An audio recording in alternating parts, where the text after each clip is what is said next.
was my first Call of Duty that I bought, and COD? I bought it a year late. COD 4? Really? Yeah, actually no. The first one I played was the first Call of Duty Uh, for the I think the PS2. first Call of Duty I ever played was they were still in World War II era. What I'm saying is like,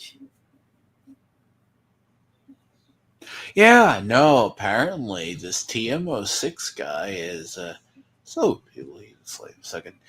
So I had this unfortunate pleasure.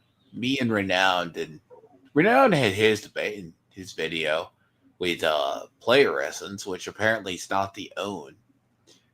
Apparently uh TMO6 believes we aren't real gamers.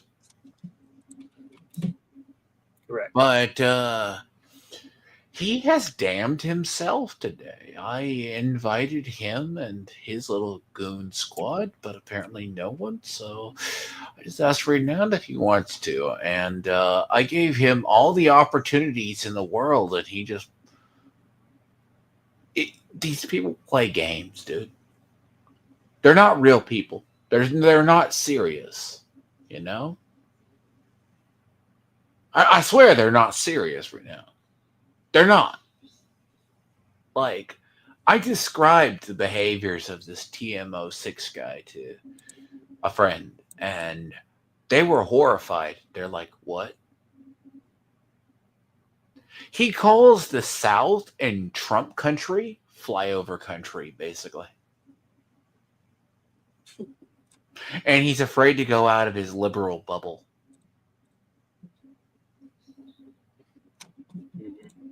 Because he lives around the area of Virginia Tech. UVA, where the UVA shooting was. So, apparently, JRPGs are the only real games, according to him. Even though when I saw his games list, Renowned, do you play Final Fantasy 14 for the story? He No, does. nobody plays Final Fantasy 14 for the story. It's also an MMO that he has to pay $15 a month for, unless he did it all in the 30-day trial, I guess. 30-day trial, probably. So, what have we learned? He plays single player slop, and then I get accused of padding my game stats. Yeah, apparently so. Well, I'll be honest. If I didn't randomly do YouTube, I could catch up on a lot more single player games. Ugh. Right. But, well, you're playing Vampires V Rising now. You were playing Vampire Survivor the other day. I mean, I don't hate that style of game. I just am weird. I don't like playing builders. It's not my thing. Crafting, survival. See, how is it that we have the dumbest enemies known to man? I have no idea how that happens. It's kind of exist. They're special. Like,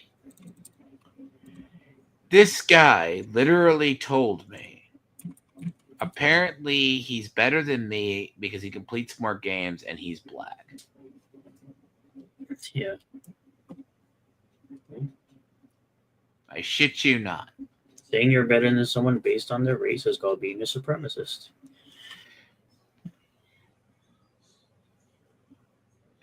He Yep. literally said, for those in the back, he said,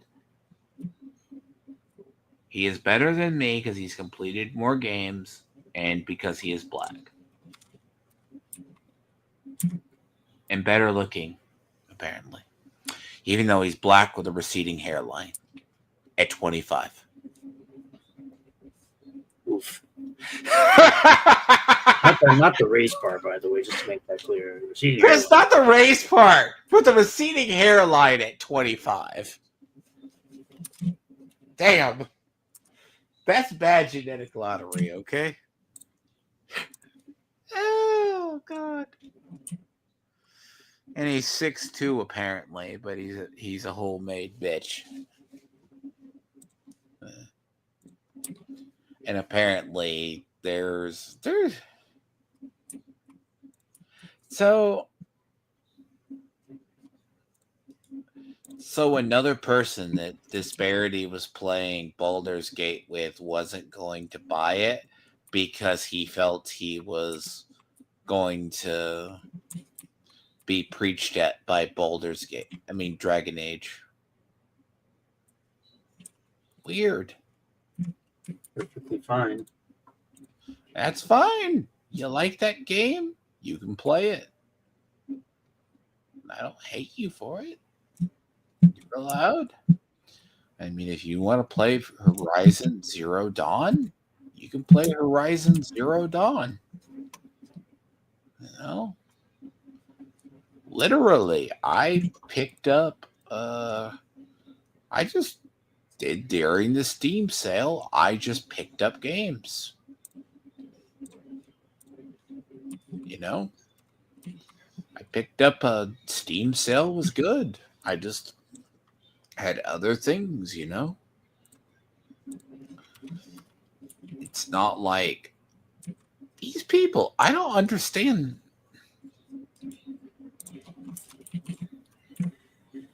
Nope. I don't understand the logic of how people think they're the arbiter of what a real gamer is.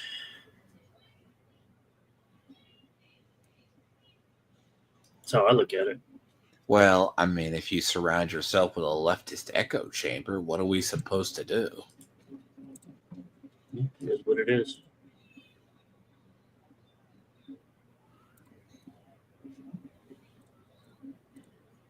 Can't really do much about it. I mean, so what is the final verdict we have? We ran into these unfortunate individuals, right? Yeah, I mean, I've ran into TM before.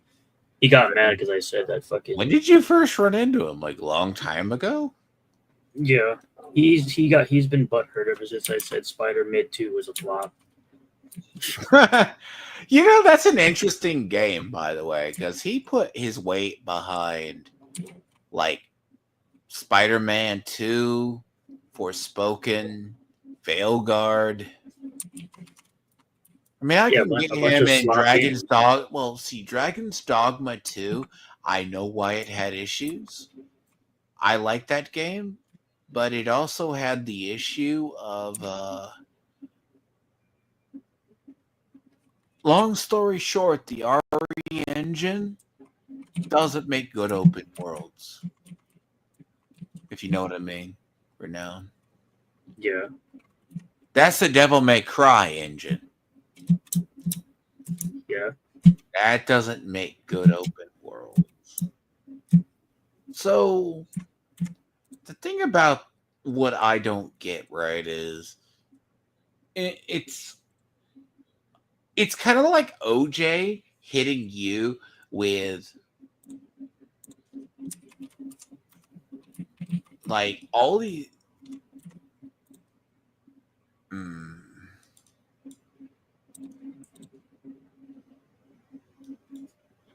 interesting. Some of these guys' talking points.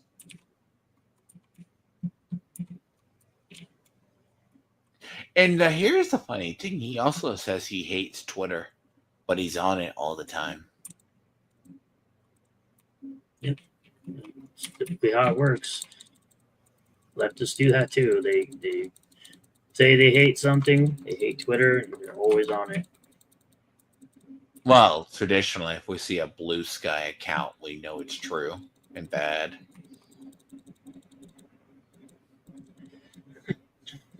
Oh, I have a firm bet that this guy is like he's like 6'2". He's probably fat. and just very, very unfortunate. No, but it's so weird how he talks about JRPGs are this. I have to pick your brain on this. So we've had a conversation about this outside. Why do you think Asian games stay like $60 or $50 full price for so long? Did they just re-release it and people still buy it or whatever? Is that Well, because as of late, they haven't been. you think it's just their marketing? Like they kept it. Like I finally bought was it Code Vein, the deluxe edition. Because that game has been like $40 for ages. Yeah.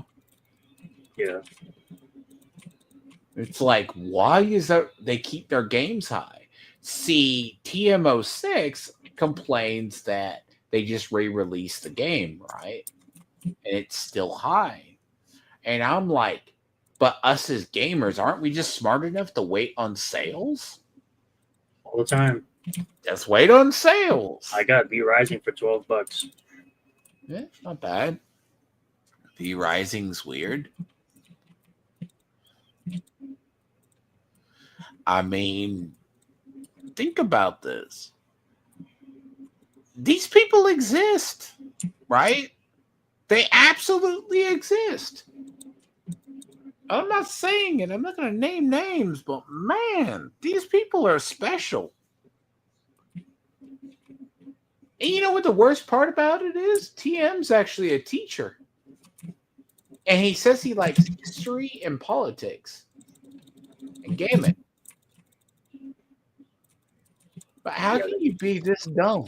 I don't know how you can love escapism, like real life shit and escapism. No, he was justifying Agrabota being a black girl. Why? It's not accurate. Because you heard in that Twitter space he was in, he literally said he likes it when games use black people properly for representation. It didn't though. Agrabota's not black. No, she's a monster. She's the mother of monsters in the lore. Right? Dear God.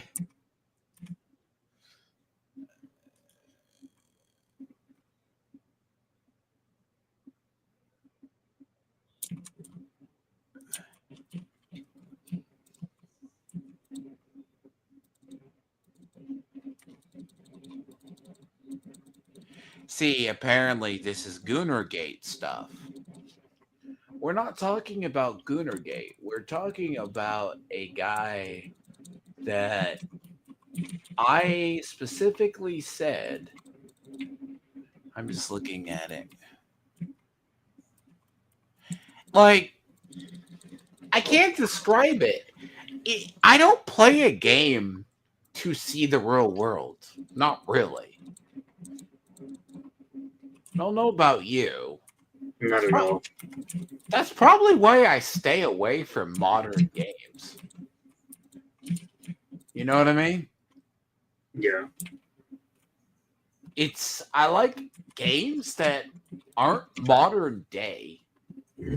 By that, I mean Call of Duty, all of them that use real world experience. And I don't understand, like, that's probably why I like fantasy settings. It's separated enough from reality. As I've said, I didn't buy every Call of Duty. No. Because I was able to recognize what it really was. Just the same shit every year after a while.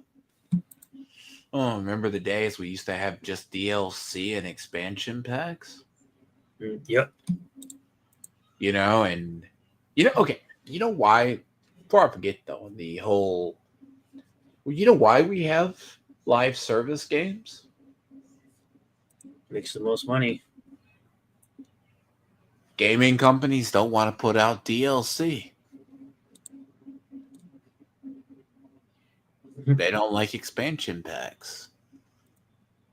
Well, some developers do still. From software. Looking at you. I think because look, I mean, what?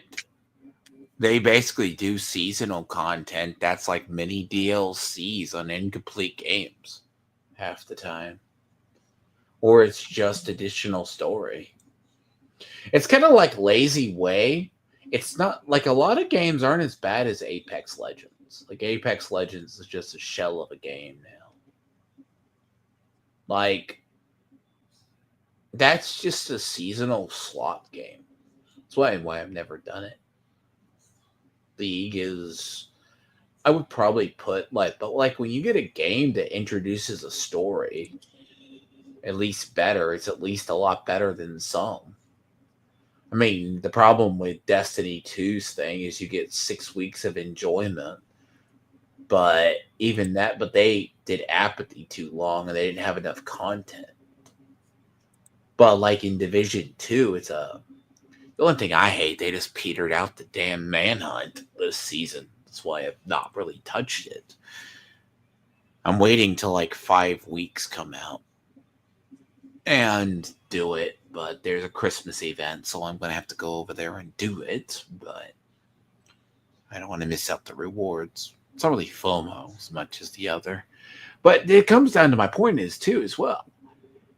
But, like, the people at TM06, right? He doesn't,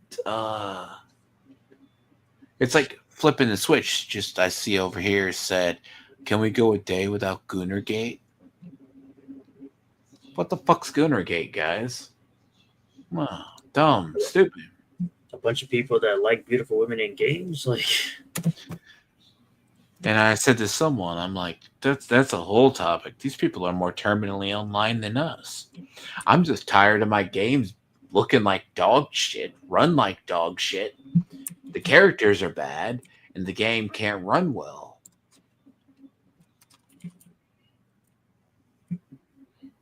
Right.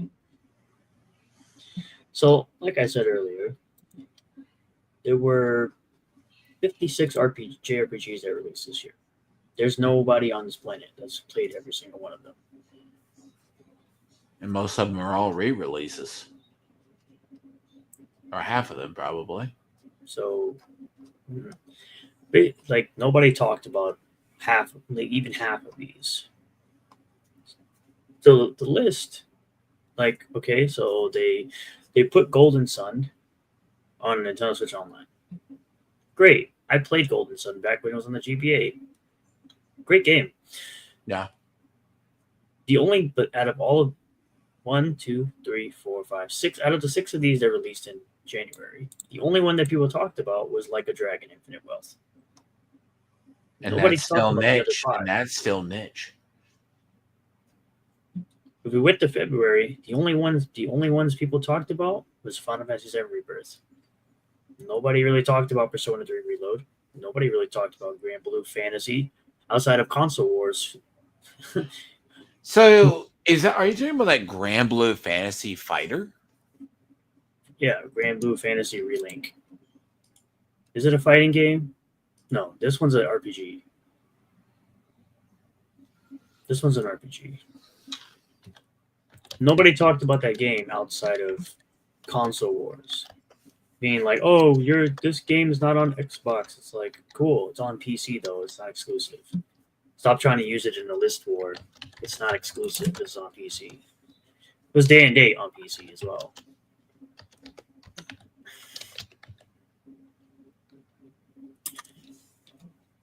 We move on into March, right?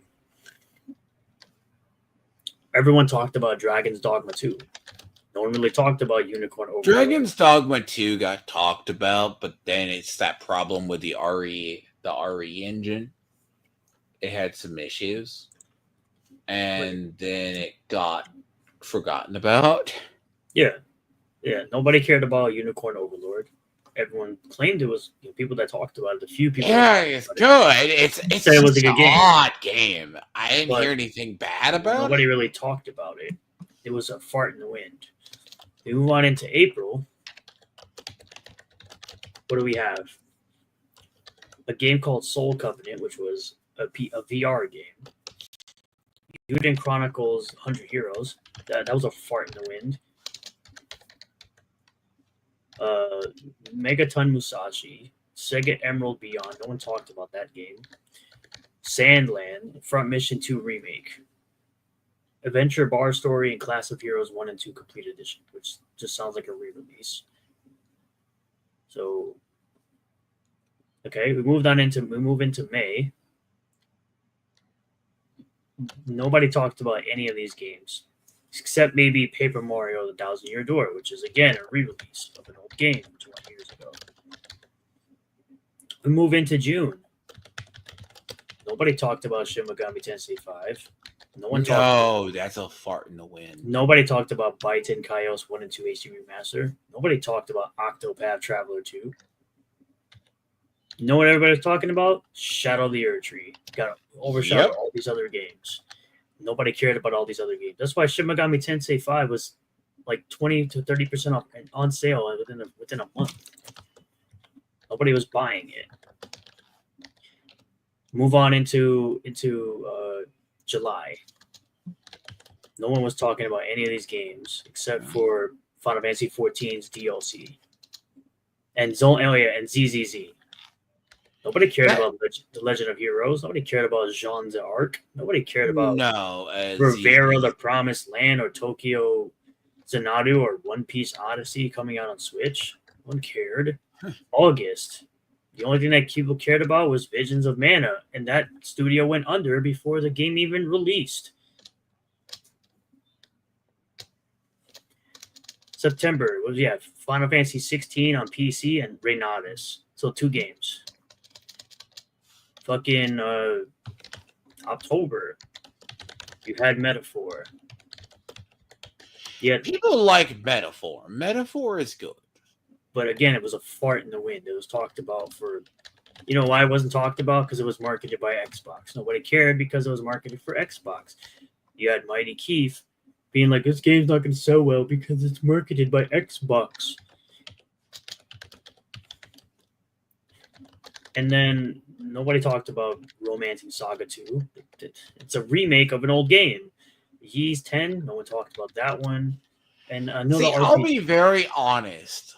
What is it? Shigami Tensei 5? That was a fart again. Like, what is the game called? What is it? Shin Megami Tensei 5 Vengeance. It was a re-release of an old game with new content. Fantasia Neo Dimension. Nobody even remembered that game was coming out. there's. And then we had Dragon Quest 3 HD 2D remake. I might think it's a better console. Supposedly, it only hit 21. Shin Megami Tensei, it only hit 21K? And I think it's that might be a console thing, though. That might be better, right? It might be. But it's already 30 off. It's been 50% off. It's been on sale already so many times.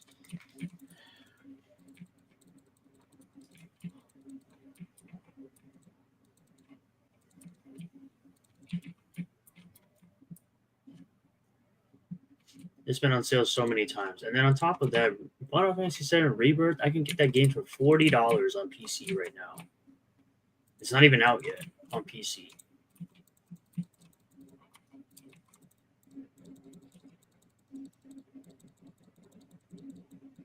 That's the thing. Final Fantasy VII Rebirth isn't even out on PC yet. I can get it for $40. Oh, Rebirth is out there. The game floundered. The game flopped. It did flounder. Final Fantasy 16 flopped. Why? Because nobody cares. It was a Well, DMC clone with a gay Bahamut. Like nobody gave a shit. Why who? would you make a summon gay? Like who What fucking the said fuck? that was a good idea? What makes a gay summon? Yeah, Bahamut in Final Fantasy 16 is gay. Oh, that one. Okay. Nope. Makes sense now. 16 is 16. Nobody cares about a 16 DMC was a clone. special beast. Yes. I actually forgot that. You kind of forget about that game because it's magic yet no magic. It's magic but no magic. Merry Christmas to you, Ruby King. How are you? So Like, how are we supposed to keep track of these JRPGs? I look like at I just I said, look at like all the games that released in the year, but I just named like all of them that came out this year, and nobody was talking about any of these games. nobody. Nobody was talking about these games, bro. They only talked about like 5 or 6 out of all. But bear in mind, he's a JRPG gamer. But remember, fucking remember though. Well, I'm not saying metaphor is bad. Yes, Supposedly, they turned they're Bahamut really gay in Final Fantasy 16. Well, the thing about in Final Fantasy 16 as well, it's supposed to be everyone's supposed to be realistic, and its magic is dying in the goddamn universe. So go Even figure. though magic is like the most important thing in Final Fantasy since the first game. Apparently, magic is your spoilers. You kill the fucking god that makes magic, but I don't care about 16. I'd rather play Stranger of Paradise, Final Fantasy Origin. That's the game that is actually weird. That's the game that filtered out real. That's the game that filtered Flippin', out. would you like to hold on a sec? Would you like to come into StreamYard? Who?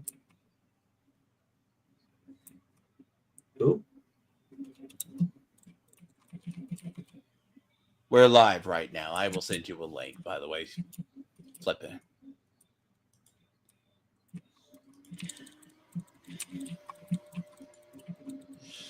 Please behave on my stream because I will mute your ass. What are we talking about? Be polite. Be polite. Be polite. Be polite. Who are you talking about? Be polite.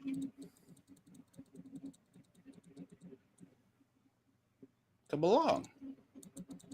No, see, Ruby King, I had a run-in with some weird people, and I'm trying to get one of them in right now. Come in. We're just talking about current events. Come on. I'm just chilling.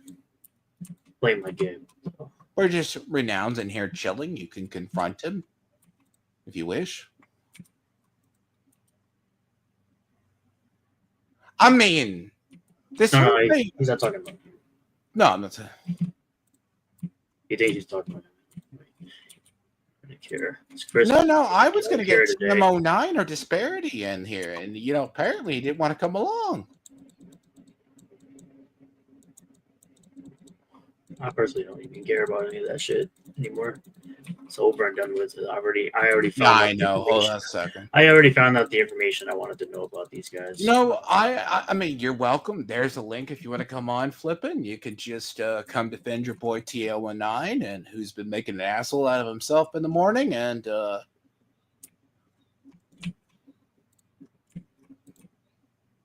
just chilling, man. I didn't start it. I made a point. Have a nice day, though. The link's there if you want it. I gotta get back to actually having a chat with human being.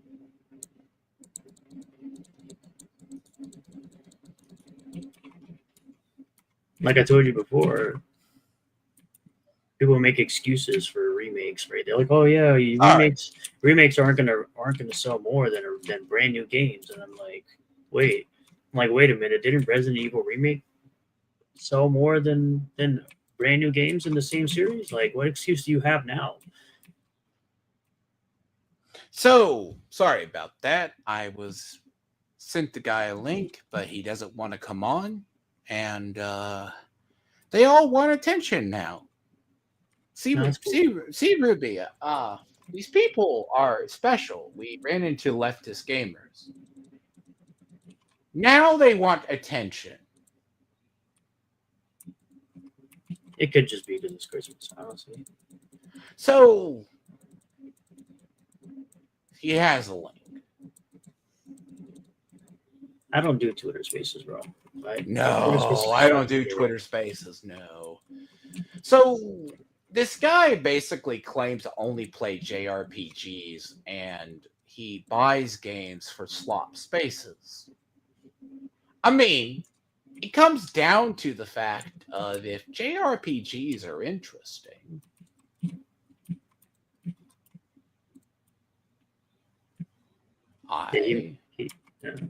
He claimed that I told him that I played more JRPGs than him this year. Like, no, I played more JRPGs no. in my entire lifetime. So, yeah, most people who aren't gamers would not know. You don't play Final Fantasy 14 for the story. At least the only story just to play the story. Not really. I mean, that's an expensive game. That's an expensive game to play for a story. You played like I said, he could have played the 30 or 45-day trial. The story doesn't take very long to complete. You could probably complete it in a weekend. Nobody really goes into Final Fantasy 14 being like, yeah, I want to play for the story. If you wanted to know the story, just look up the YouTube video. Don't waste your money. Yes. It doesn't make any sense to play a game for a story. No, it's kind of like when you play one single player game and then you have single player slop and then you call other people not gamers. Meanwhile, being a self-hating, I don't know if he's self-hating black man's the word for him. I don't think so. He is a black man. He lives in the Virginia area, apparently, but he won't go to Trump country because it's flyover country. Good luck to that. Good luck. What is flyover country? He's literally right next to it because it's West Virginia is red as fuck. But we're not here to talk about that, like I said. We're not here to talk about that shit. Nah, you know, Ruby King, right? It's not that Square Enix is like woke. It's none of that. A lot of companies are marketing to the West. They find ways to market to the West.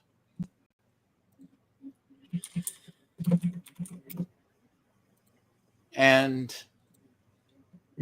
I mean, but this all stems from Renown's debate with OJ or Player Essence, and I've been dealing with a minion afterwards.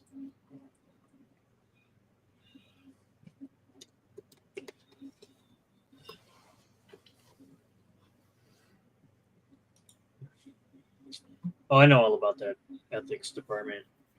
The ethics department is the reason why Tifa's titties got nerfed.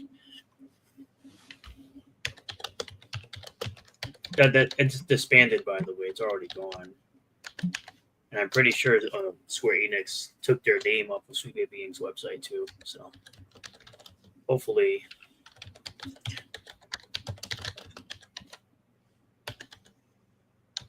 I find it interesting how people who played the remake of Final Fantasy VII can sit there and literally think they can say that the original isn't better than the remake. The remake is slop compared to the original. Yeah, they got disbanded. They all Which one? Which one? The ethics department of Square Enix. And I believe if you go to the Sweet Baby Inc. website, I think Square Enix was removed from their website. They took. Okay, that's news to me, right? It's been known for a while. Well, they got rid of their QA for a while. Was it ethics department? Yeah, their ethics department. Deleted their... Yeah. Damn, that was 11 months ago. Well, you know, a lot of the layoffs this year was actually it was all DEI high. It even says right here, if you go to Sweet Baby Inc.'s website, it says we worked on narrative and character consultation with a focus on representation. So that's why is black. This is the thing, right? Like a lot of stuff, because TM09 did not want to have that discussion. I personally think it's rather funny. It's like leave people alone on Christmas, but I can't help it. Like I said, that's how I feel about it. We're just chilling. I'm just busy. We're pretty much chilling and talking. I ran into this. We ran into these people. They are the anti-Gamergate types that the best way to put them is they fit every single stereotype underneath the sun. If you don't support his opinion, you either need to be killed or put a hole in the ground. Which, well, put a hole in the ground or far away from the internet. That they play slop. They play single player slop. But I guess if you're going for completions in a year, if you're going to go for completions in a year in video games, I've completed hundreds of games over the years. So, for someone to sit there and call people fraud gamers, bro, I wouldn't be saying shit. It's like I told LG the other day. I was like, I guarantee nobody know. I guarantee this guy has no idea what Illusion of Gaia on the Super Nintendo is. no, there's some stuff in gaming, right? There's a period when you're old enough, you go from when we go through all of the single player. Yeah. Hello, Flippin. How are you? We were just having a discussion because there's Hey, what's going on, man? there's a lot of accusations about people and different types of gamers here. Yeah, and I think a lot of that's bullshit. As far as you're talking about, like, oh, if you play live service games only, that I think that's bullshit. But again, that's not my fucking opinion. So, what am I in here for? We're just having thing. I was hoping. What's going on? By the way, what's going on, Redan? What's up, buddy? Nice to meet you. How's it going? Yeah, Not you're too much. fine. Trying to figure out what's going on with your boy here, because he No, is going I down in a was- spectacular fashion on Christmas Day, and I'm just trying to figure out what's going on. I was just settling a score, and apparently someone lost their mind thinking they live rent free, and It seems that you live rent free. It seems he lives rent free. I got to tell you, man. This is part of a game, though. But to be fair, part of a game for me because when someone exposes themselves as a leftist progressive that I have warned about in gaming for a long time. Oh, there's those buzzwords. What makes TMO6 a leftist progressive? When you say you only want people of your own color, like put forward, or you feel representation is wrong, because I know you're the type that said Goonergate's a real thing. Please explain to me how Goonergate's a real word too, that you aren't terminally online. I never claimed I wasn't terminally online. We're YouTubers, bro. We're all terminally online. I never made the claim No, we weren't. I don't. There's a lot. Like there's sometimes I have to. You assume.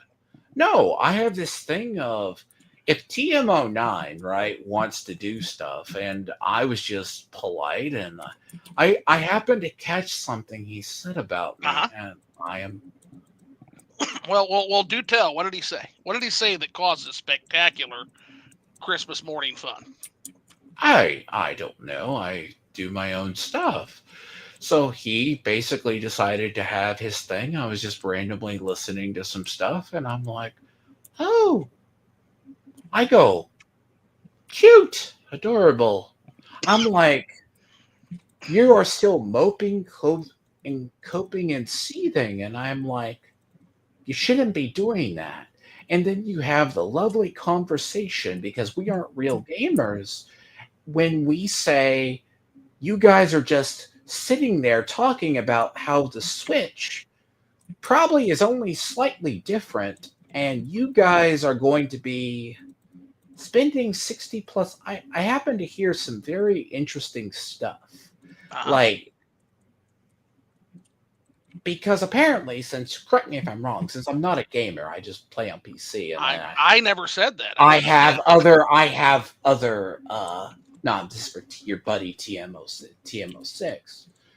And then he's over here. You should tell him that on Not Christmas. The only reason I'm in here is my Christmas is Saturday, man. A lot of people have plans. Maybe Ben will tell them that tomorrow. Some people.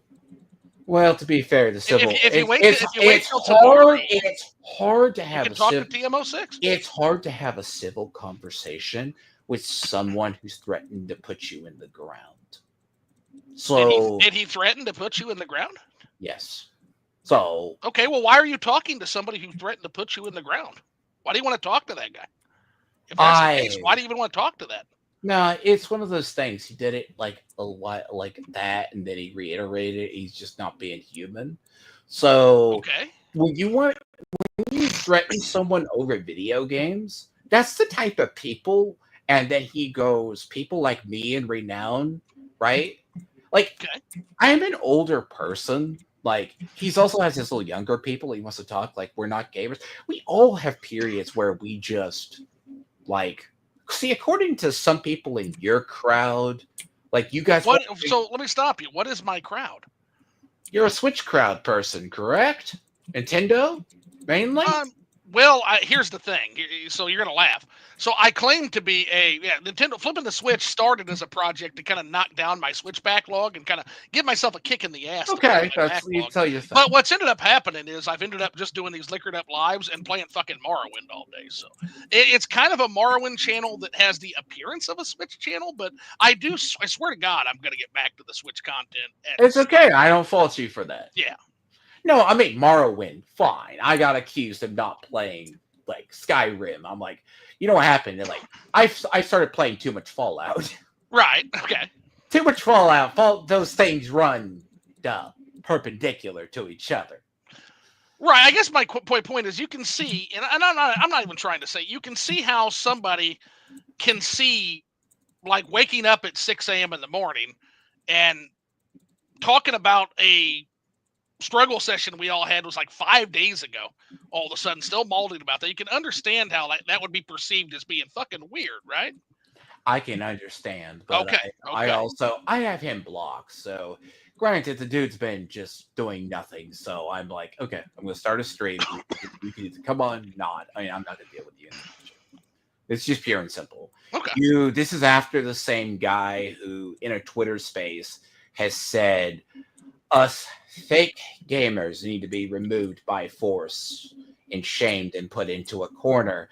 As a man who apparently himself played Final Fantasy XIV for the story, the one-time part story. In particular, I've heard that Endwalker's story is quite good, but again, I don't really understand if you've got a guy blocked and he's saying that he wants to put you in the ground, supposedly, and he's saying supposedly that... Oh, he just got blocked today. Oh, he just got... Okay, I was going to say, why do you want to got blocked today? That's what I don't understand. He got blocked today.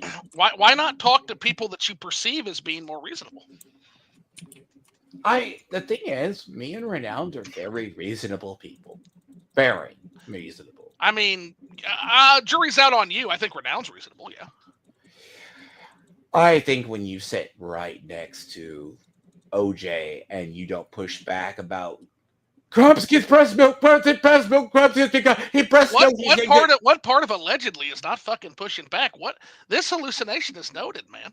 I said allegedly every fucking time you said it. Yes, but you should have stepped in and stopped him. I'm not his fucking dad. That's not how my show works. He can say whatever he wants. I did okay. What about you saying? I'm not OJ's fucking dad. Do you want to say to Renowned you're sorry for saying he's your Hypnotic is his senpai? No, because it was a fucking joke. And I corrected the record on that. Literally, it was a joke. So the reason I even mentioned that jokingly is because there was what could have been perceived as being like a tag to Hypnotic in there. And so because of that, that's what I meant by the senpai. I'm not going to apologize for a joke. It's a fucking joke. Okay, that's a joke. I'll give you credit on that. It's just a joke. Pardon the abrasiveness. I sometimes... Also, Renowned's here. He can speak for himself. Renowned, is there anything you want to say about that? Why are you his fucking mouthpiece? Let Renowned speak. No, I already spoke on it in a video. He's already spoke on it in a video. So why are we dredging this up? I just want to establish. So he said his piece. I responded, said my piece. We're adults. We're done. Okay. What is this about? So Again, you don't have to be here. I would rather have TM09, but I don't think You'd rather TM. have the guy you blocked. Gotcha. Okay, well, can I go back to my holiday then? We're good. I don't think there's anything to discuss except for I do want to extend the invite. When are you going to be available here in the next couple of weeks to do that one-on-one Liquored Up Live? It's a little bit less debatable, debatey and more conversation-y.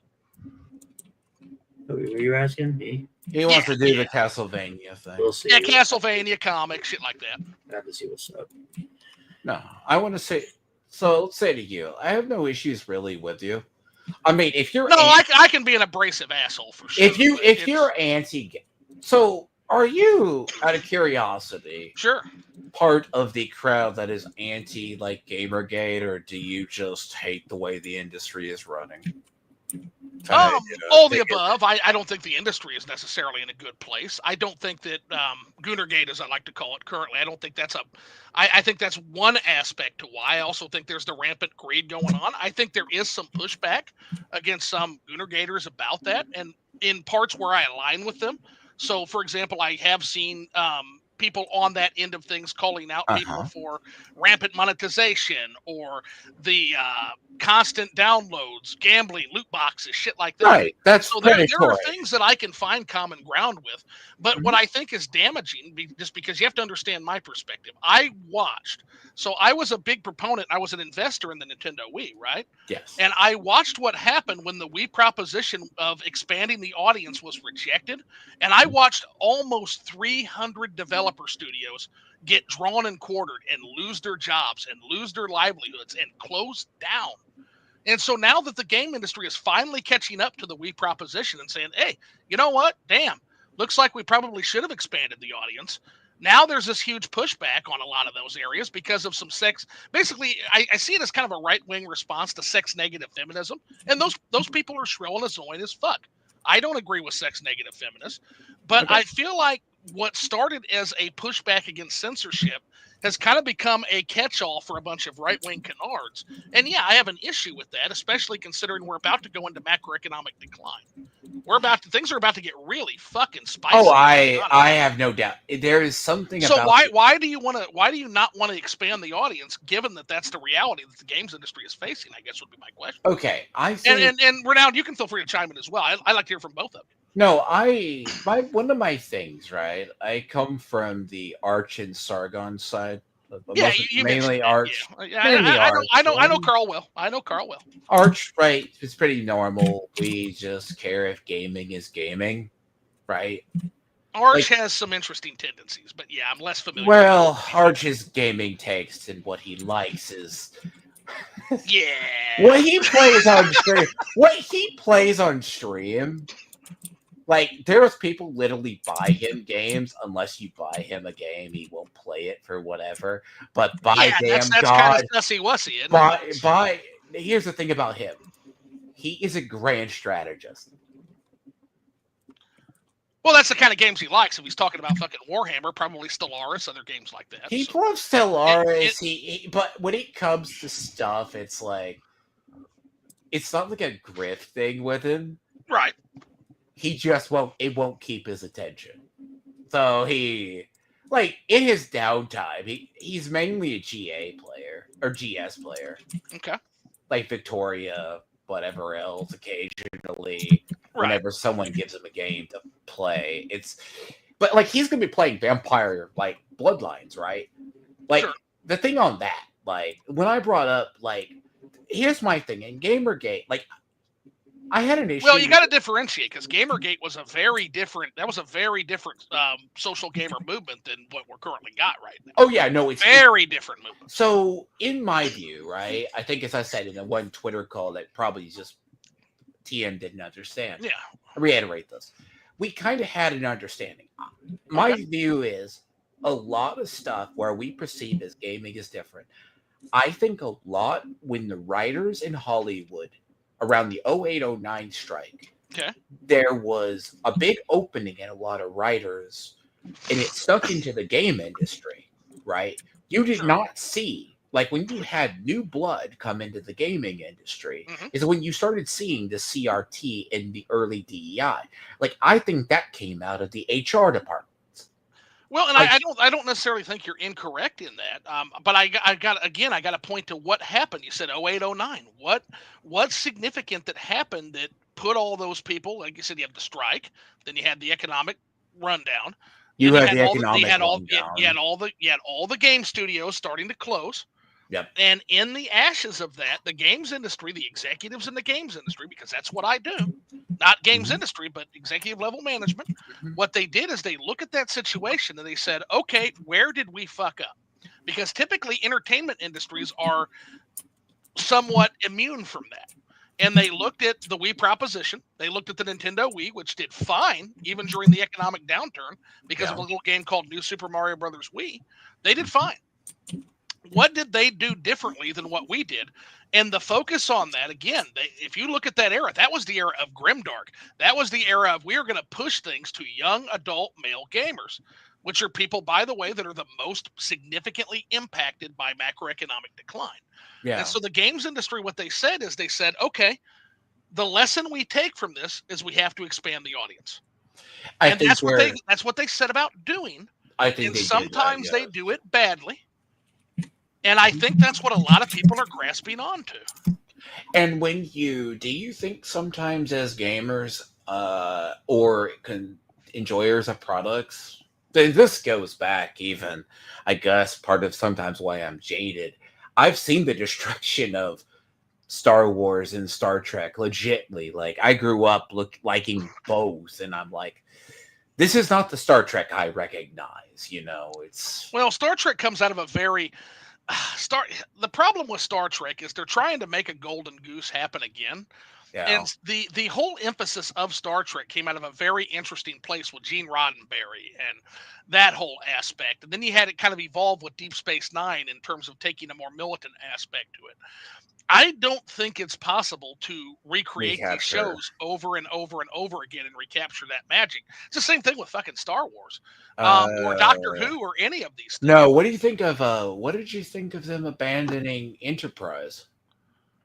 Well, did Enterprise have bad viewership? Didn't people like Enterprise? They gave 4 seasons. They were about to go into the Earth Romulan War.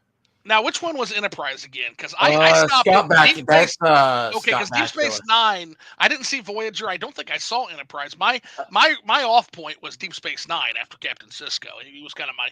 No, trust me. Many people's off point in Deep Space Nine was. Yeah.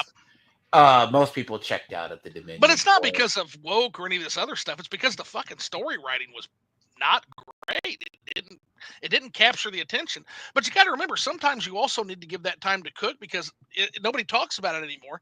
The first season of what is it? Next Generation wasn't exactly. No, it wasn't good.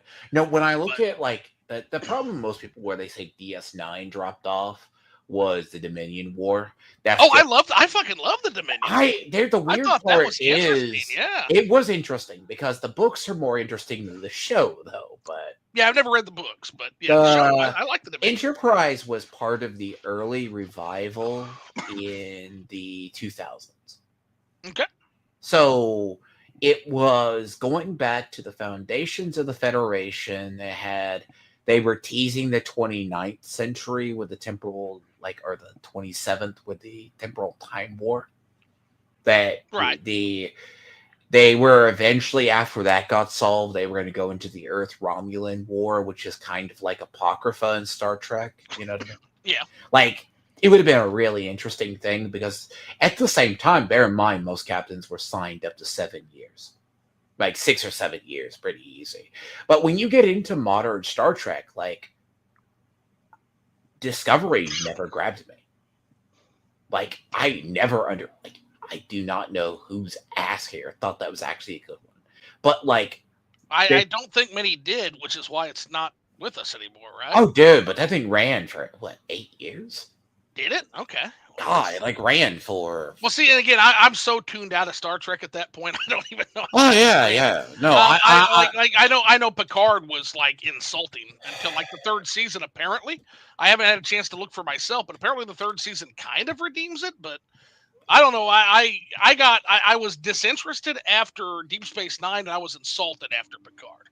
After watching, Picard go around and basically be yelled at by every single other person. Who is this Who is this man? This is not So it was done by not What the Secret Hideout. It was supposed to be so Discovery ran from 17 to 24.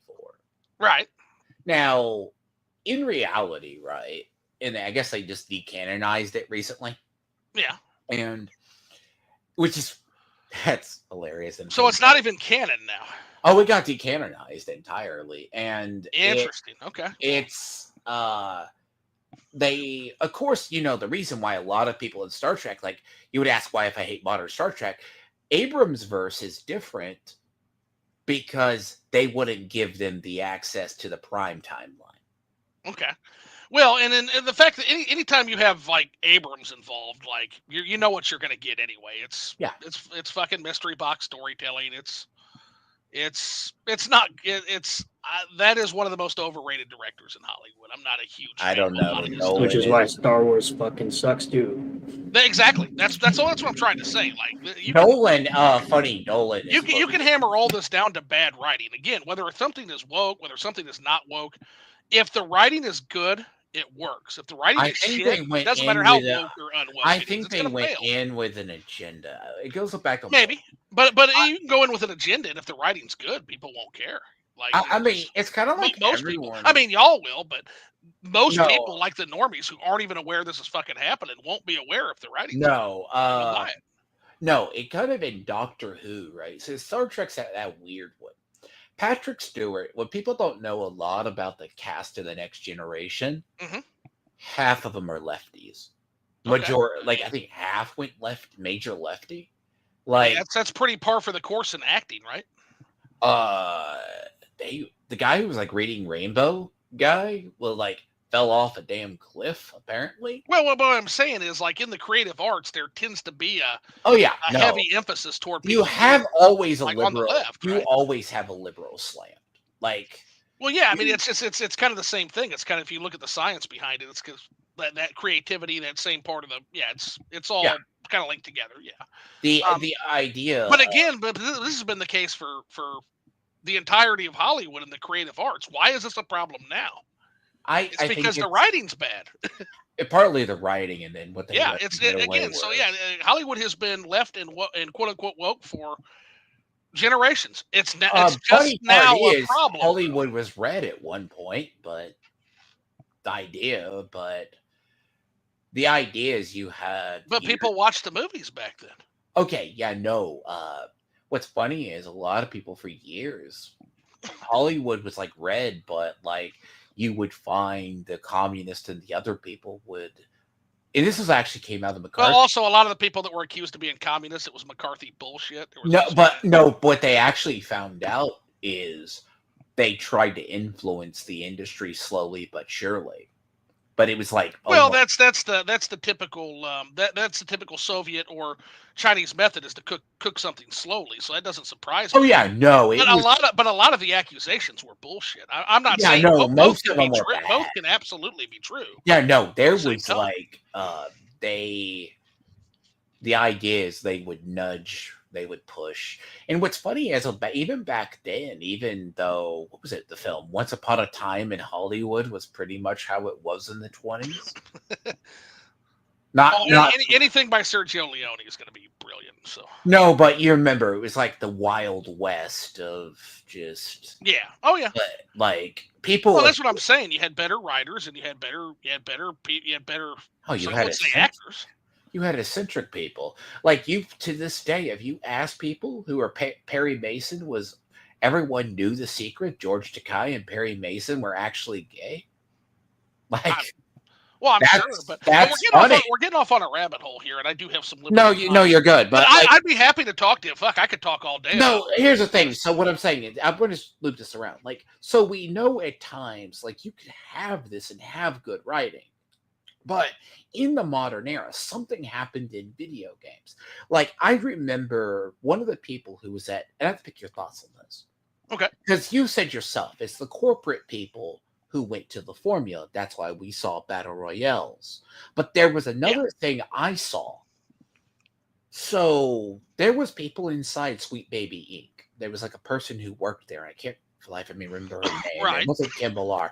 I first heard of Kim Millar from an interview from Assassin's Creed Sisterhood.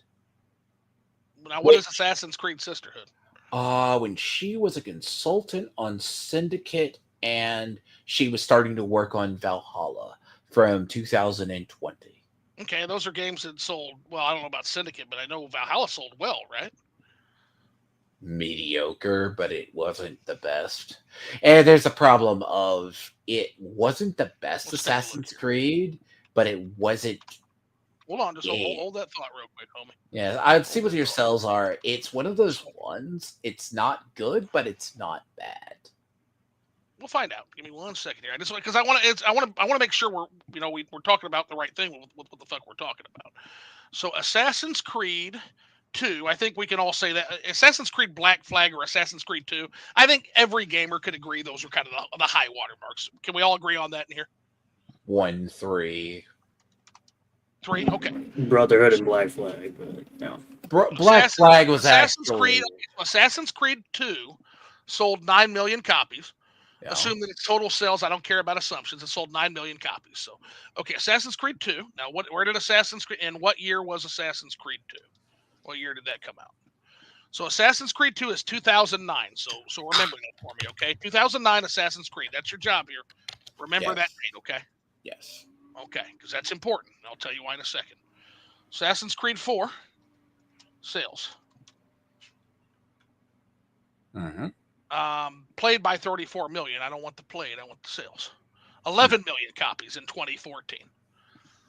Ooh, that's a little dicey now. Okay, so Assassin's Creed 4 sales, 2014. Was that in the year, or has that been in the re-release ever since? So that's ever since, but for macroeconomic purposes, we're going to count it as 2014, just like we're going to count it as 2009. So I would arguably say Black Flag had better. Then you had Rogue, Unity, and Syndicate. Well, and that's what I'm going to try to chant. The one I do know is Valhalla, because we don't need to know the sales numbers of all these. Valhalla sales. Valhalla sold. I don't care about the revenue. Why are we talking about the revenue? Give me the sales numbers. That's not a good start. Let's see here. Let me see. How many copies sold? Did we not ever get the sales number for this game? Best-selling games developed by Ubisoft and how much? Let's take a look. It says unconfirmed 12 million in the first 2 months. I have a hard time believing that. See, here's a problem. Ubisoft's about to go under next year, supposedly. Could be, but so we don't have Assassin's Creed Valhalla numbers, which is but let's say but let's just go with 12 million. Let's go with that, okay?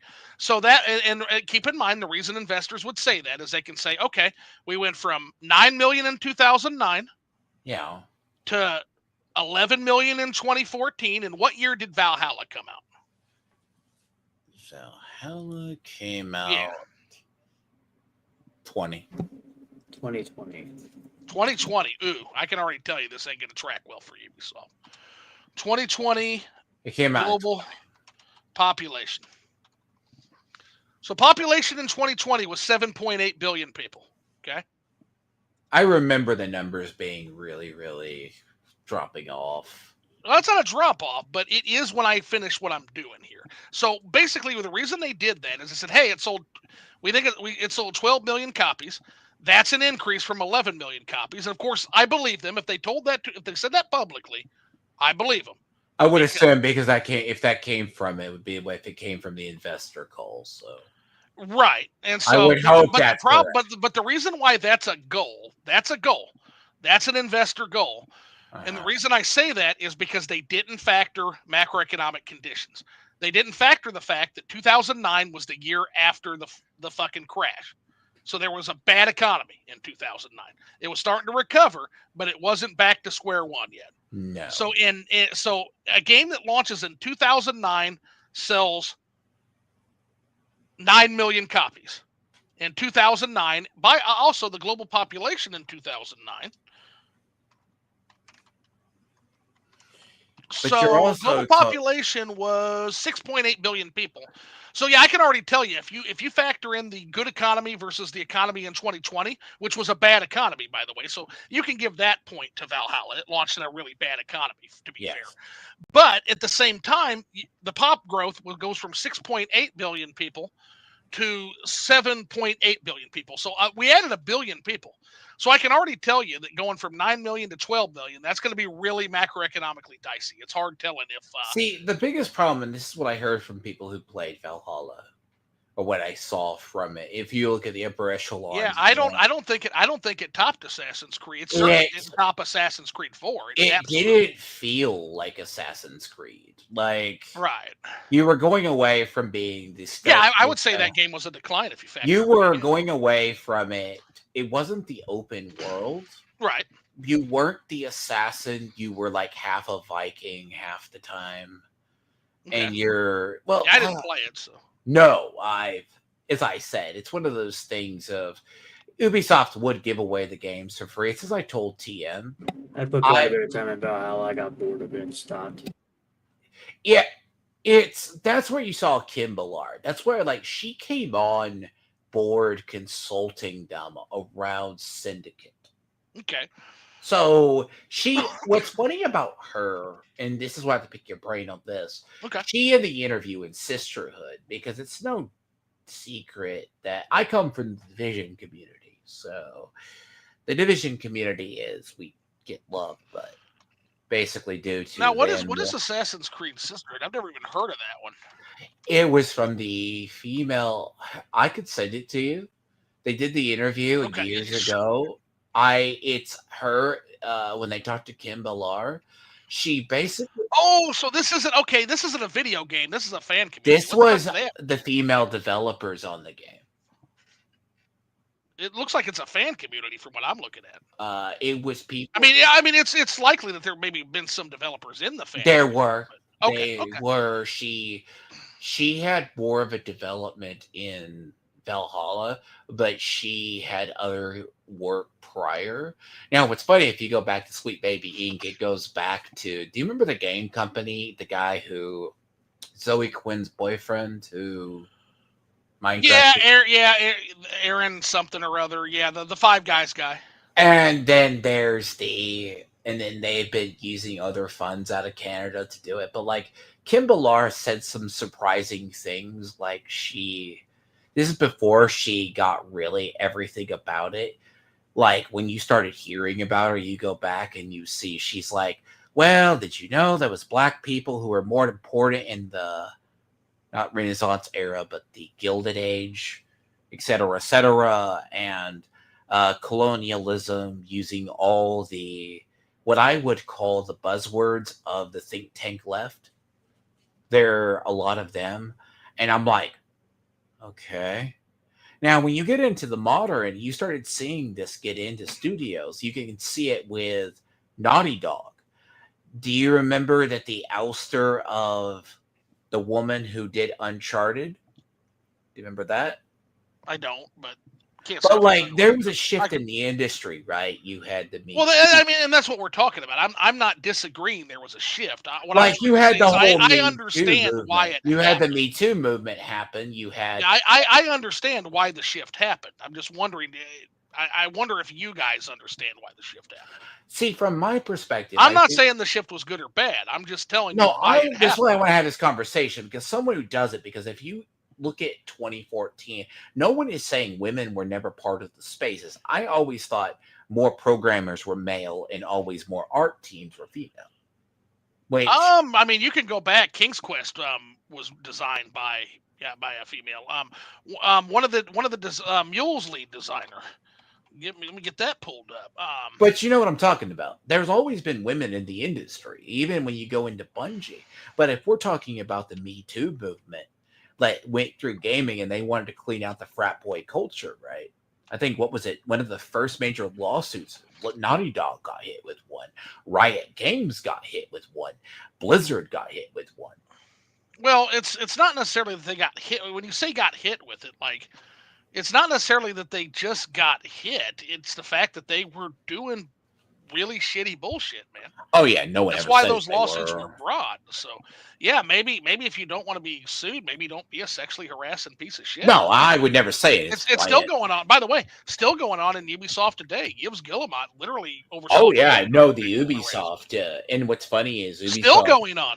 Ubisoft literally will try to say with the company is probably very progressive or very much, because what's funny, what's getting Ubisoft in trouble now, like, keep your eyes on, you can keep an eye on this. The likelihood of them coming back next year, they haven't had a really good hit game in nearly 3 to 4 years. The fact alone, they had do you remember Ubisoft Quartz? I don't play that many Ubisoft games, unfortunately. So okay, I mean, did you ever I'm hear sorry, of, I'm not up to speed on a lot of. No, you're fine. Do you ever hear of any called Quartz? I haven't, but Square Enix and Ubisoft both were going to lead the charge to do NFT in gaming. Oh, jeez. Okay. And so Ubisoft tried to do Quartz, and then Square Enix had another one. See, and that's what I'm trying to say, man. I don't think that's necessarily a result of being woke or not woke. I think the common catalyst here I'm getting into their shitty fucking business. Oh, I'm getting into it. I say some of it is bad writing, declining sales, and then they try to expand the market. And what's funny is they were supposed to kill the Division franchise. I don't know if you heard about Heartlands and a couple of the others. You heard about X Defiant shutting down. I didn't hear about that, yeah. X Defiant was done from Division assets farmed out to Ubisoft San Francisco. Wouldn't surprise me. Now, what if I told you, in the idea, when we're talking just in Ubisoft in general, they had weird stuff going on in them, like what they like. Well, what do we mean by weird stuff? I mean, we got to. So, okay, this is the rumors of coming out of some of their development teams. Now, most people wouldn't say Star Wars Outlaws was. We know it was undercooked. We asked, why did you wind up with? It wasn't an online only game. Didn't they make you phone home before you even play the fucking thing? I think if it's an Ubisoft Connect, it's always going to use Ubisoft Connect. Yeah, that's why I don't play their fucking games anymore. So the thing about Ubisoft Connect, their big dream, by the way, has always to have a. Here's the thing: they want a fucking interconnected Assassin's Creed. They want to control my fucking library, and I won't let them do it. What's funny is Ubisoft has always wanted that, and I still think they're supposed to do it, but it's like it's been delayed again. Like they have this, they want to do the online nexus of Assassin's Creed, so it's always online, and they want to do the. Yeah, good luck with it. Oh yeah, good luck on that one. I mean, they'll tell you don't think that flat out tell you that you should be prepared to not own your games. So. Oh okay. No. The moment that happens, and I've said this consistently, the moment that happens, I just become a retro gamer. Like fuck them. Oh yeah, no, I fear the day Steam turns. I mean. Well, I got to tell you, and again, not to stand up for Steam because I've been a huge. I know Steam will monopolistic, but I know Gabe Newell had an opportunity to be bought out by Microsoft and turned it down. So one hopes that Saint Gabe continues to I say that as sarcastically as possible. Trust me. It's until his son, right? His son supposedly is like not as bad as Alex Sloros, but. I mean, people would always say you can't criticize Valve. Oh, look, they've got wheels on the desk. They can wheel their desks around. I don't give a fuck. Like, nobody should be above criticism. They should be criticized because they have a monopoly on the fucking video game PC market. Valve understood long ago it was better to be a hoster, publisher, I guess, or seller. Well, yeah, just a platform. It's a market. They felt it better because... That's why we're never getting Half-Life 3. Well, why do you think they keep doing, like, Back 4 Blood was literally farmed out? Right. The only time we get anything from Valve is when they want to sell a doodad to you, like Half-Life Alyx. No, to be honest, I think they try to pioneer VR. Tried. But VR is an iffy. I mean, VR is a fucking rabbit hole. It's taken VR, how many years? It's not coming, man. It's fucking, Nintendo has the same sick fucking 3D and VR obsession at times too.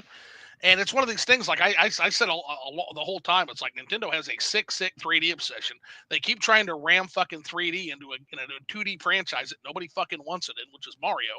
They finally did it with Odyssey, because Odyssey is actually a good game. I But mean, for the Super longest Mario time, Galaxy like is they just arguably the best 3D platformer out there. it's good. It's really good. I haven't played Astrobot. I hear good things about that, but Astrobot, my only problem with like Galaxy, I loved. It's the first 3D Mario when you're game I looking actually at loved. this goes to like when companies are trying to market. Go back to like Ubisoft. Right. Ubisoft has these people like with Star Wars Outlaws. Supposedly, this is just a story. The team. It's the same with the Avatar game. I don't know if you heard about it.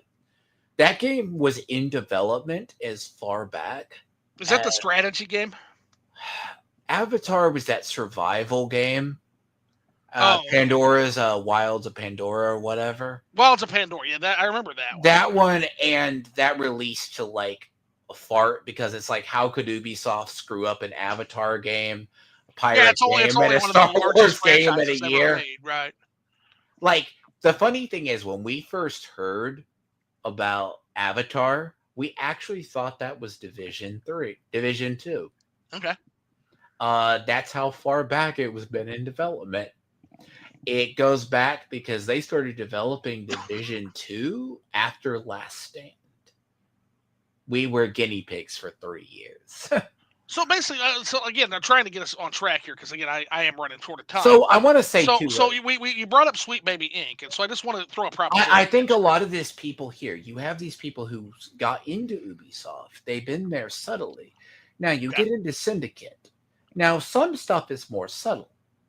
Now you see the message more there. It's less of their products were different than like the Forspokens. Like, I'll say this with Forspoken. And I said this to Renown. When we look at a game and how it's marketed, you understand why it fails. Like Outlaws isn't it? Like Outlaw, it's a linear game, but it has Ubisoft world building, but it doesn't give you a reason to care about the characters. It's a good. It's that weird when I've heard from people, and I'm like, and this was consistent in the reviews. It was Ubisoft world building, but they, and if anyone knows about that, you know it's always missing characters. Like if you go and pick up another character early, why? They don't know why you're there. Yeah. It's that weird disconnected, but they got the environment right. But they were like, we wanted to design a better female. Because you started seeing a lot of these females, they go, how do you get the model we see from the model they use? They said they wanted to potentially do a prettier female, but one of the developers in the team said they were afraid of Disney overriding them.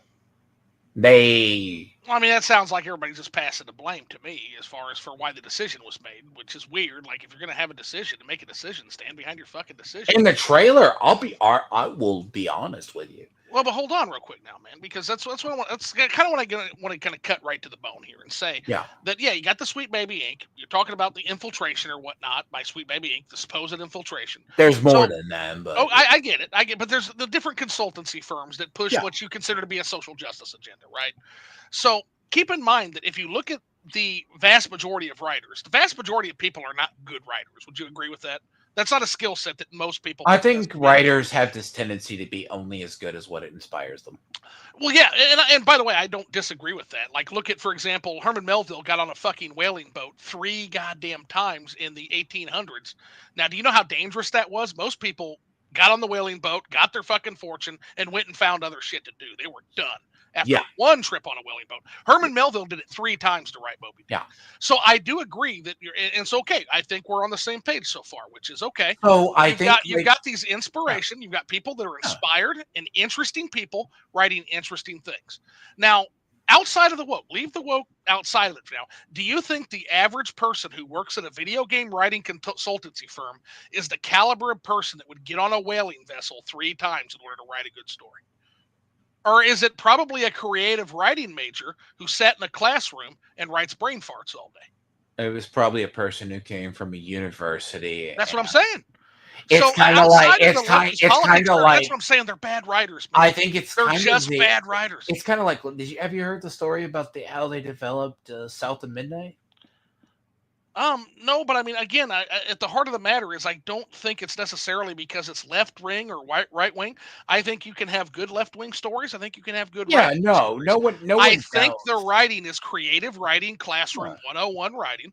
And Huh. it's hard, and most people aren't capable of selling and marketing a story or a novel, or they're not capable of selling a story to people. What? Because you sat in a creative writing classroom, you think you can sell me your brain fart? Get the fuck out of here. No, And I think that's the yeah. problem, is that's most video game writing is coming from people who are not necessarily interesting people, and they've just sat in a classroom. And brother, what I'm trying to tell you is that comes entirely outside of politics. There may be a political agenda in some of those people because of the predilection of the creatives to be what you call left wing. But that's not why the writing sucks. There are left wing writers. Let me ask this. There are right wing writers that are can what influences them get into their work? Absolutely, and it doesn't make the work bad just because it's leftist. I have a lot of leftist works I love. So if you look at South of Midnight as an example, they originally planned her as a Cajun white woman. Okay. Now, someone went to Sweet Baby Inc. and then said, well, actually, there's conflicting things. You can find the original model that I was going to say that's capitalism, man. That's they apparently, and then the person came down, and I guess someone there asked for consultancy. Then they asked them as a Canadian to write about a Cajun that they never experienced, like a Cajun living in a bog. So it comes off as very jarring. I'm not calling the game like woke or like SGW. Sure, but it's jarring as hell. By the way, could be. It could be a good one. It's like Telltale, but like also too. I feel like some in the industry. Yes, you're right. Writing, that's something I've said. That's what I'm trying to say. A lot of these issues aren't even with the creative necessarily. Like you just said, a lot of these decisions are from an executive level. And again, that's not a problem even with the creative process at that point. That's a problem with capitalism. And if you've got a problem with capitalism, I hate to be the one to tell everybody, that's a leftist perspective. I'll be honest. A lot of games that have been greenlit, like Steam is now starting to push back against a lot of the Project Greenlight stuff. If you don't put out a product, we're just going to refund your product. If you don't put it out, it's Project Greenlight's the people who keep putting out early access games and never putting them out. Right. There probably needs to be some fucking teeth behind that. Especially there does, and off, there's also a lot of people who put out stories like you see in entertainment. They canned Batgirl, but they went forward with the Flash. They wrote off Batgirl. Those are both trash ass CW shows, so I don't even know what we're talking about. No, we're talking the movie. You remember the movie that was already in the can? There was a Batgirl and a Flash. I know the Flash movie was awful. At least we got to see Michael Keaton as Batman. So the funny thing of it is, right? So they had the Batgirl movie in the can, basically, about to go to production. They wrote that one off, but they kept producing the Flash. I mean, again, that's an executive level decision. Oh, yeah, that was a really weird. We'll make more tax writing this off as a loss than we'll make putting it out in theaters. So that's, I actually hate that. I'm actually disturbed by that because I don't care how good or bad the movie would have been. That's lost media now. That's forever lost media, and that sucks. And the thing about it is, even if it, that's a whole other issue. In gaming, I'm also finding a lot of games that you can bring up Saints Row. Like Saints Row, like TM would argue that it was never really good, but I disagree. Like I think all games had a falling off point. But I'm like, yeah, there's a certain point where maybe a series, if you don't have any good ideas or any good shit on the shelf, maybe you should just put that franchise on the shelf and not have to make an iteration every couple. I asked this of disparity. So how do you feel about and this goes into this talk about I bring up. So when a studio says brought to you by the team or studio that made of, what's your first knowledge? Is it the same team members or is it just they're riding on the legacy? Well, anymore, a lot of them are writing on the legacy, to be fair. Like if you look at, for example, BioWare, irregardless of what you think of the new Dragon Age game, that's a ship of Theseus. Like almost nobody who was originally at that studio are there anymore. They're It's like gone. it's an entire transplant of talent. So yeah, I mean, being realistic, yeah, I would say at that point it's a ship of Theseus. Like yeah, it's the same company, but the personnel that made that game what it was, I have the same thing. Like I love the Elder Scrolls 3 Morrowind. I love it to death. I didn't really care much for Skyrim or for Oblivion, but if you look at the people and the staff and over time, like there's a couple of key people, like Todd Howard's there, little Todd's there, so is Ken Ralston. But in general, like the people that made Morrowind what it was, Julian LaFay, Michael Kirkbride, others are fucking gone. Yeah, by that time. It's like saying Relic is like the same team that did Dawn of War 2 is the same team that did Dawn of War 3. No. Sure. And then over time you're gonna have redundancies, you're gonna have staff, people leave, you're gonna have all kinds of things that happen. That turnover is also, it's kind of like when you get into Suicide Squad as well. Like one of the, I think that's not Remedy anymore. Yeah. Halfway through its development, they finally lost like one of the original heads of the Arkham team. And they were like, I don't want to be here. This is not the project I'm going to, or the project wasn't going to be good. And then so he leaves. And so at that point, you don't have anybody left. And then what's funny is by the time like that game released, or Saints Row, I think everyone, when they saw the trailer, said, what have they done? The trailer was like, what have they done to my boy? I was like, no thanks. I watched Angry Joe rip that game to shit. I think it was Angry Joe. And that was some of the cringiest writing I've ever seen in my fucking life. And yeah, at that point I said, no thanks. But here's the thing. Was Saints Row ever fucking good? I guess that's the question I asked as I watched that review. I'm like, did we? I think when I think back to it, it was always when it was a GTA or like the 2. It always had that weird. Well, yeah, because Saints Row 1 was literally just an attempted GTA clone and not a great one.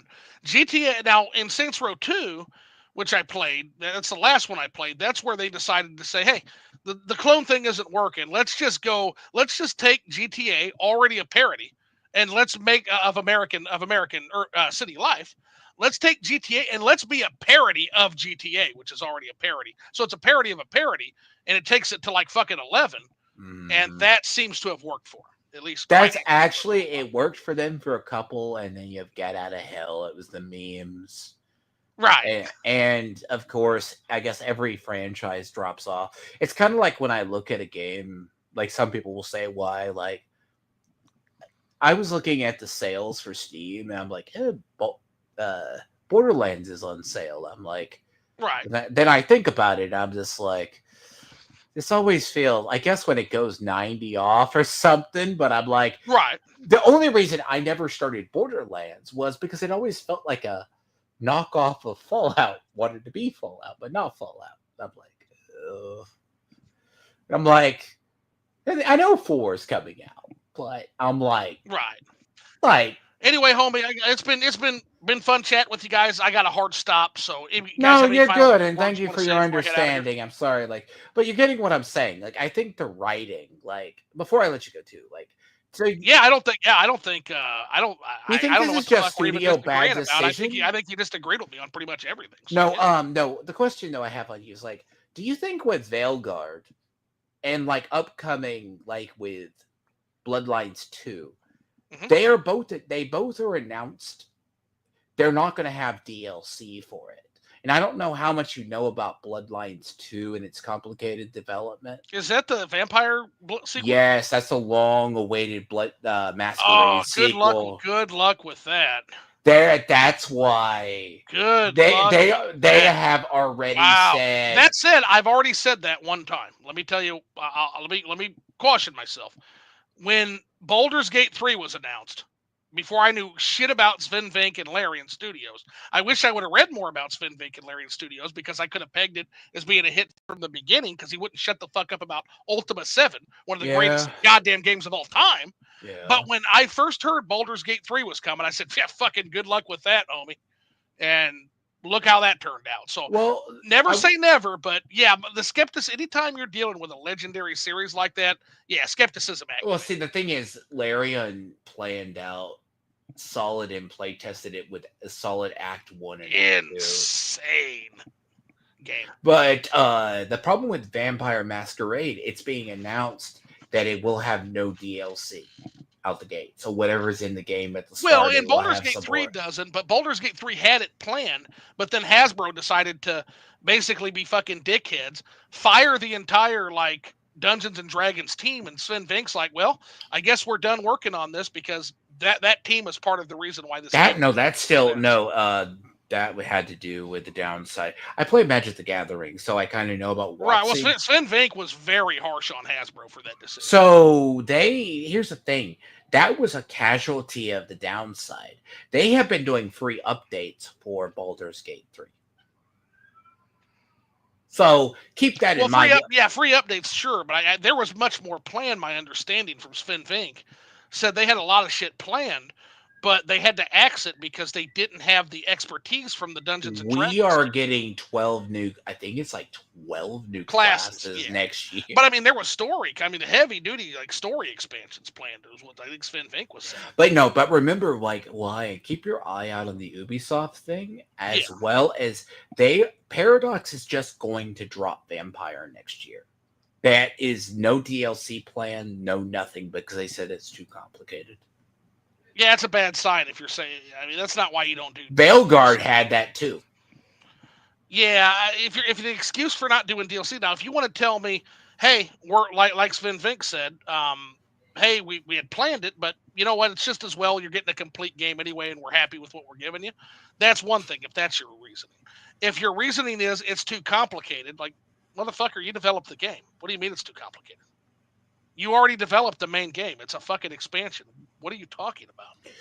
That seems to me like an excuse to me. Paradox could also seem like it's I don't know how much you know about. You do research into them. Apparently, it was problematic in its development. Well, yeah, I'm sure it went through a development hell. It's been coming for what? How many? And that is not the most civil of games.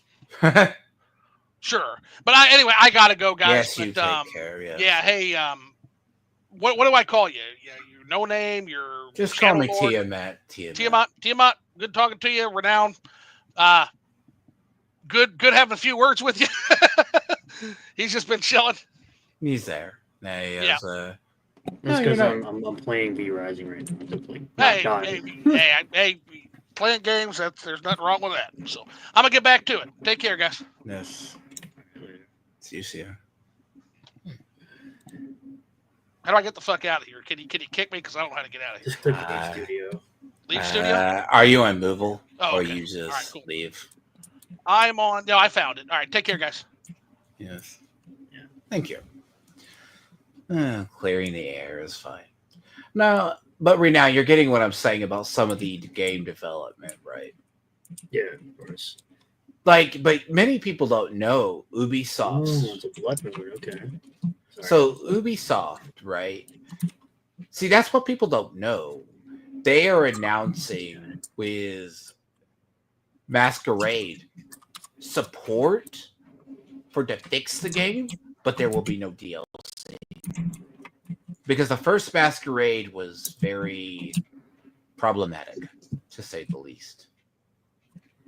You have a part in the game, you have to go choose to kill everyone at a snuff studio maker or not. That game has some very, very, very edgy choices. What was it? Vampire was another one. He was asking me if you were okay in DMs. Oh, I guess he's fine.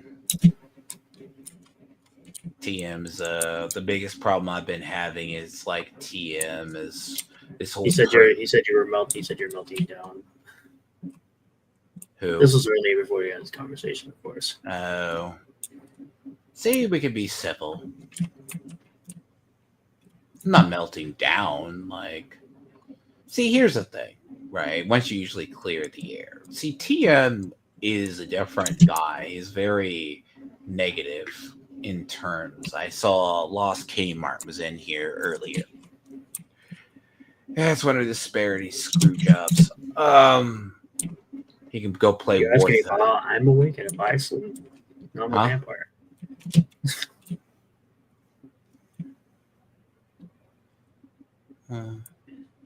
Oh, he slept, and I am on a second round of sleep apparently. So not a week. I'm in. Like me, I'm not beefing with nobody today. I'm just chilling. I mean, I Just did talk chilling. to that one dude, but it's like after I said my piece about here's this screenshot of my views on the video, and I said have a great day. I hope you sleep well. I was good. I muted that conversation. I was done. True. I have no interest in arguing with people today. No, I'm different. I don't have an issue. It's like with Christmas stuff happens. I'm apparently, as I said, I'm not a gamer, but I buy games when they go off sale, Like Ubisoft is facing they've had supposedly they're like $1 billion in the hole right now. So The thing about it that they don't get is the messaging from the developers and the messaging from the people playing the roles. Like, I don't give a shit if you hate somebody's political opinions. I don't give a fuck. I don't give a crap. I meant to say it when he was talking about the widening audience thing, which is what I said in the debate. I said, you're trying to widen your audience to people that aren't gamers, aren't I should have said interested. it to him. I should have said it to him. The idea of the wider audience is you can make. I mean, it if you look at my example would be like Souls games. Are Souls games appealing to people that are consistently crying about how these Souls games should have easy modes? No, they strictly tell them get good, scrub, or don't play my game. No. And that's what people like. Everybody likes that a dev just makes the game they want to make. What I have a problem with is how you change the franchise that I've known forever to be a certain way into something it's not. Because you're trying to get a wider audience. This is what happened with Star Wars when they're like, the Force is female, and now we got to put a female Jedi in for reasons. And then she is better than the fucking guy who's considered a grandmaster because reasons. Bad storytelling. Or as people would say, well, he kind of forgot. I meant to touch on the Star Trek thing. I meant to they don't touch get on that. They don't get the, like you say, always say the pattern recognition. Well, see, that's what Greg Owen was talking about in gaming. When it came for the the Forspoken thing, like when I looked into it a little bit further, nobody called it woke. Nobody called Forspoken woke. They just called it a cringe story that was terrible. Yeah, it was designed by nobody liked the design of the main character. It was designed by the Japanese, ironically. Like it's ironic how Japanese developers can make better black characters that are well written and well loved over Western gaming. I always bring up this thing because they always like to do this. People online, randoms, guys that have blocked me before, by the way, they always like to bring up the fact they're like, oh, we don't see our black representation, and it's like, well, we've had great black characters since 1997 with Barrett Wallace, a retired a guy who is out creating this resistance to save the planet, single dad, taking care of his daughter, has his own business. Like, what are we doing here? What are we talking about? Apparently, that's not good enough, though. I think it's also the perception of the Asian culture sometimes. And then, like you said before, TM talking about wanting black characters in Dragon Quest. That means you don't really like Dragon Quest. You really just want to see yourself in Dragon Quest. You don't really like the franchise for what it is.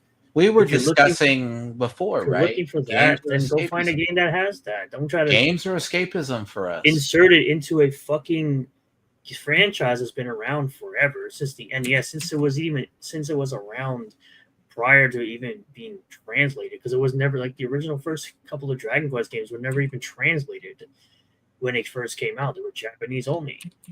Mm-hmm. You now have fan translations so people could actually play those games. But Dragon Quest is not a franchise that's like super popular. I've said this to people before. Dragon Quest gets overshadowed by Final Fantasy and Kingdom Hearts. No one really cares about Dragon Quest. Even Kingdom Hearts, even the Dragon Quest 3 HD 2D remake, no one's talking about it. Again, I told you as well, no one's talking about Dragon Quest 12. The fact that they released it, they showed it off the exact same way as Elder Scrolls, yet people are still talking more about Elder Scrolls than Dragon Quest. I swear to God, I see more with Builder than I do the other stuff.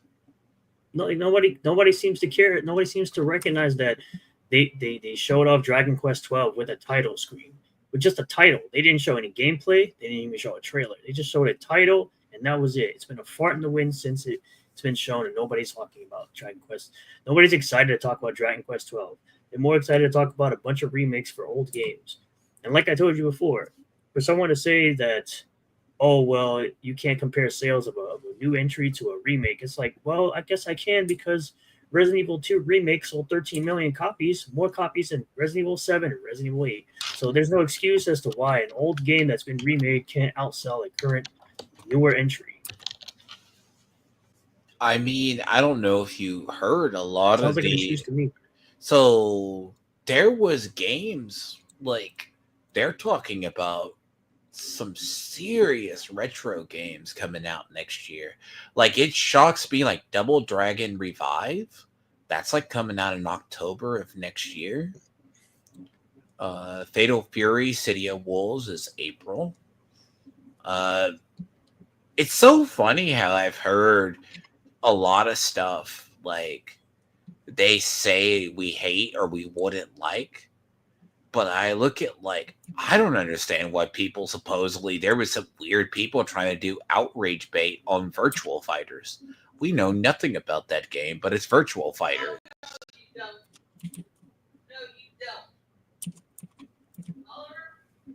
Like It's Virtual Fighter. I like Skyrim, but I'm not hyped for Elder Scrolls 6 just because of a fucking title screen. Ugh. That game was announced, 3 years ago with a title screen? There's nothing out there about it. No trailer, no gameplay, nothing. I don't care about that fucking game. Elder Scrolls 6 is like they were waiting. I think Starfield was a glorified tech demo. To be honest. That's so people don't understand. That was a glorified tech demo for Creation Engine 2. I need to try Starfield, but it's in my to-get list, but it isn't way fast because for as much as I say it, I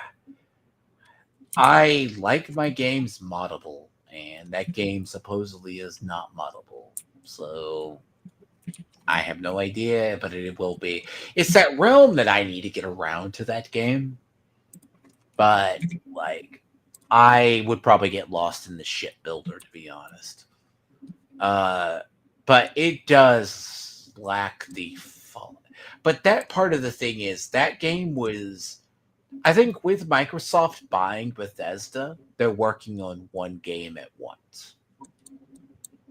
Like not BioShock, but BioWare. All that team got moved to Mass Effect 4, right? New Mass Effect. That's like, okay. See, when I went to look at his brain too, it's like, I ask you this, Rena. Do you think people are reassigned or rewarded up for when they work on a game that fails? They're rewarded up most times. They're just shifted around, like Marvel executives. Yeah. There's a shifting that occurs. They're not really fired, they're moved around.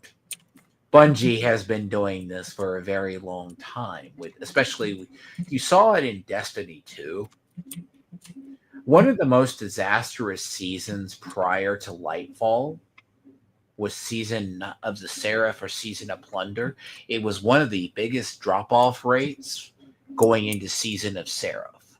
They told the player base, it was a creative director, told the player base, we already got your money, so why do you care that the last DLC, the last season is blah, right? And that was Season of Seraph, where they rebuilt Rasputin and then killed him off.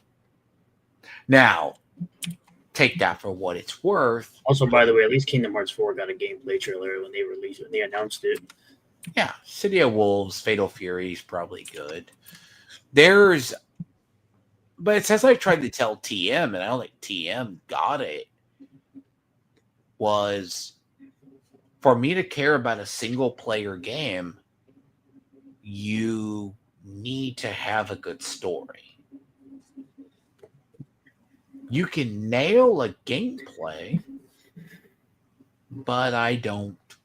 If a story doesn't grab me, it's just the gameplay that keeps me there. If that makes sense for now, for people. Like the gameplay loop for Destiny got so bad, we were farming the same loot, same events. Every year in the fall, it's always Festival of the Lost or whatever. Every December, it's always Solstice. It's pretty much Horde mode 1 million, basically. Horde Arena, farm this, get this roll, maybe get another. I dropped out about Season of the Deep. I dropped out of Destiny 1 after learning that, after the second DLC before Taken King came out. I played the first fucking raid of Destiny 2. Yep. Iron? Taken King. You dropped off at Taken King, not Iron. I dropped out right before Taken King. Supposedly it was Iron. It was like what? Curse of Osiris. Are we talking 2? Curse of Osiris. Talking 1. I dropped off at 1 just before Taken King came out. Then with 2, I played the first raid, got the best shit, and said, "Nah, I'm good." The story was still ass. Do you know what's funny? Curse of Osiris and Warmind were both basically cut content. Yeah, I know. That set me off. I started to realize everything they put in the game was cut content.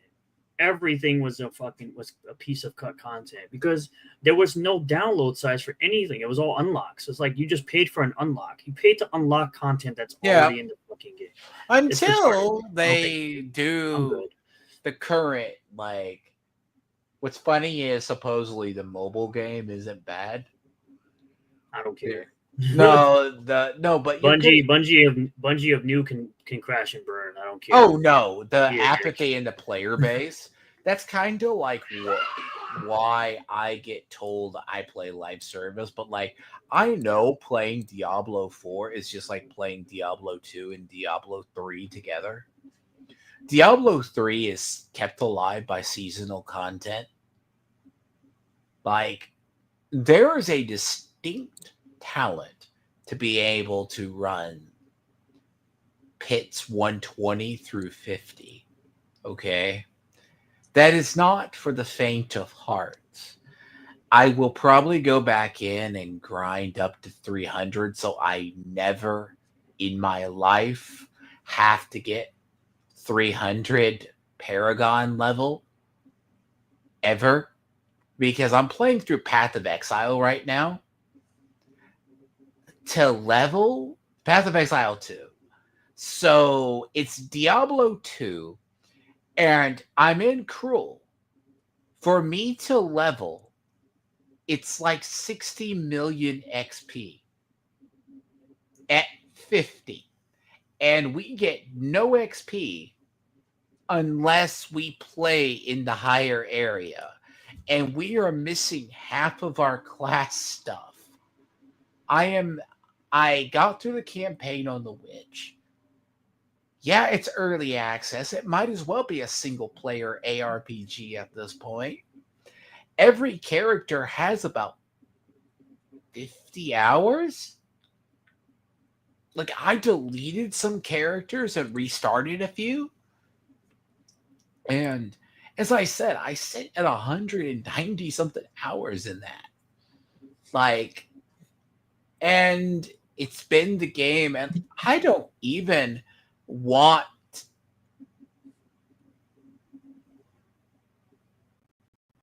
Oh, yeah, welcome. That was the other side of the house. So, at least that's not in my ear. So, that's at least good. It's not my demon cat. It's the other cat that Trump's quote unquote. So, those two fight for no reason. Well, what can you do? At least, as I said, it's not like a bomb going off in my ear. That happens. It's always fun when you game later. You think you're in the focus in the hole, and then focusing. And then the next thing I know, I have Oliver slaps my cat, jumps up, like swats up at him as he's sleeping on the couch. And that's like earshot from me. Yeah, that's like a hand grenade going off in my ear. It's bad, and it will cause me to sometimes jump. It's always the greatest. But all in all, though, it's kind of like we're not gamers if we play live service, though. But you play an MMO. Yes. It's like I wouldn't play New World. Like, I played New World because I had friends. Like, I'll play single player. Like, I look at my Steam and like I'm missing hours, but like, dear God, if you go look, I think Sacred 2, I played that for 3 years on its own game and with the DLC. Before Steam, by the way. Like Fallout 3, Fallout 4 is the first Fallout that I bought on Steam, but I already had everything for Fallout 3 on its own launcher. The only reason I haven't reinstalled Fallout 4 is I need all my mods for my campaign. And I have been far... To be honest, that game's 100 gigs. So, sounds easy, but sounds room, but I have games that take up space. I only have a 2 tera currently. But yeah, it comes into gaming. All these people accuse me and Renowned of not being gamers, right? Like, I've played Bioshocks on the... I think I've played all except for Infinite. All except for Infinite. Because Infinite didn't appeal to me. I don't acknowledge Dragon Age Past 2. Really. That's just because of the era I come from. I have thousands of hours in StarCraft. I have in StarCraft 2. A lot of my achievements on Blizzard. In Ubisoft, I've completed generally Assassin's Creeds are usually one and done for me because they're not inventive. So they give you Syndicate. It's funny they give us games over there. It's about like, I don't know. Sometimes if you don't check your Prime Gaming gives out a lot. Prime Gaming gave out a lot of good ones. Yeah. A ton of AAAs. I get everything except for Epic. Now, usually, if it's interesting, I'll pull it. Like, I think GOG gave me Suicide Squad earlier in the year. That's always the sign of success, when GOG gives it away. Isn't that Renowned? Suicide Squad was given out twice in the year. And it's still $3. No one wants to play it. Even if they added Deathstroke. But a lot of people like TM and then they want to go, I play for story. I'm like, so you're playing games for slot story and achieving. That's not how I like spending my time. I don't want to play Data War for a reason. Right? Renowned, do you remember Ghost of Sparta? Vaguely. Vaguely. I can forgive you not knowing that one. I played it vaguely on for a little while on the PSP. Haven't really gone back to it. So I played the first 3, and it's very old. I know.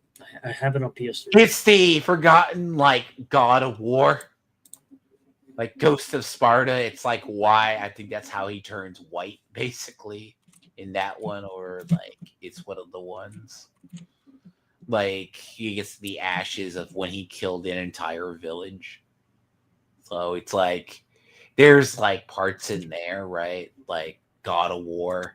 That's like when it's like I don't touch a console. I went into card games and I mainly play PC. Right? So if a game doesn't clear like my lately I've been doing certain games just because they're easier to play.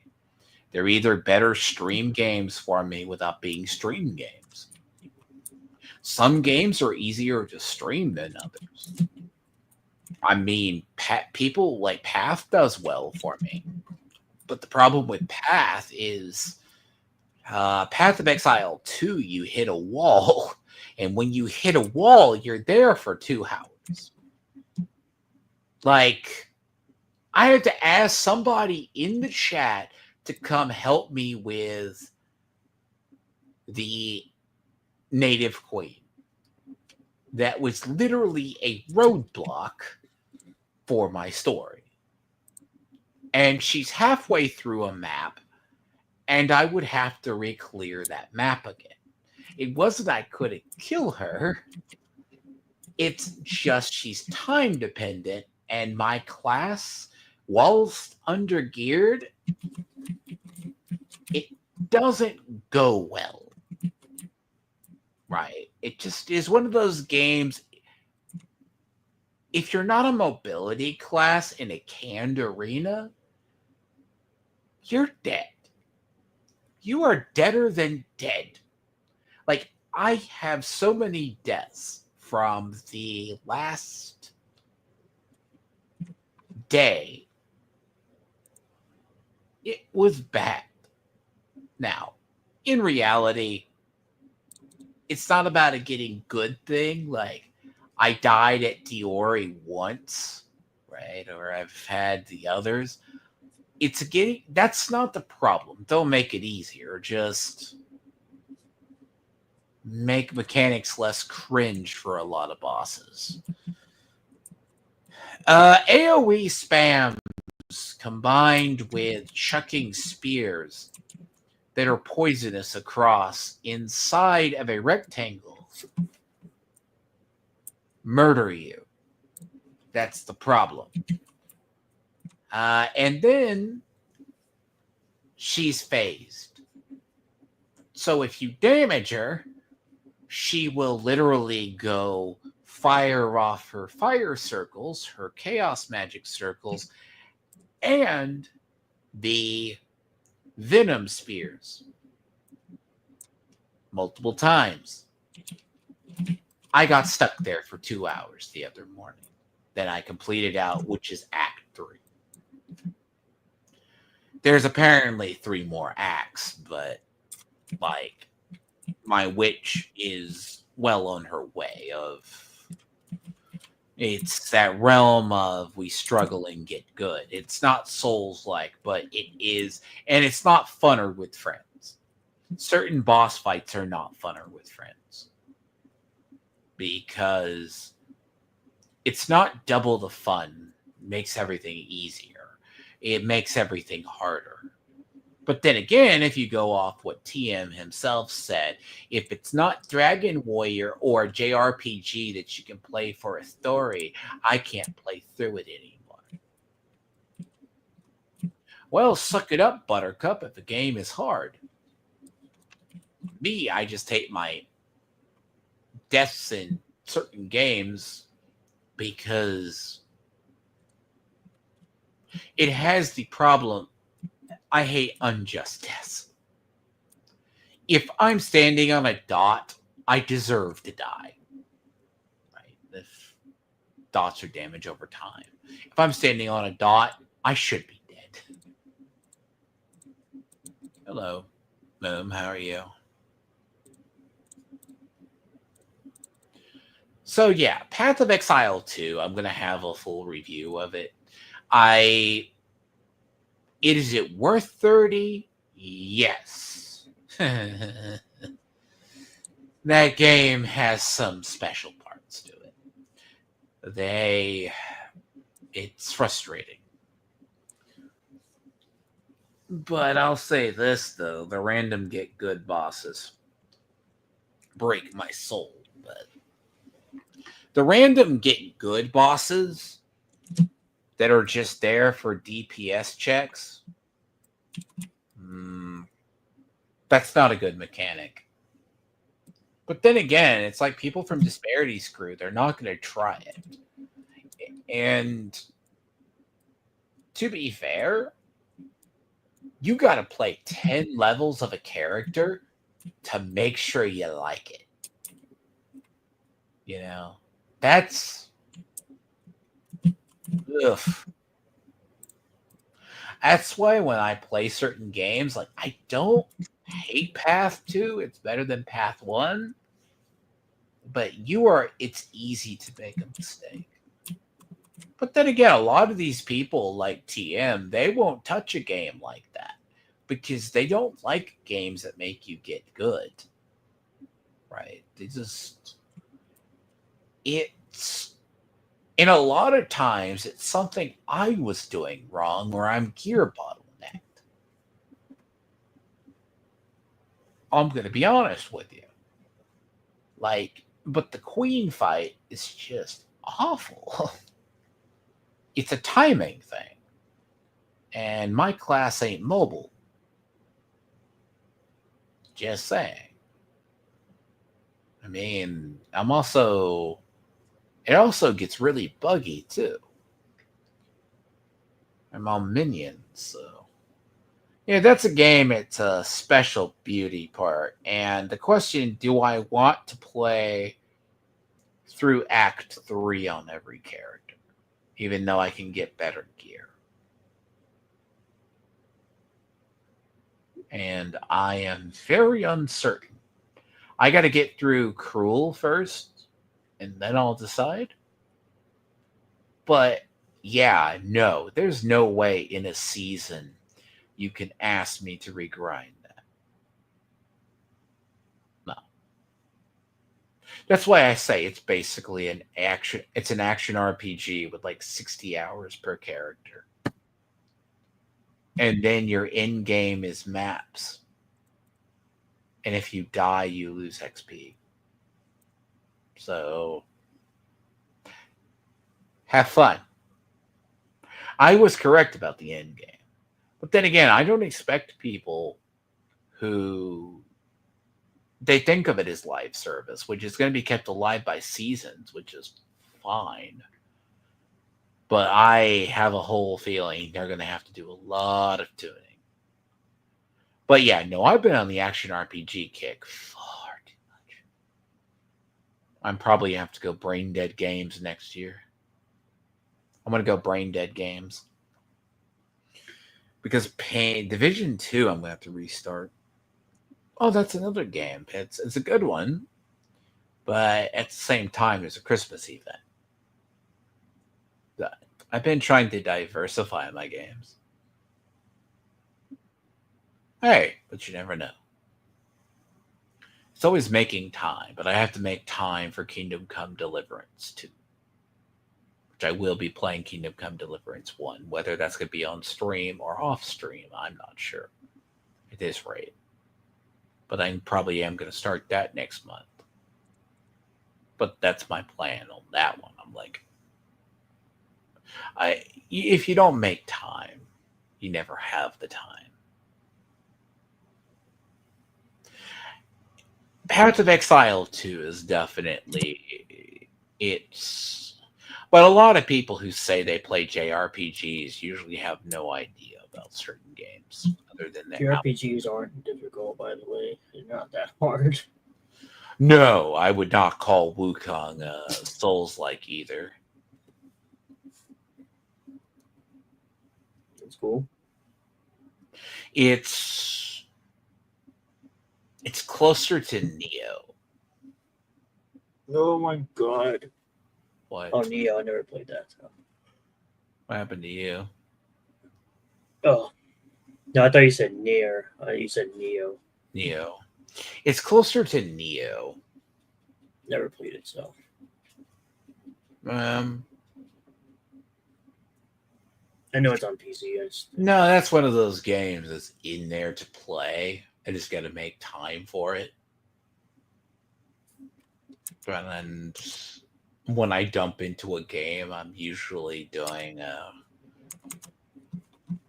like, I think outside of Vessel of Hatred, if it weren't a season for Diablo 4, I would have been done with it like 6 weeks ago. I would have been done after a month and a half. I mean, that's because there's nothing to gain for me. Like right now, it's like the only thing I'm there for right now is getting my Paragon up and better roll gear that's going to all go to Eternal. So if I don't, I have to go over there and sell all my runes. But yeah, no, that's kind of a game's like, but I like the character building. I mean, Vessel of Hatred is good story for DLC, but I really would rather do it once and get into power level. Basically, I want the power level. I don't want to. If the end game starts at 60,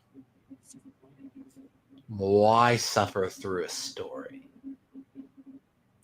There is no reason to suffer through a story if the end game start or the main game starts after the end of the game. So I skip. That's why I always skip the campaigns. So I go straight to leveling. And Path, that's my concern with Path. Path is going to want us to do every single story every season.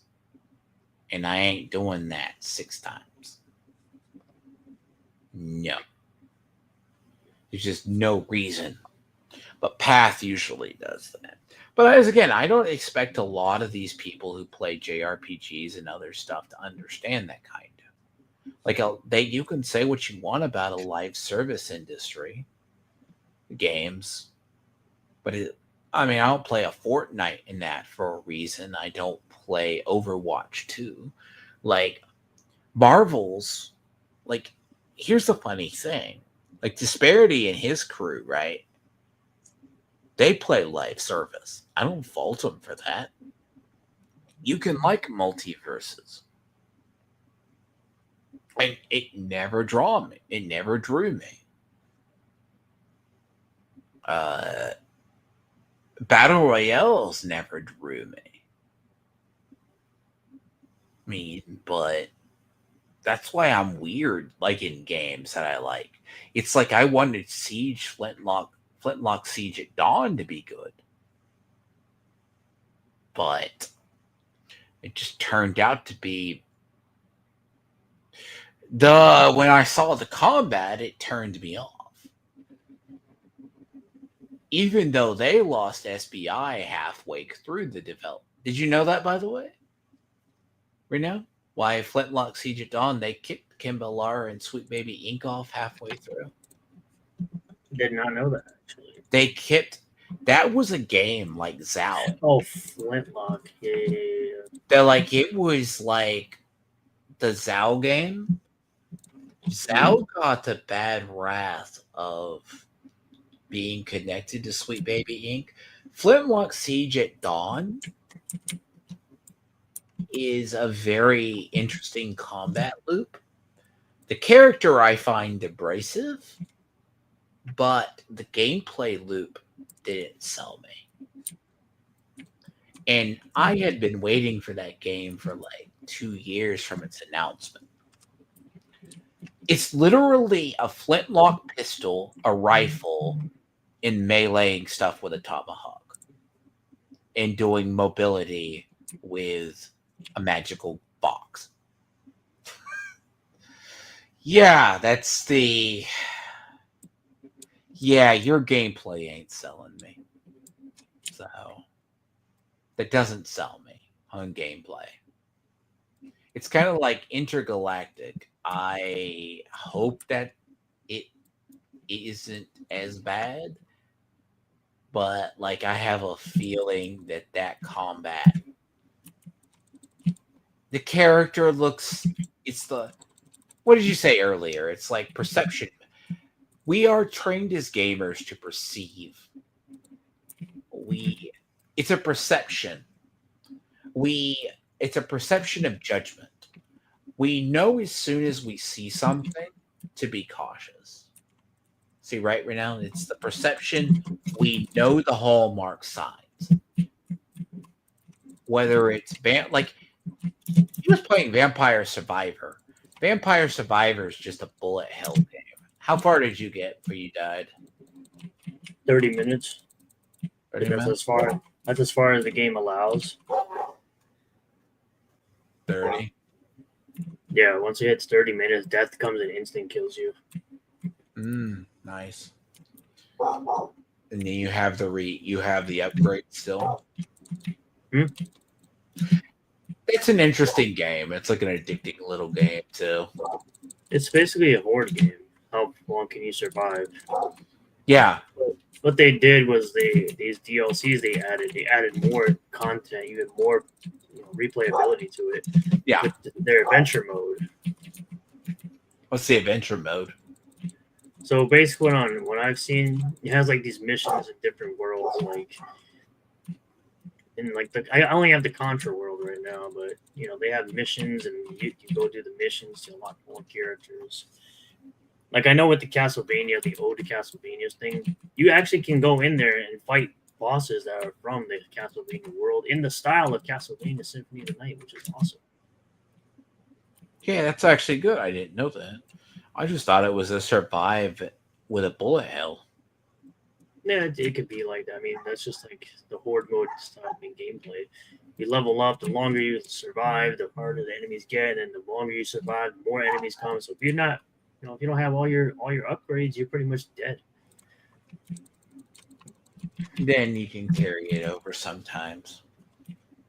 That's just a game that's like, and then again, it's a $5 game. Oh yeah, it's kind of hours and hours of content. It's like Ballataro. I saw Markiplier was getting addicted to Ballataro.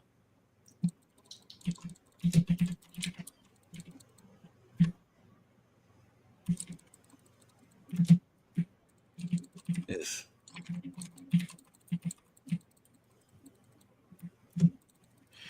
He played what? Shadows of the Damned last night? Yeah, I finished Shadows of the Damned. Like the end part, the last scene of the game was like no audio. I don't remember. I just don't remember if it was supposed to be like that or just the game is screwed. What, when you get to the hotel and the ending? Yeah. Where he starts all over again? Yeah.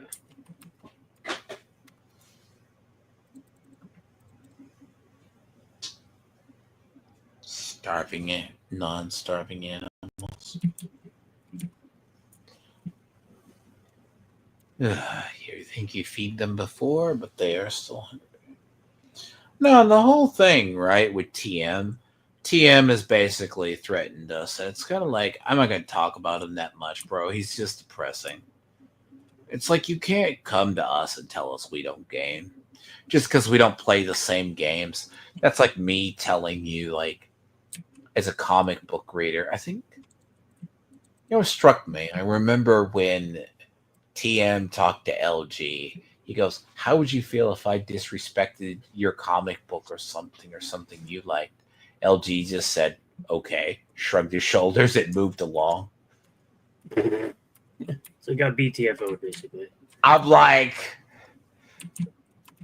you don't like reverse comics? You don't like Batman? Okay. I don't tell you what to like. That's my whole thing. It's like I don't give a shit what people like, man. If people want to goon out to Tifa Lockhart, and I don't care. It's none Go- of my business. Do Good it in your on own home. you. I don't need to know about it. I don't give a shit. I don't. Weird people exist online. Like you By the goon way, out to whatever you want by to the goon out. way, If you want fun to goon fact. out to a first descendant character, I don't care. Yeah, fun fact. The adult side of shit is what keeps Overwatch stuff around sometimes. Yeah, Rule 34. Yeah, the Rule 34 of Overwatch keeps that game alive. It was really funny when they were like, Concord is so bad they don't even want to do Rule 34 of it. That's how bad you know it is. That was hilarious. No, Concord was just a game that you put money into. It's kind of like the studio that did Dustborn. He already has this whole game funded by the state of Norway again. Is that crazy, Renown? He already has his funding for his next game. And he didn't make his money back on the first one. So it's all federal money, like from Norway, keeping his studio afloat. Hard to believe it's done by the same guy who did The Longest Journey. But yeah, I feel a lot of people are. Strangely enough, I have no issues if you're just going to play JRPGs or play different games. Just don't tell me I don't play games. A lot of shit I just grew out of playing. Like I never grew out of playing JRPGs. To be clear on that, but if you're not making a JRPG that's actually good, I don't care to play it. I'm not wasting my time. Like it's like I'm not wasting my time playing Dragon Age and Veilguard. It doesn't appeal to me. It looks like shit. And as I said, I don't really acknowledge a Dragon Age after 2. And I only played Dragon Age 2. I didn't like the combat of Dragon Age Origins. I didn't play it. I played Dragon Age 2. I like the action combat. I played, recent years I played Knights of the Old Republic 1 and 2, and I absolutely loved them. I think they're both masterpieces. And I'm sitting there like, why didn't I play Dragon Age Origins? It's the same fucking combat. Yep. Fuck. KOTOR remake is supposed to be coming out at some point. It's gonna be trash because it's not the same people. Oh, but yeah, that's one of the things that what was it? The Act Man was afraid of them putting pronouns and making Revan non-binary, but other people. That's the prediction. That's kind of the prediction. There's major. It depends on the fan fiction. They're going to go for Revan. Like there's a lot of lore to him. He's canonically male. Yes. No, there's a lot of lore to him now as an established character. He's actually one of the few Jedi to actually come back to life after death. Like, if they go fan fiction, there's a lot of fan fiction in communities about him. So bear in mind, we have no idea. Like, there's been rumors, like supposedly, like Amazon supposedly is getting the better deal, and I have to look it up in the Warhammer article. Like, they're trying to get the rights to the toys, so in the product. But I don't think GW is just going to give them carte blanche for the story. But if you give them creative rights to the TV show, they can do whatever they want with it. So, yeah, you can have female custodians and female space marines. Basically, there was actually the idea that the female custodian that was in the Codex was actually because of Amazon or some other team. because the marketing team for GW is always different. Because a lot of people don't think about it, like KOTOR. Like, the writer of Veilguard, right, is trans. To 100% the game, you have to be trans. A lot of people. This has already been exposed by Asmongold. It was exposed by everyone who played. My supposed god, another person I don't watch. Remember, that was another thing that this dude said. Asmongold is your god, and I'm like, I don't watch Asmongold, you dumbass. So once again, like, this is just more shit that he made assumptions about that got wrong, and he got stumped because he's a dumbass. Asmongold is a fucking weather vane. Asmongold is a straight weather vane.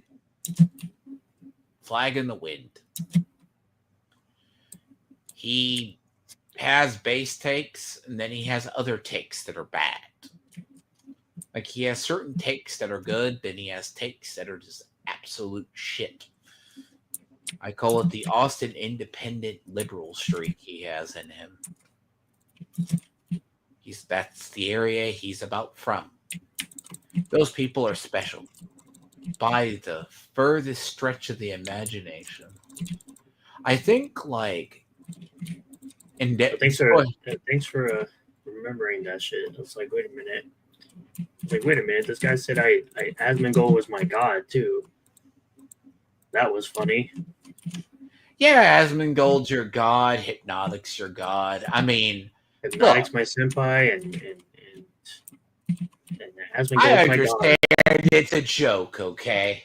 Grimm's, and I sympathize with Grimm's Grums, even though I've said he's an asshole for not, but you know, fucking putting out his game. But you know, apparently, I don't have an opinion of my own.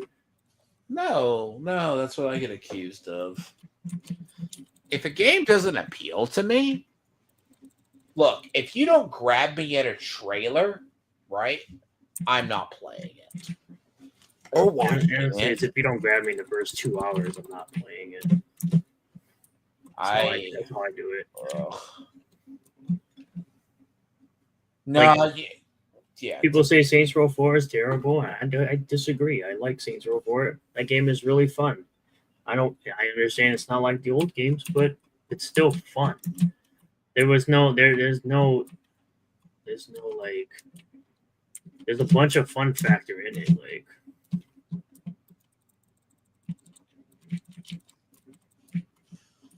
you know, the powers are cool as fuck. Will I say it's the best Saints Row? No, I think is that the alien one? But yeah, the fourth one is the simulation, of course. Yeah, the whole world is it's look. Like, you're in a simulation, we get it. Yeah, wasn't everybody just like raising the Matrix, bro? Like, well, yeah, no aliens had destroyed the Earth, I think, and then everyone's living in the Matrix or something. If it's that one I'm thinking of. The thing is, they all run together to me eventually. Like, look, I get why people go after Grums. It's the same reason I hate Mighty Keith. You know? Mighty Keith is not the arbiter or weather vane that you think he is. So the problem is when you're dealing with creators online, you have to understand you give or take from them. The idea, right, itself is they're just guides. Make your own mind up. Like, if gameplay of a game or a trailer doesn't sell me, I'm probably not going to touch the game. I still can't believe that we live in a world where a game trailer, you can't comment on a game trailer and say this game looks like shit, this game looks like this, without it being, oh, he's grifting. It's like, we live in a world of stupid fucking retarded people. Oh yeah, no. That's what gets me about the intergalactic trailer. The ship is a Porsche. You have a woman with a head shave. You have another cringy character that looks like Snake Plissken giving her a mission. And apparently, the premise of the game is you're fighting against an orthodox religion. I'm like, I raised my eyebrow to that.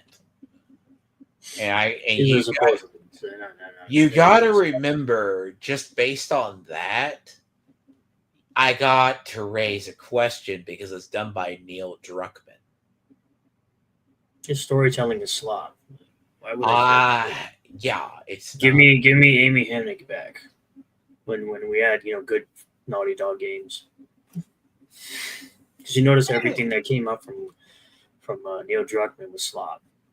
80% drop off for Uncharted 4, 80% drop off for Last of Us 2 after the whole Joel thing. Basically having Nathan Drake be overpowered by a woman after taking out like 23 guys. Like, get the fuck out of here, bro. I mean, and what? Last of Us Part 2? Uncharted 4. I mean, Uncharted 4, like Uncharted was pretty much Indiana Jones game. And what's funny is no one said Indiana Jones was a bad game, by the way. The new one? No. What people did was they recognized a pattern where every time they said built for a modern audience, the game was trash.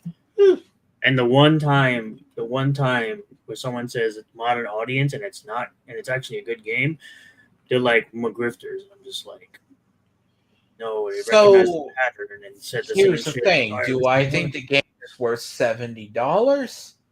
No. I don't think any single player game is worth $70. No, I don't. I don't. I don't think any single player game is worth $60. No. Unless you're going to tell me that the game is like 100 plus hours of content, and even then, I still don't think it's worth $70. There were dudes talking about wanting to pay $100 for GTA 6. I'm like, you guys are stupid, bro. Look, how much? I ask you this: how much do you think your time is worth an hour, minimum, in a game? How much do you think right now? How many games in an hour? $1 an hour? Sound about right? I mean, The Last of Us. Some people say it's $1 an hour. Hello, Theo. How are you?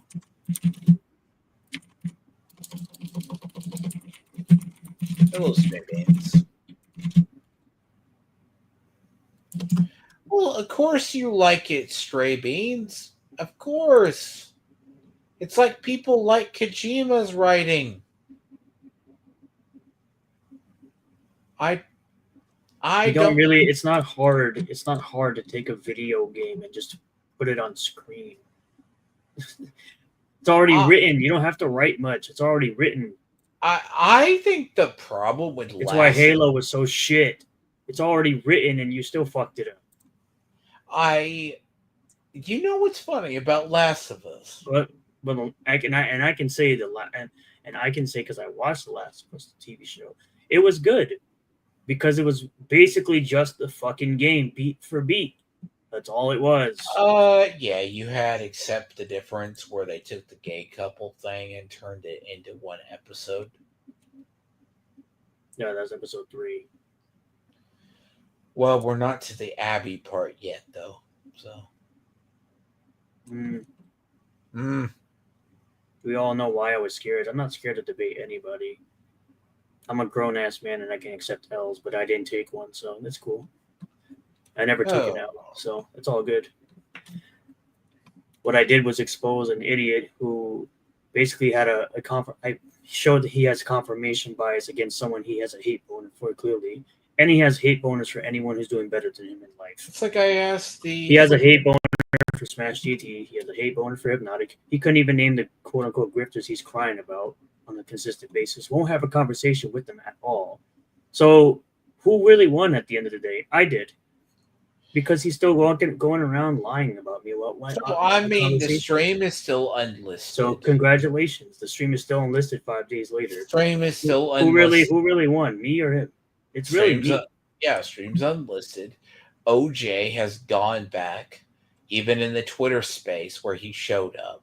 One of them, they renowned hosted, and then he said, "You saw it." He said you were racist. It's like, oh, you're racist because you don't like Forspoken and Black people. I'm like, you put that in his mouth. I absolutely won when he puts words in my mouth and starts to debate, saying I'm a grifter sympathizer before even starting a debate. I already won. I won before the debate even started.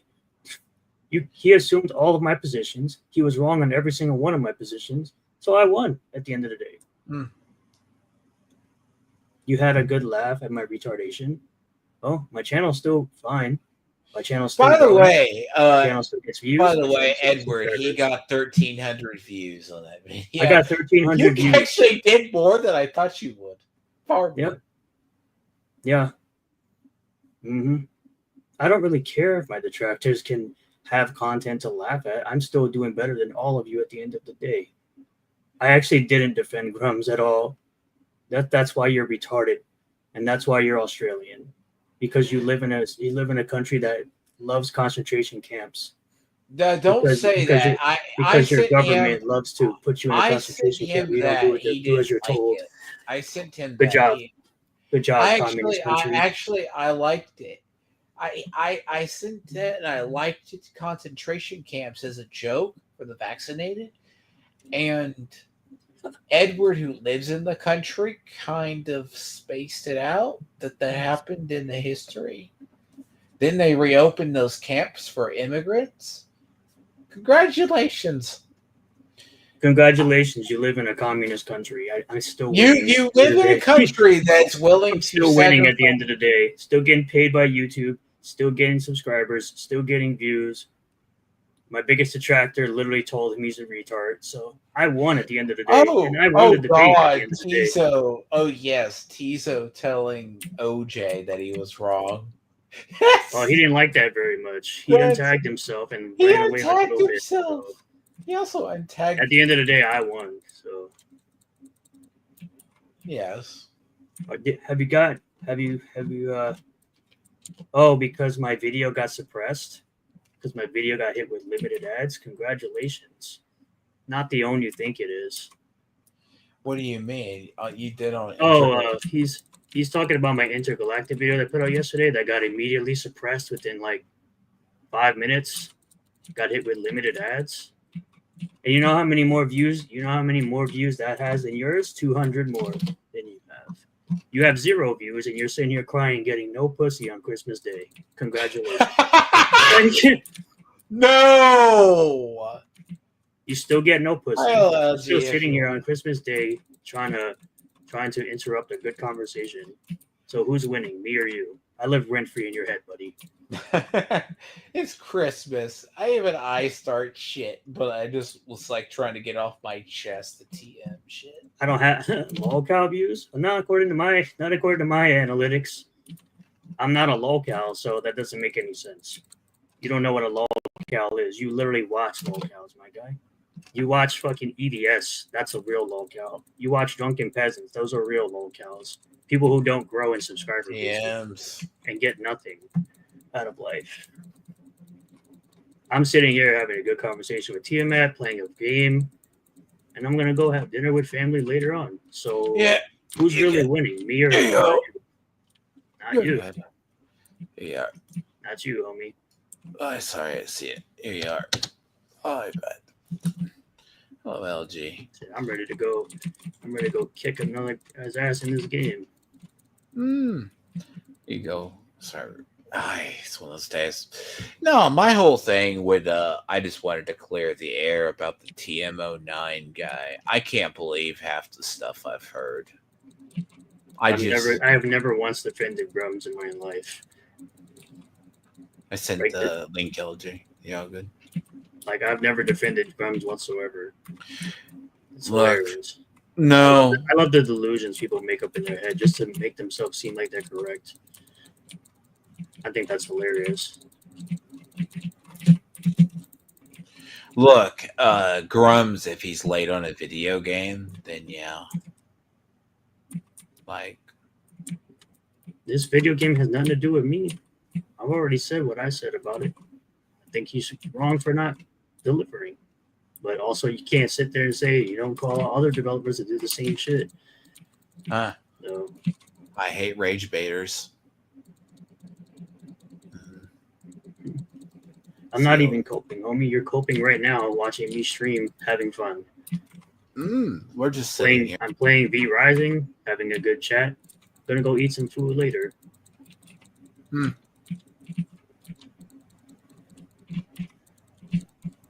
Why you sitting here still getting no puss, bro?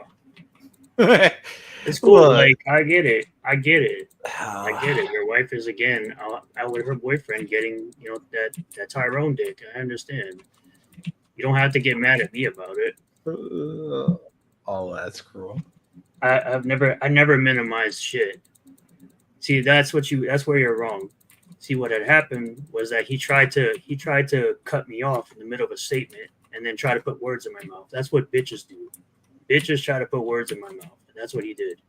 OJ just does debate me. You're not familiar with the debate me bro tactics, and he was. Your Gums content exposes you as a hypocrite for having a hate boner for EBS. I don't have a hate boner for EBS, and I mean the same way. You mean the same EBS? Hold on. Let me finish my point. First of all, I put money into EBS's shit, so I have every right to bitch about him being late about my stuff. So You've also bought books from Liam Gray. And I bought books from Liam Gray. Still don't have those. You know what books I do have? Ripperverse. You know what books I do have? Tyler Carpenter. You know what books I do have? I have Phenomenova. I have Heroic Tales. The guy who had a broken neck still got me a fucking book. So go fuck yourself. Oh yeah, no EBS told him to break his neck harder next time. Yeah. The guy who had a broken neck still delivered me a comic book in record time. That's crazy. So I got every right to have whatever hate boner you think I have, where I put money into the product. So the people that are crying about Grums haven't put money into the product. They just want something to complain about. Wait, so you mean does that mean you're an actual consumer? Like you're an actual consumer of comics then, by that logic, sir? Yep. Okay, that's what.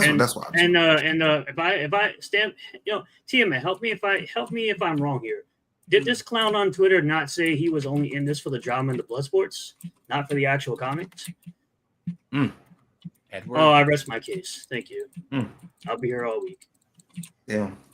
Are we? Last I checked, that's what I read on Twitter. Is that? Gay Beans talking about I'm only here for blood sports and drama. Yeah, because you're a bitch. You're a feminine ass bitch. That's why. So I have a question. How did you feel about when you talked to TMO9? Because I had a very bad experience with him this morning. Again? Wait, this morning? Yeah, it was this morning. So what happened this morning? I want to know what happened this morning. What? Oh no, it's in Disparities Discord. I basically tagged him. I asked him, why did you have to bring me up, which would have been on the 19th, right? After the day I talked, and he said I wasted his time. He brought up Renowned. He brought up somebody else. So you live in Australia. Of course you get it on time. But he basically then tried to say I was wrong because I go, aren't you to blame because you're trying to back the Switch and they charge you $60 for a brand new game that's a digital product? That's true. And then they rarely have sales. Switch has sales, but on their main titles, like their Mario titles, their first party titles, sales for them are like extremely rare. And it's got to be like it's got to be like a special occasion like Mario 10, like Mario Day, like March 10th type shit, and stuff like that. Like but it's very rare. Like a lot of their main titles, you're not gonna get much of a sale from their main title games. And You'll that's get discounts on everything store. else. That's what through the Switch store. Yeah. The funny part is he's talking about he's still going to buy the Switch 2, which is like $600 or so, and then buy another Steam Deck so he can do emulation. I thought he didn't care about emulation. Never mind. Okay. Why would you need a Switch or a Switch 2 when you could do emulation on the Steam Deck already? No, I think he may have meant that he's buying a Switch 2 and then getting the Steam Deck for emulation separate, basically. Of course, you got Liam Gray's book. You're both in Australia, clown, and you got Dino King, not Wonder Island, idiot. Wow, do you sound so? And this is the thing. Talking about Dino. Here's the thing with TM, and I eventually just wound up blocking him because he just kept calling me that and saying grit free and shit, and I'm just like, nah, dude. I was just like, he's not willing to have a conversation at that point. It's no convo. It's no. No, I'm just like, it's kind of like he was like, and I just call out. I go, people like you are the issue in the game industry to me. Oh, LG, you'll enjoy this. He told me he has completed more games than me, and he's also more special than me because he is black and doing right. Bullshit. You gotta pull up that because I don't. It's in a voice message in Disparities General. Like I said, that's if it's still there. It's called being a supremacist. Just saying. Lock blueprint, castle relocation. Apparently, I'm the weird one. I don't like these people in here are stupid, bro. Like I just can't deal with it. Nobody's cooking anything harder than the guy who's also TM did a thing where he said his time was wasted and he was on mute half the time or couldn't speak. I'm like, oh, what are you know? How are you gonna waste? Then what's the point of wasting your time? I mean, if anybody's time was wasted, it was yours, technically. But okay. Well, the allegation was Disparity wasted his time, but say that to Disparity. Yeah, Theo. I think it is the same one. Liam Grant. You mean the same alcoholic addict that claims he's a Christian and wanted? The one where, yes. Yeah, the one where that one. Yeah, that one. Even he got a book out before EVS, but it's like I said, apparently he's just supposed the book that I'm referring to is 3 years old. So what's that other one? Not Phenomenova. What's the other one he's currently working on? You have a wife but get no pussy. Remember that. Like you sit in streams trying to find gotchas and clips of people like Katie did. You're the most feminine motherfucker I've ever had to deal with. No, so it's not that I'm trying to start a civil war between you. It's just like I can't apparently say anything to defend myself because I get involved. It's like I stayed out of when Disparity and Renown got into it the first time. Okay. You did as well, kinda. I was just like, what the fuck was going on? Not that we went to leave you hanging, but it's I mean, it was just between y'all. And I'm like, honestly, I mean, I'm not in no disrespect to either one of y'all, but the argument was over something stupid. Like, I mean, honestly, it was a small argument that was easily handled. And I mean, honestly, it was something between y'all. You do try to find gotchas though, because you can't find any. He did that. His biggest gotcha apparently is me saying, "Why would I waste my time at a bar on drinks when I can go to a store and buy drinks?" He did that the other day. That's the dumbest fucking gotcha you think you have. Is so funny. Like that just tells me you're fucking stupid and you're not smart with money. But he's an Australian, so what do you expect?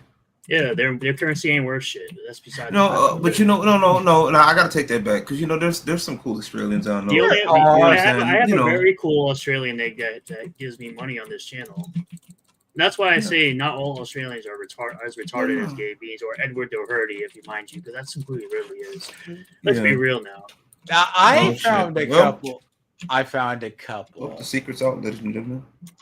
Yeah, that secret's been out for a minute. Oh no, I don't hold that. I just call him Edward just because. No, the whole thing with Disparity and his crew, like he can go on and try to say we're not. Just stop saying we're not real gamers, dude. I mean, just because I've said this before, like honestly, just because somebody plays games differently than you, all right, it doesn't mean that you're not a quote unquote real gamer. There are some people that out there that will only play a certain mode or they'll get a game for a certain reason, and they're happy with it. You know what I'm saying? Some people will only play, like I'll play 2K especially at this point. I don't play 2K online. No.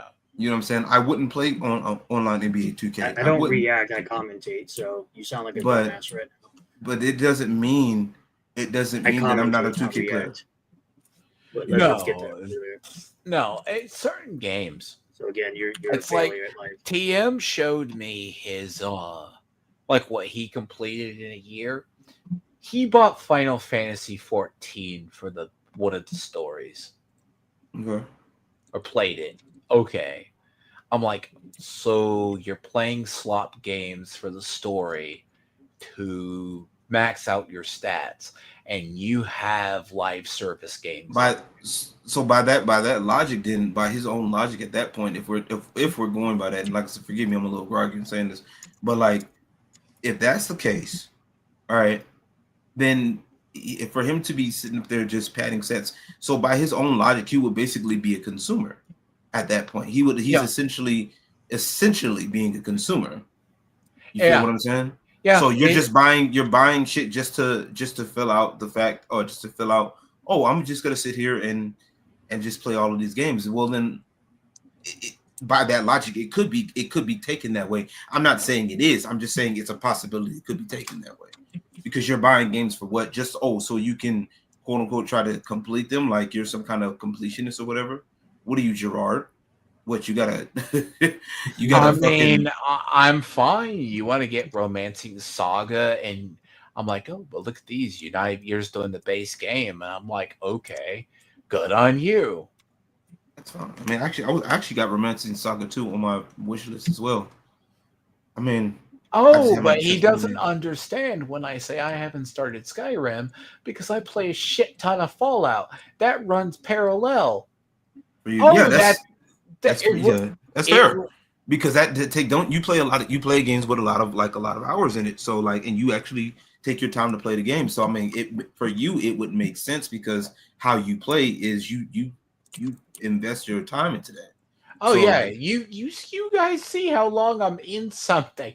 I take longer than the average player because I'm exploring every area known to man before I move along. That's part of my problem in Path of Exile 2.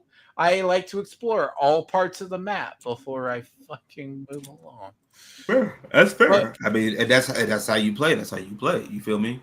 So I'm like, and like I said, I'm not worried about what Edward's talking about at this point, because he's over here just talking, and hoping somebody to notice him. I guess he ain't getting no presents for Christmas, I guess. But at the end of the fucking day, it's nobody listening to this fucking. But at the end of the day, it's like these people.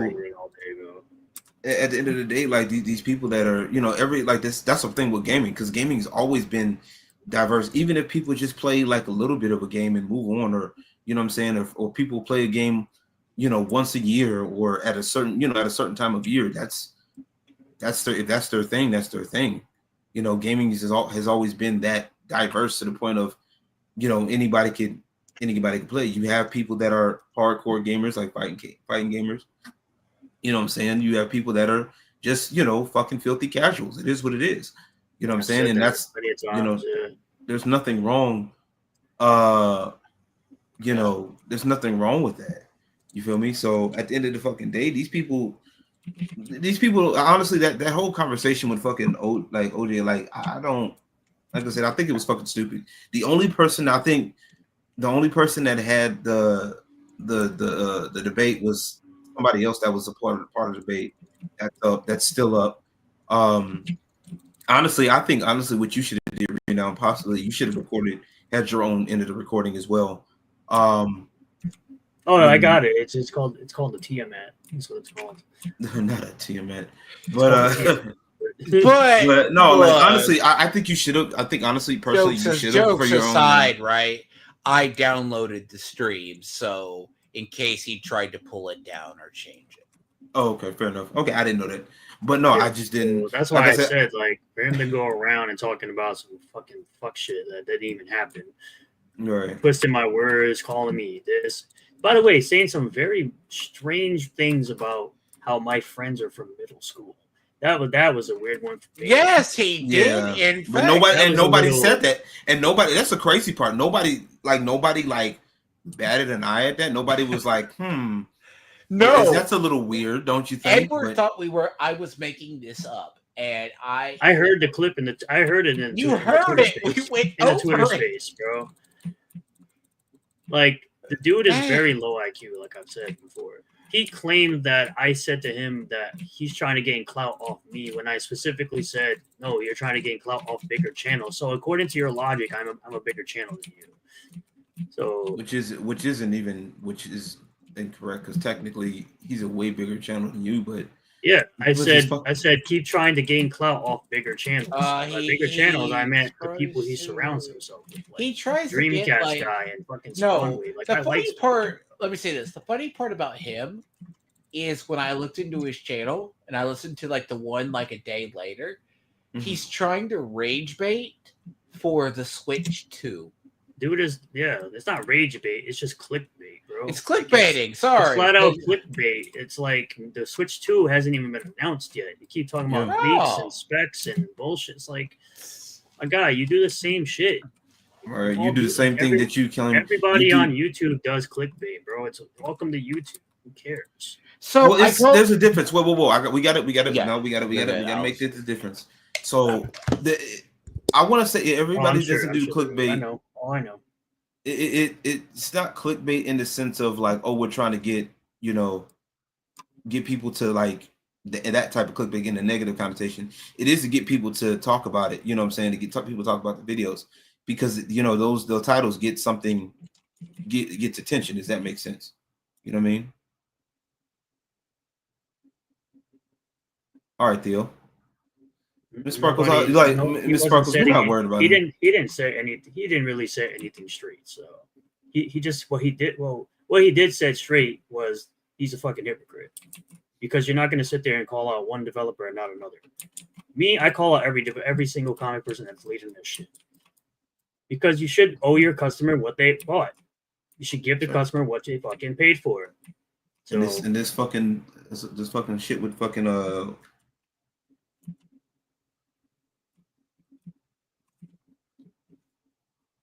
No, she wasn't. No, Theo, she wasn't talking to you. She was talking to fucking Stray Beans. Beans over there. Yeah, she wasn't talking to you, Theo. You good? Let's see. Get these ingots. I'm supposed to do the planks. Sawdust. Right. And that's the crazy thing. Like, like Grums, like the crazy thing is like with Grums, like I said, I followed Grums because I saw he had some good points. I was like, all right, cool. His points that he made about gaming and stuff. I saw him with Eric July, had that conversation. He seems to have a good head on his shoulders. The shit about his game, not sure. I don't know about. I know everybody loves to bring up people's dirt or whatever the fuck. Allegedly drinking breast milk apparently, and being a good father has nothing to do with a debate. Like none of that shit's relevant. And the fact that the dude went out of his way to admit that he did it to throw me off again makes you seem like you were not confident and you lost the debate, bro.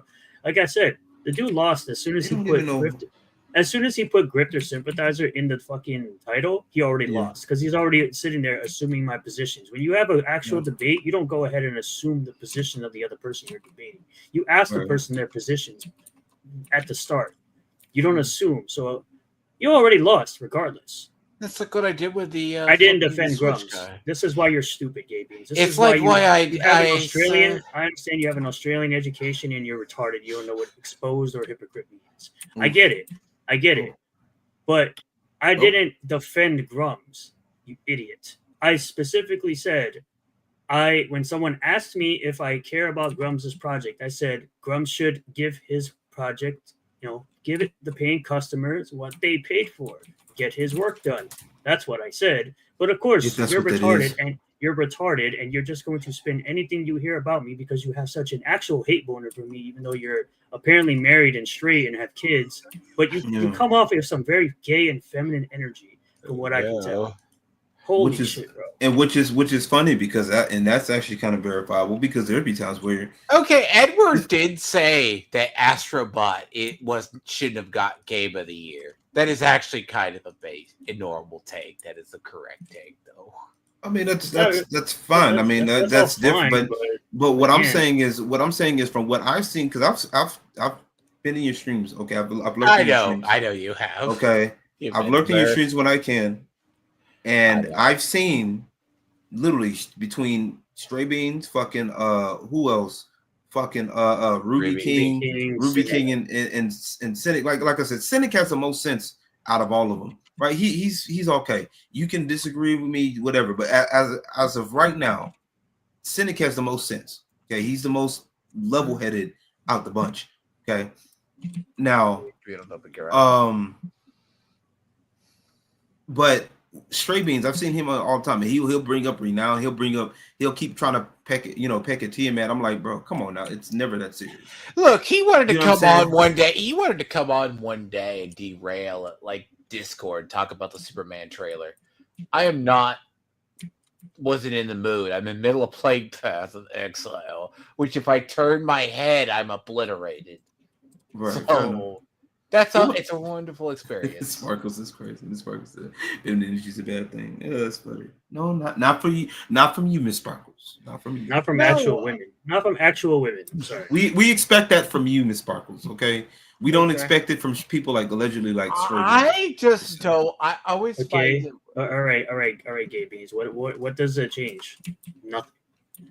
Somebody paid him. Somebody paid Rena to do that. Paid for super chats. Yes. Oh no! A woman paid me to show my nips on stream.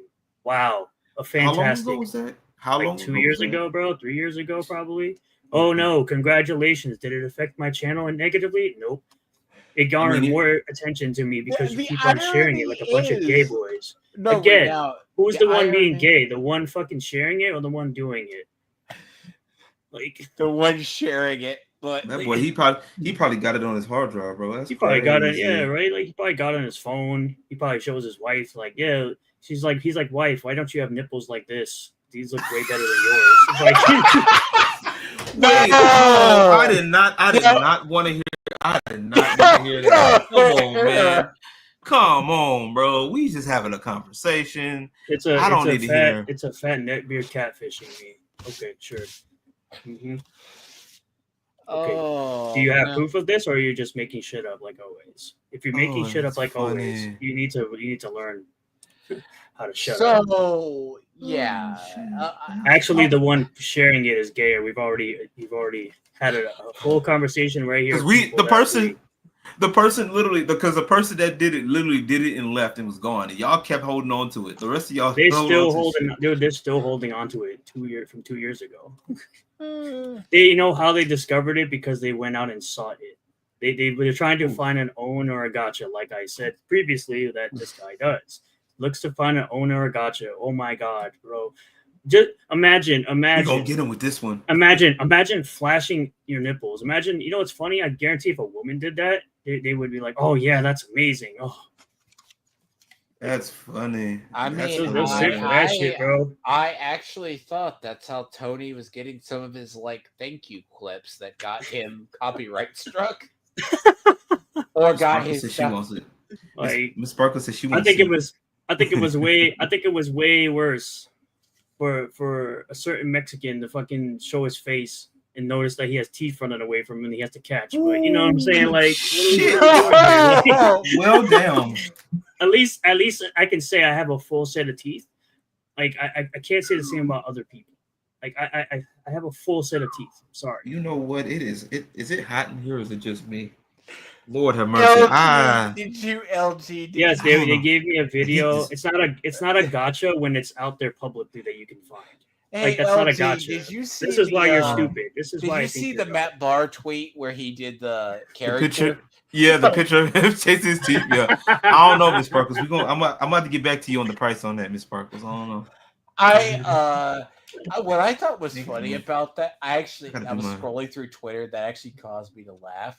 I'm like, and it said, "I promise not to drink monsters early." Yeah, I saw that. Yeah, Matt Barr, man, that was funny. And now, and the thing is, where are all those people that were surrounding Tony right now? Nowhere to be found. You know where all the people that were surrounding me are at? Still right here, bro. Because I'm not doing fuck shit. You know what's crazy? Nah, you know what's fucking is crazy? weird.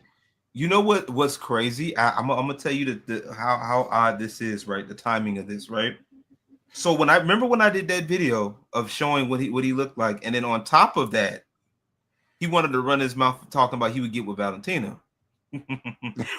That shit. That man got quiet. That man shut up right after that. I find it weird that the timing, like right after that, I showed Valentina and I put it out there that Valentina was like, "You can't be broke and ugly at the same time." And bro, hey, that man got his. I don't want to say. I mean, I wish him the best of luck, but my guy, it doesn't look good to him. I get, right? I'm a small creator. Most of us are. Like I go, okay, I'm streaming on Christmas Day, right? It's just what it is. It's like, oh, I'm gonna at least I'm not gonna be like Eric Debunks and do a closet stream.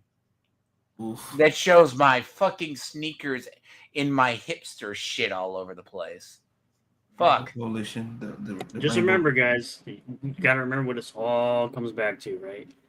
Remember, it's all over a comic book.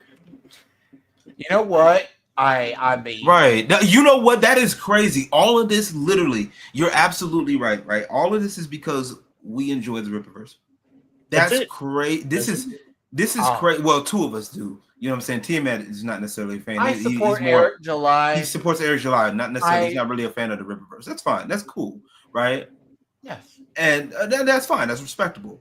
You know what I'm saying? But like all of this basically boils down to we like Eric July or the Rippaverse. That's crazy, bro.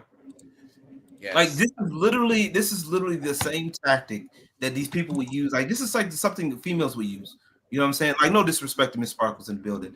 And Miss Sparkles, matter of fact, you're probably going to agree with me because you've seen this before with other women when they sit up here and like something that you know that they don't really care much for. So what a lot of women do is they'll try to find some kind of like little gotcha. They'll try to find something. This is what I'm talking about right here, by the way. Man, I don't give a fuck. This type of shit.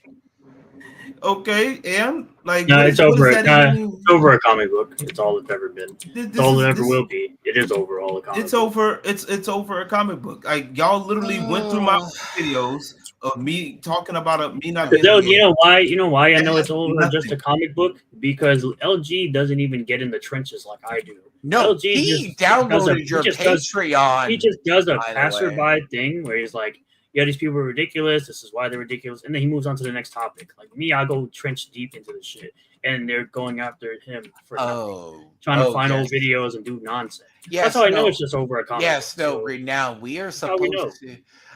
I never call either of you out publicly for whatever you say.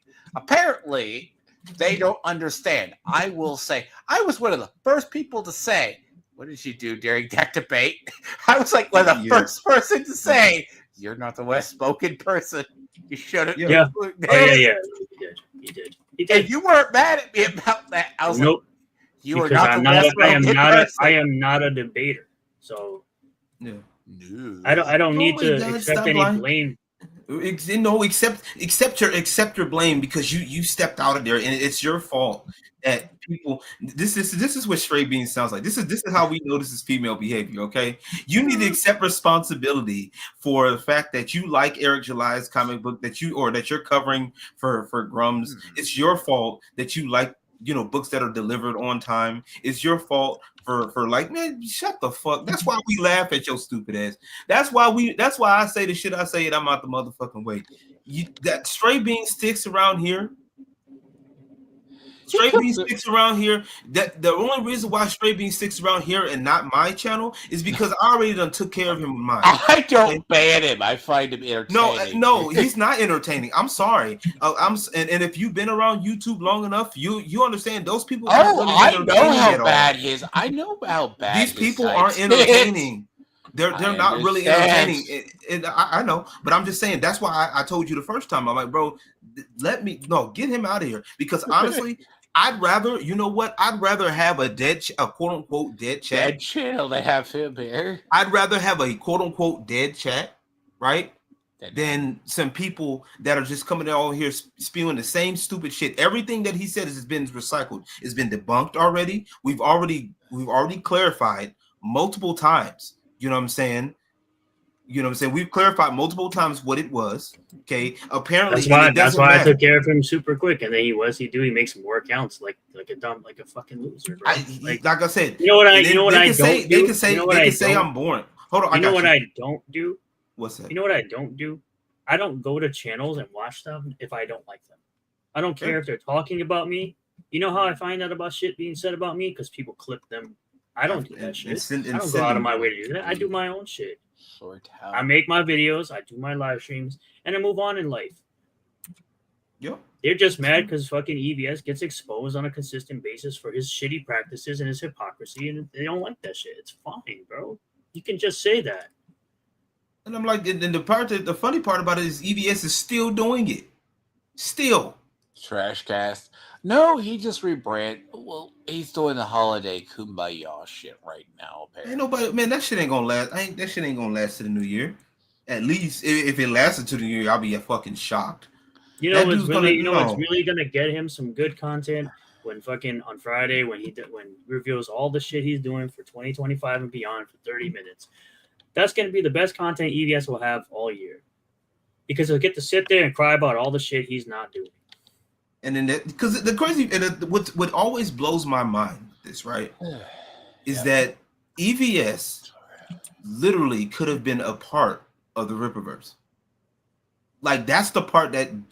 But it's funny how EVS could have literally been a staying, at least if not a staying part of the Rippaverse, he could have been at least a recurring character.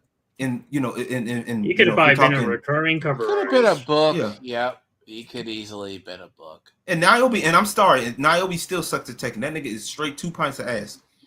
And he's scared of money. And he's scared. This nigga's scared of money. I was supposed to play him in Halo, and that never. I told him. He knows I told him. I told him, look, we could set up a money match, dog. And if he were to win, I would buy his book twice. One for me and one for Renown Zero. Did I not say that, Renown? I even said that in your stream. Yeah, I heard that too. Nobody expected Eric to do better than the mainstream, dumbass. You're not understanding. Nobody cares. People were just expecting him to do his own thing. He's done very well for himself. All his books have done very well, and they're actually all good. Not a single flop. Not a single terrible book. So. Because the consensus would say they're all good because nobody cares what a bunch of detractors and haters think about opinions. My real opinion, I only want to hear opinions from people that actually purchased the shit, not pirated. I don't give a fuck about the people who pirated. None of their opinions matter to me because they don't care. They don't give a shit. Just like you don't give a shit. You're here for drama and blood sports because you're a feminine ass little white bitch. Like that's what you are, bro. You're just some fucking Australian acting feminine and fucking. It's Christmas, my guy. Bro. We were having a conversation about gaming trends, bro. Jesus. That's what I'm saying. Like, oh, well, I'm going to come in here and start trouble with TM. Like, the one thing I hate the most is when he's in here and TMS is playing a game and just talking about me the whole time. Brent, bro, that free, part. Bro. That's the part. Fucking free, bro. Between him and Ruby King. And then Ruby King will come in here and just be bullshitting. Like I said, that's why I said I'd rather, honestly, that's why I keep telling you, team, man, honestly, personally, and this is, like I said, this is a personal opinion. I don't care what you clear. This is a personal opinion. Really. This is my personal opinion, right? I'd rather have a quote unquote dead chat. I understand. right? And people just coming here vibing, chilling, talking or whatever. And you know what I'm saying, vibing, coming in and leaving. That's fine. It is what it is. I'll take that, right? Over people that come in here and people that exactly. I don't have time for that because this is content. No, it's not content. It's not. It's not content. And no, I'm not mad. I'm just saying because it's fucking facts. No, this is not entertainment. And if for those of you that think that's entertainment, I got a bridge to sell you. Okay, go watch fucking soap operas, bro. Me and fucking T-Matt chilling, bro. I'm sitting here playing V Rising as we're fucking talking, bro. Bro, I just killed 3 bosses while we were sitting here talking. So right, and the 4th one, if you consider Stray Beans a boss. No, he's not a boss. Oh yeah, I wrecked his bitch ass. He's a peon. Never mind, he's not a boss. Excuse me, he's a peon. That's true. Eric July's comics have always been poor. Somebody who's making their first start in the writing. That's crazy. As somebody who's objectively speaking. Remember though, EVS didn't talk about salvage PI. I wonder why that is. And I wonder why he didn't talk about Saoirse. I wonder why that is. The crazy part is this is Eric's first this is all of this like is Eric's first time. Imagine expecting someone's first writing material to be good, like to be extremely good. It was good. I said Ice on 1 was good. I said Ice on 2 was better. And I said Salvage PI would definitely. I would say Salvage PI was probably his best writing yet. Yeah. But it's like these people expect people to come out the gate with like the best shit they've ever seen in my life. Like no one makes a video game fucking first time. Did you guys see the tweet about? I am winning. I'm definitely winning. I'm chilling here, talking to friends, playing video games. I'm gonna go eat dinner with family later. So, did you? I'm definitely winning. You're in Australia being a poor bitch over there. Running from emus. He's got his house running from emus, yeah. I can't even say more than that, man. That man over here got the boat lock on. He got the emu lock on his door.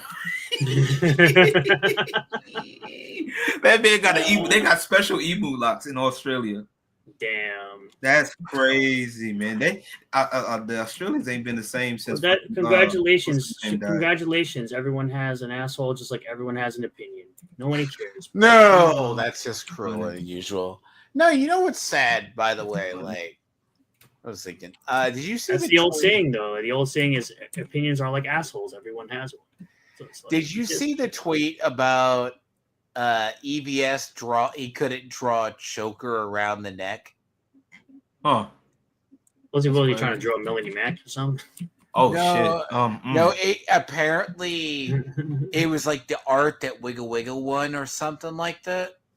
Oh, and he can't even finish up his sketches for his Cyberfrog 2 orders. He could. I have to go find that. He could not find the. He couldn't get his. Was it like the? And then it was one of the other artists. It was Mark Miller.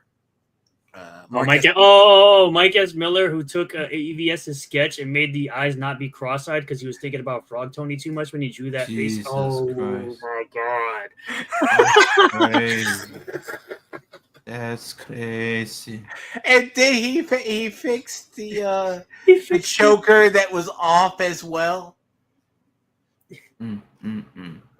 Yeah. I'm sorry. I have to bring that up. That's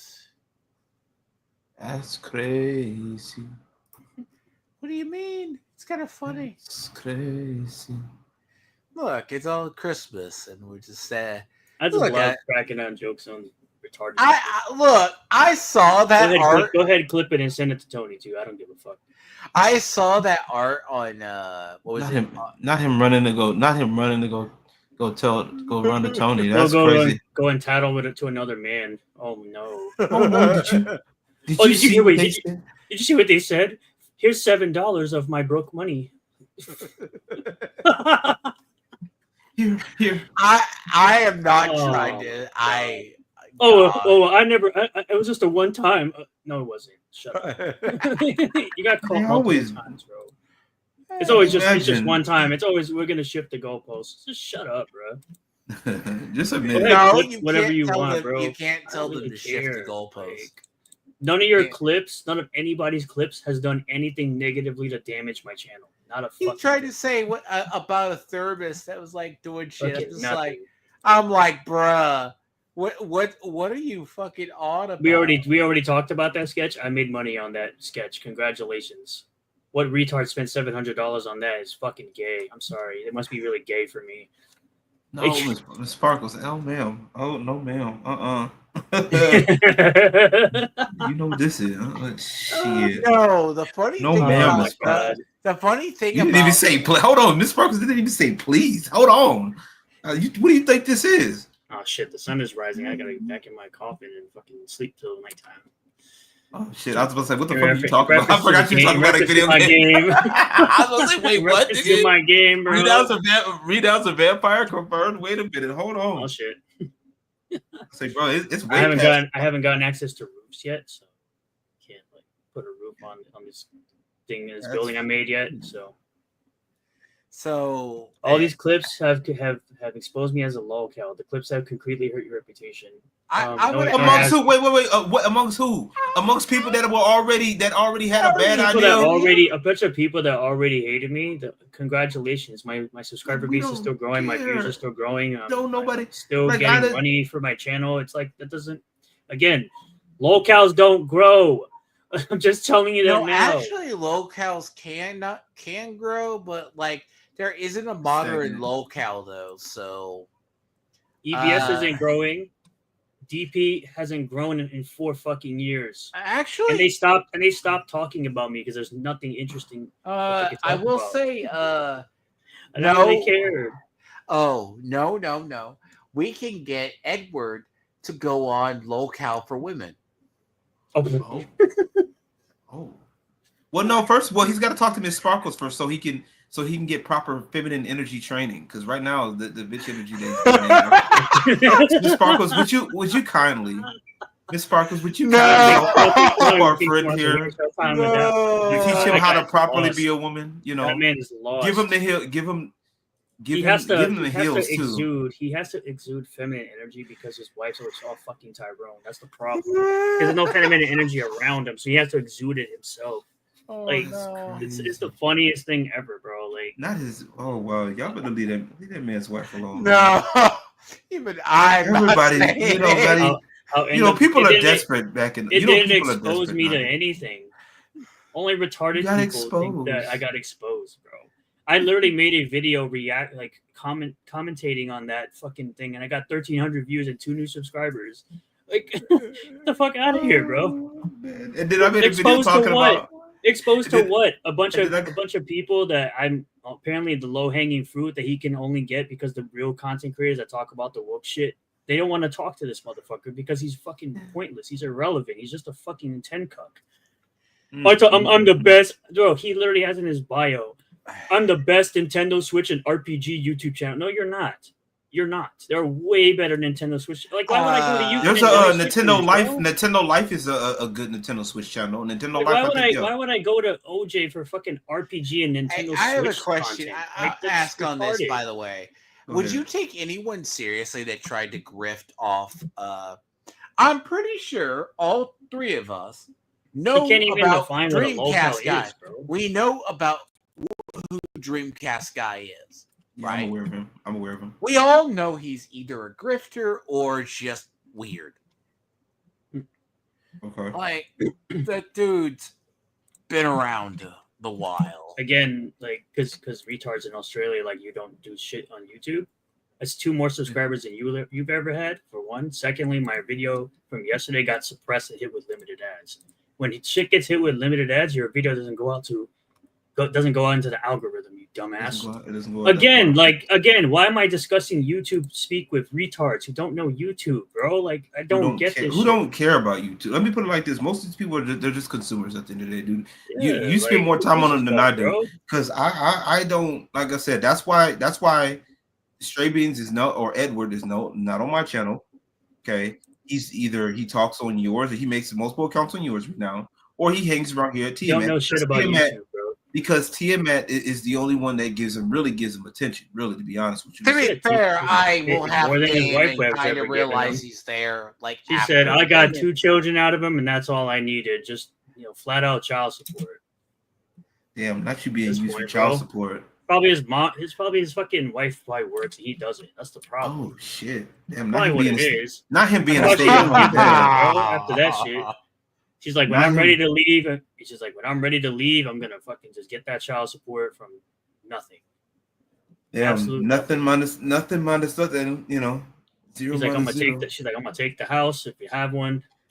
Take the kids. Not take it. Hey, wait a minute. Not taking the mud hut. You're not taking that man's mud hut. Come on, man. Not the mud hut. You gotta do better than that. Man, that's not like God. Edward is not cool, people. He's a clown. He's just I'm not saying he's entirely bad. I just wish he would. I just kind of wish he'd sometimes stop coming around and just look. I know nobody who goes to a channel while you're playing video games and start trouble talking. I know. I hate it too. I really like seriously. That's like the other dude. That's like the other dude that's on TMS chat. What's that other dude that's on your channel that comes through your channel when you're playing fucking Path of Exile? That other dude. Kangaroo. I blocked his ass. Yeah, good. Because that's like that other dude. The other dude sitting there coming in your channel, sitting there bothering you while playing. While you were here. Oh, show your stats. Why? Oh, you suck at this game. I'm like, bro, what? How is that even fucking like? People are stupid. That's not feedback. That's just you being a troll. Like. That's fine. Hey, I appreciate you, Miss Sparkles. I don't care what Stray B's talking about. Stray B's. I'm not gonna sit up here and be fighting for somebody's attention that already made it up in their mind. By the way, that's not a traditional setup. A traditional setup would that you be the full breadwinner, which he doesn't have to work at all. So what are we? Technically, whoa. No, wait. I gotta stop you, right? Because honestly, if you want to talk about tradition, because that's actually very dependent, right? Because even back in the day, right, most dual parent households were dual income. Like, I shit you not, I gotta go find the research. I did some research on that because I was curious. Amen. I was curious. Primary breadwinner who wastes most days being a TMS channel talking about. That's crazy. Yeah, primary breadwinner. Remember how that doesn't make sense. No, he finds. You know what's funny? I'm gonna let a little bit magic behind the scenes. He literally finds shit on Twitter and asks me about it sometimes. I'm like, what the fuck? Like, I'm just saying. I have looked at like about the whole TM09 shit. I'm like, see, like when he found your debate with him or talking to OJ's like that guy that like I'm like, Edward, I already explained this to you. You just stepped into the world's biggest potential shit show. And it's not funny because it's not a civil war between our crowd and disparities. I don't really care about that at all. No, I have been. See, I think I've told you before, bro. I think I've told you. I might have told you before. Like, I would have gladly taken my L, but when you go around talking shit after the fact and talking about me when I left the stream and talking about some bullshit and lying, like that just tells me you didn't win, bro. You did not win. You did not win whatsoever. And like I said, somebody who goes into a debate assuming your positions doesn't win a debate. You automatically take that L because you're sitting there assuming what the person's positions are. That's what happened with David Jaffe and fucking Hypnotic. David Jaffe assumed the position of Hypnotic and he got roasted so fucking hard for it.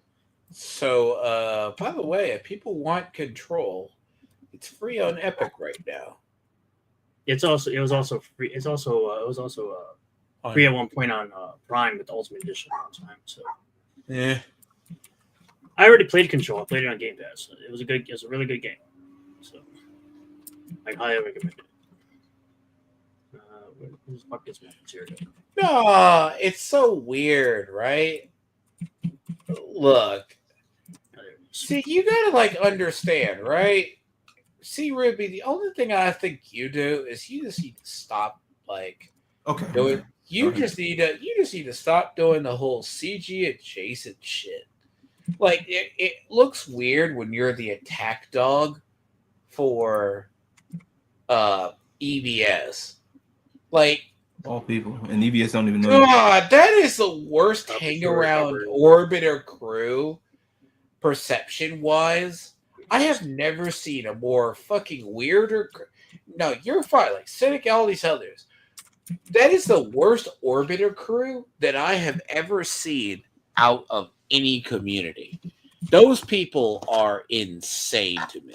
Like, like I said, my problem with all of this, right, is just that leave at some point, right?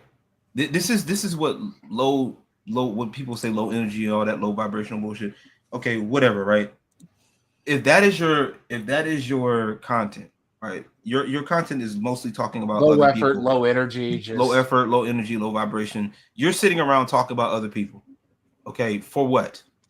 Okay, Renown is at least doing something with his channel. He's discussing other topics, whatever he wants to discuss. And here. I told him, Here. and I told him, um, I told him, and I told Renown, and Renown's sitting right here, and correct. So Renown can tell me if I'm wrong or not. Didn't I not say before you started going headfirst into this type of content? I told you make sure this is what you wanted to do. Yep. And to make sure that you don't get caught up being consumed by it and consumed by the bullshit, like going back and forth with people, doing all this other nonsensical nonsense, acting like stray beans, that type shit. You know what I'm saying? Like, come on now. I said this because that's the problem, and I've seen this because people that do content like this normally that's exactly what they do. They get caught up. They become the locale that they talk shit about. Okay. The idea is it's like I tried to tell them. I had to tell you can't explain to people who are like in disparity shoes and like the idea about the grums. Do you know what I say about when I see the grubs of the world? I see all these people. I'm going to ask you to this. Do you know the difference between, do you know what a reactionary is on YouTube? Yeah. Reactionary creator. That's what they are. They see a crisis, try to make something on it.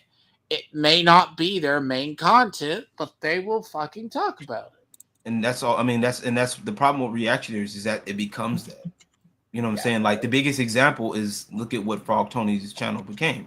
Oh yeah. Frog Tony was talking about other shit. He started talking about Eric July. He got a little bit of attention. He ended up liking it because he wanted to be a little bitch about it, and it became that.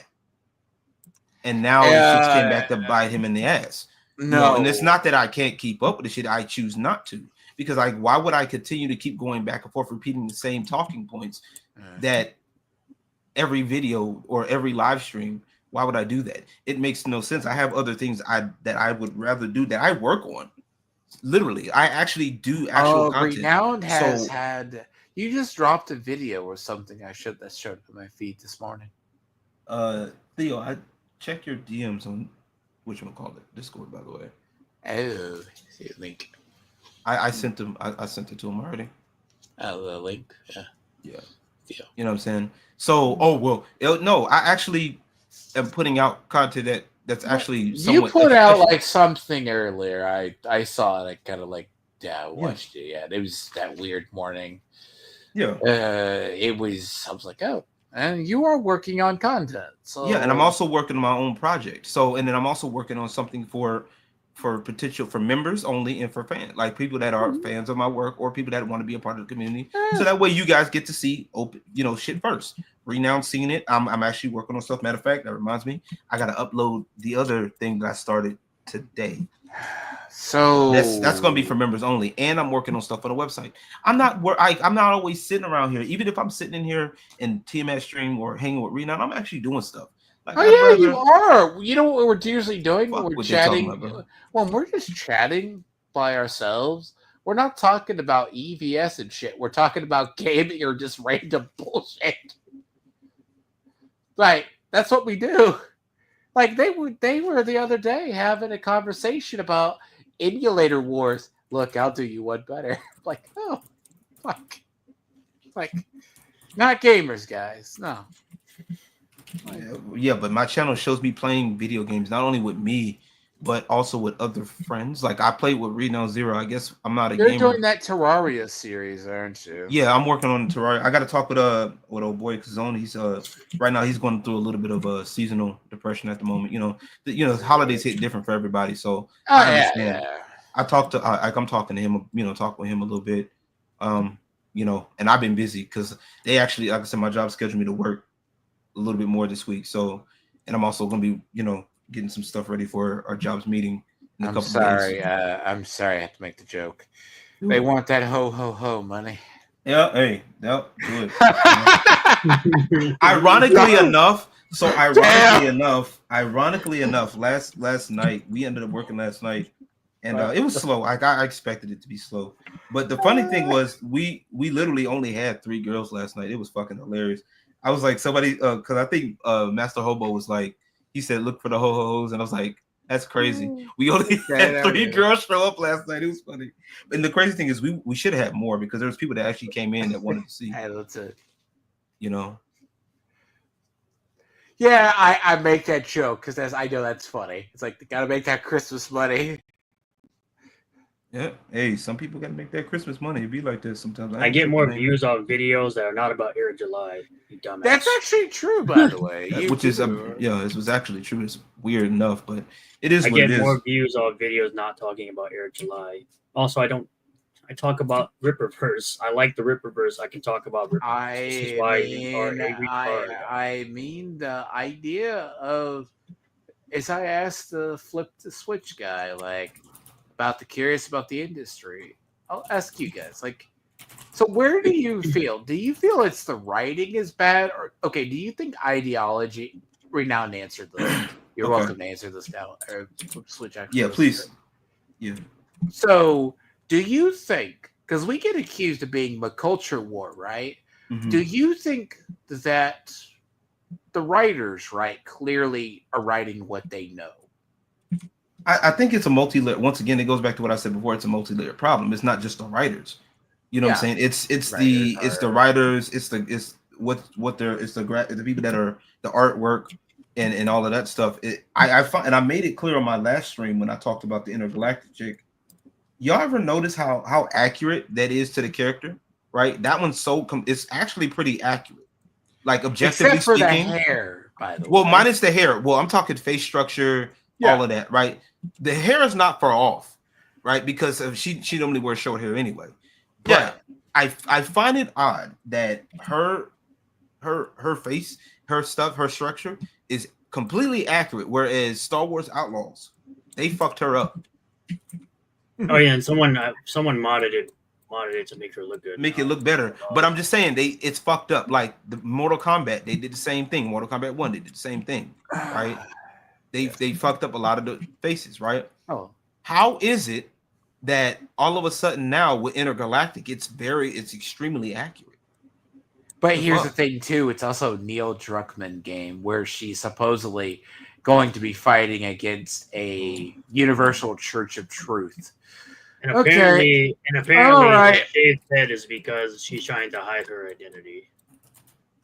All right. Yes, sir. How you doing, man? So I look at like ho ho ho, motherfuckers. This motherfucker. Here we go. Hey, Theo, I have to ask you. Uh-oh. So I got told by TM.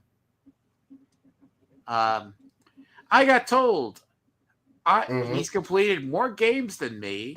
He is more special to me than me because he has completed more games than me, so it makes him better. And it also makes him better than me because he's black.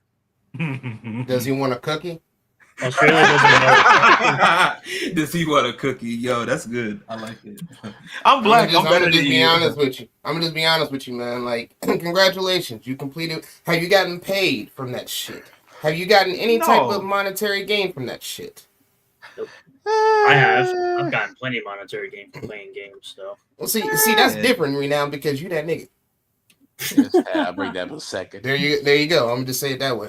But I'm gonna just say it like this. How you doing? I mean, I'm sorry to say it, but if it ain't paying the bills, nigga, we really don't give a fuck. No, I mean, even if it was, but my thing is, even if it was, like even if it was paying the bills, that's all of that shit. Like, I don't give a fuck, bro. Like, there's. I'm saying I'm not gonna knock the man's hustle. I'm not gonna knock the man's hustle, but I'm just. But it's still at the end of the day. But there's a time and place to add the context of being a black individual when it comes to certain shit. This ain't that. I mean, you got to understand, Theo. He also is the person behind. He also said the fact that. Was it? Damn, this was where you were there. He basically said that you need to what was it? Shit. Besides, I already told you the real gamers if we don't play stuff. I stand firm. I stand firm with what I said in the comments earlier. If these motherfuckers that are talking about you're not a real gamer because you play PvP. That's what live service is. After I looked it up, it's just basically saying PvP in a more I told you that one day. sense. I'm like, my God, fuck. And I'm just like, okay. And again, I would ask them questions. Do you play Call of Duty? Do you play League? Yes. Then shut the fuck up. No, he had Call of Duty Modern Warfare. He played it for the story. He played the story mode. Yeah, he played the campaign. Okay. Oh, you played the campaign again. But don't act like just because you played the campaign, you didn't go try to level up your guns in fucking multiplayer, because they do. If you want to have some cool fucking skins on your guns, you're gonna go play multiplayer. That's just obvious. Right. I mean, I don't have an issue. Yeah. Then the other one was he basically had it was 2 Call of Duties. He played the Final Fantasy one. I'll be right back. He played the Final Fantasy 14 for the Final Fantasy 14 for the story, which is an online MOBA. Crazy. That's crazy. That doesn't. I mean, don't get me wrong. There is a story online MOBA. Here's my thing. I get it. Everybody likes to play, story and stuff to be caught up on their lore. We're talking about gaming, yes. Yeah, I get that. But here's the thing.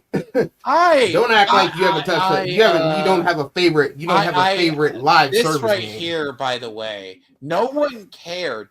Do you know what I said when I saw the trailer? If nobody cared, I said the trailer. If nobody cares, then why do you want to express your opinions, bag beans? You know what I'm saying? No, let me mute myself and go grab some water. I'll be right back. Yes. So sorry. Basically, correct me if I'm wrong on this. We all knew she was probably going to be the next Witcher. That's fine. Regardless of what you're allowed to have an opinion on a trailer. This is what people don't understand. Once again, as I've said 1,000 times, clowns like this don't want you to have an opinion. Jeremy Johns makes an opinion on trailers. You gonna tell him he's wrong too? Oh no, they tried. They tried to go after him once. It didn't work.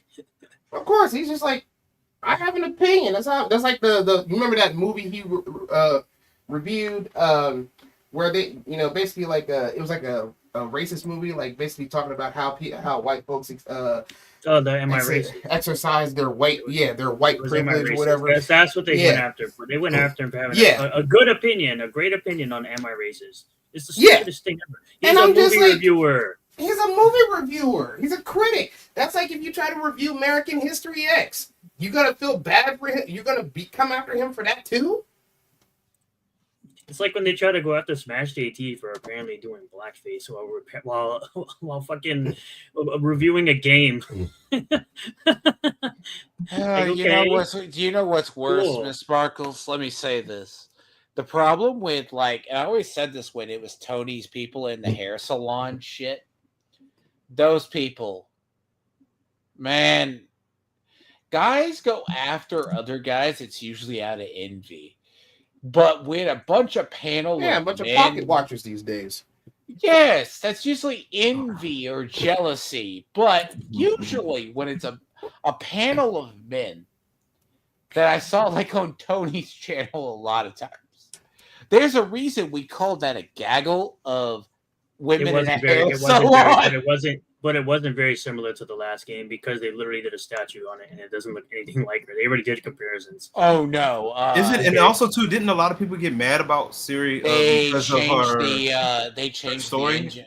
They changed the story too. That too, but also didn't. There's a lot of female characters being made ugly. We already had this discussion. OG just brought up Star Wars Outlaws. They literally made the bitch ugly as shit, but yet they can somehow make a bald-headed character accurate. I'm just happy that the guy that played the Joker in fucking Gotham ended up being the catalyst base for Star Wars Jedi Fallen Order and Jedi Survivor. Oh no, and he did a good job. Cameron. Apparently, they can make male characters look like they're. No, you know what role I knew him. You know what role I knew him from? I knew him from. I knew him, not Monsters Ball. I knew him from the TV series where he played a gay paramedic. Weeds or whatever. Weeds. Yeah. Weeds or Siri from The Witcher. Which by the way, since I know TM had actually watched the entire stream, he would know that I immediately said I never played a Witcher game before the conversation even started. No. My thing is, hold on. This motherfucker straight being says the stream right now isn't a gaggle of women, it's a faggle. So I'm gonna say this: why are you here? I say that all the time. Bad. I say that all the time. Isn't the reason because I know the I'm just saying, man. I'm just saying, if it's a faggle, then why are you here, my guy? It just don't make no fucking sense. Yes, bitch. Hell, get that. Mute him. It wasn't funny because nobody laughed. I understand. No, you know what? This is where I have a question though. So like, this is on point because fuck him. So a lot of people, I think a lot of people were pissed off too because didn't they change the lore behind The Witcher, right? Because they said something about female witchers. And correct me if I'm wrong, because I'm not. Females cannot be witchers. Like it's very rare that females can be witchers. Like I think like a 99% failure rate or something for them. It's that or the surgery. It's like that or the surgery kills them kind of thing. Okay, so. And they said 99% of adults don't survive. This Sparkles, I do voices apparently. I should have been a voice actor. I really have considered now probably going to voice actor school. So, like the thing that I think is fine, I'm okay with them. But why chase the lore though? That's my point. Okay, they said we have no idea till it hits the game. I've discussed this with Smug Waffles as well, and I think others have seen it as well. Mm-hmm. We just need to wait to see. A lot of people are like, well, you're hating on The Witcher. It's kind of like, okay, from the trailer, this is just from the trailer that I have seen. I don't like the trailer. It looks fine. But he did say that though. I remember him saying that. Here's the correction of it. We don't know. I will say there is 2 distinct art styles for her in that trailer. That meant the person who did the rigging basically maybe there was touch-ups later on. Okay.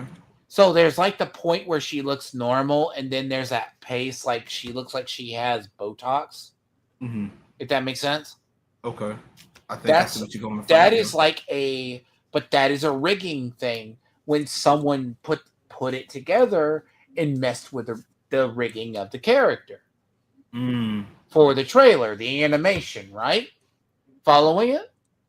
Okay. I think I'll give you. So she may not look like that. It might be different, but I didn't look. I even asked TM in the thing. I go, I saw when it was said. I asked TM this. I go, did you see the man jaw or did you see the trailer? That's actually kind of funny. Now, that is a test, right? If you saw the man jaw, clearly there's something wrong with you. That's like if you see the racist thing first, you probably are racist. Fair. That's fair. So that trailer was not off to me. It's like people I heard were. I wasn't when I saw the trailer. I wouldn't have I was like, okay, whatever. I'm like, okay. Literally, I just checked out because I wasn't not necessarily a fan of The Witcher. I'm not invested in The Witcher. No, I would have to play the other ones and get through it. Didn't even tackle the subject because I never played a Witcher game, which is what I originally said from the start. It's hard for me to get in those kind of games, to be honest, because they tried to spin it as why am I defending? They tried to spin it as why am I defending the Siri thing if I've never played the game? But see that you know what I'm defending is everyone's right to their opinion. My problem with this, right? The whole you got to play the game right. It's at this point is disingenuous. That whole got to play the game right. That's like that motherfucker that made that Tekken argument recently. What was his name?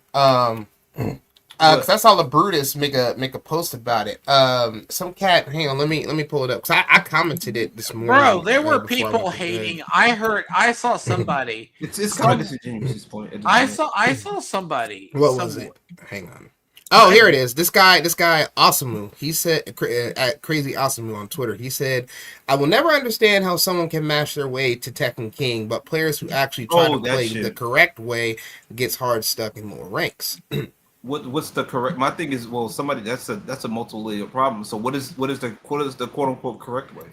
Because they focus so much on frame data, and again, frame data is not a problem. As you saw last night when I was playing like Street Fighter. I literally felt like somebody was scripting me because he had me down to a science with his guile. And I was like, what the fuck? I said, I couldn't jump. I barely could fucking move. There was something going on here. I felt like he was running scripts or something. And I said, this don't seem right. Then he got me first game. Next game, I beat his ass with 1-1. The motherfucker leaves because he knows that he got downloaded. And it's like, yeah, nigga, I think you cheating. Because if you quit to leave after I fucking just put you in your place on the second match, you don't want to take it to final match. That tells me that you running some scripts. Yes, I am defending everyone's right to have an uninformed opinion. I understand you're in a communist country, but I'm in America. I have the right to defend everyone's conservative, uninformed opinion. I don't really fucking care. It's an opinion, not a fact. They're trying to get over it. Hey, straight beans. Do you defend the fact that your dog will get attacked by a kangaroo and you gotta whoop on the kangaroo? Damn. I'm just saying, man. Is something that is easily debunkable. See, I'm just saying, shut your bitch ass up, straight beans. Seriously, bitch ass up. I defend everyone's uninformed opinion. You're allowed to fucking have it. This is America, not Australia. This is the normal. See, this is Moom, right? This is the thing, right? It's like that's a base comic, right? Main audience is male. Even women want to play attractive females. Yes, it has been factually proven by my studies that even women want to play hot characters. Like, what are you doing? They don't want to play land whales. Like that's I don't even know why it's a problem, and I hate the fact that people are using that because I had an argument. Well, I wouldn't say an argument. Somebody tried to say it was under Melanie Mack's comment talking about porn brains. I'm like, if you think an attractive woman equals porn, there's a problem with you.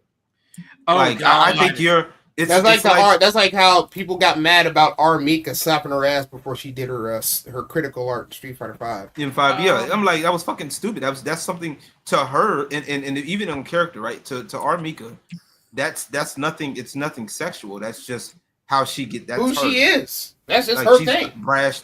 She's brash. She's how many females you see in wrestling to this day? From Stephanie McMahon to China and all that other shit. How many wrestlers you see to this day doing sexualized shit? They literally have matches called bra and panties matches. Get the fuck out of here. That shit stopped a long time ago. They stopped that shit a while back. I'm just saying though. But my thing is like to go back to what X Master's talking about. Like it makes sense because like a lot of people don't understand. Like I think this is where the West is falling apart right now, or at least in AAA space at least, because a lot of people they're going into this whole ideology. Oh well, everybody should be accepting of this, that, and the third. Okay, nobody's saying that folks aren't accepting in real life, but when it comes down to video games, people want. If I'm paying, they want their Ready Player One shit. If I'm paying 50, 60, 70 bucks for a game, which that's actually kind of absurd in some cases, depending on who you ask. I would say most cases. I would say almost all cases, honestly. Right. If I'm paying these prices for these games, then there should be something in there that should be, especially if you're putting out something towards me, there should be something in there that should be getting my attention. You know what I'm saying? There's hundreds of games. There's a whole bunch of games that release daily on Steam. Right now, what makes your game stand out? And I like right now with this whole like that question right there scares people fundamentally. Do you know what's a scary market on Steam? I was gonna say Matt, is look up the cost of video games in the 90s versus what they are now. Because in the 90s they were way cheaper than what we got now. Look up the cost. No, we had $100. We actually had $100 games. That's the crazy part. We had games that were $90. $100. But then again, they were actually packaged with stuff most times too.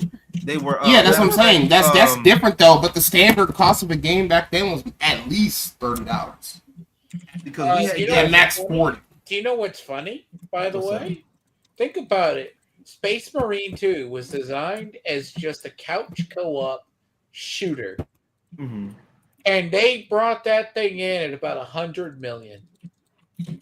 Man, it blew the industry away. Right? Yeah.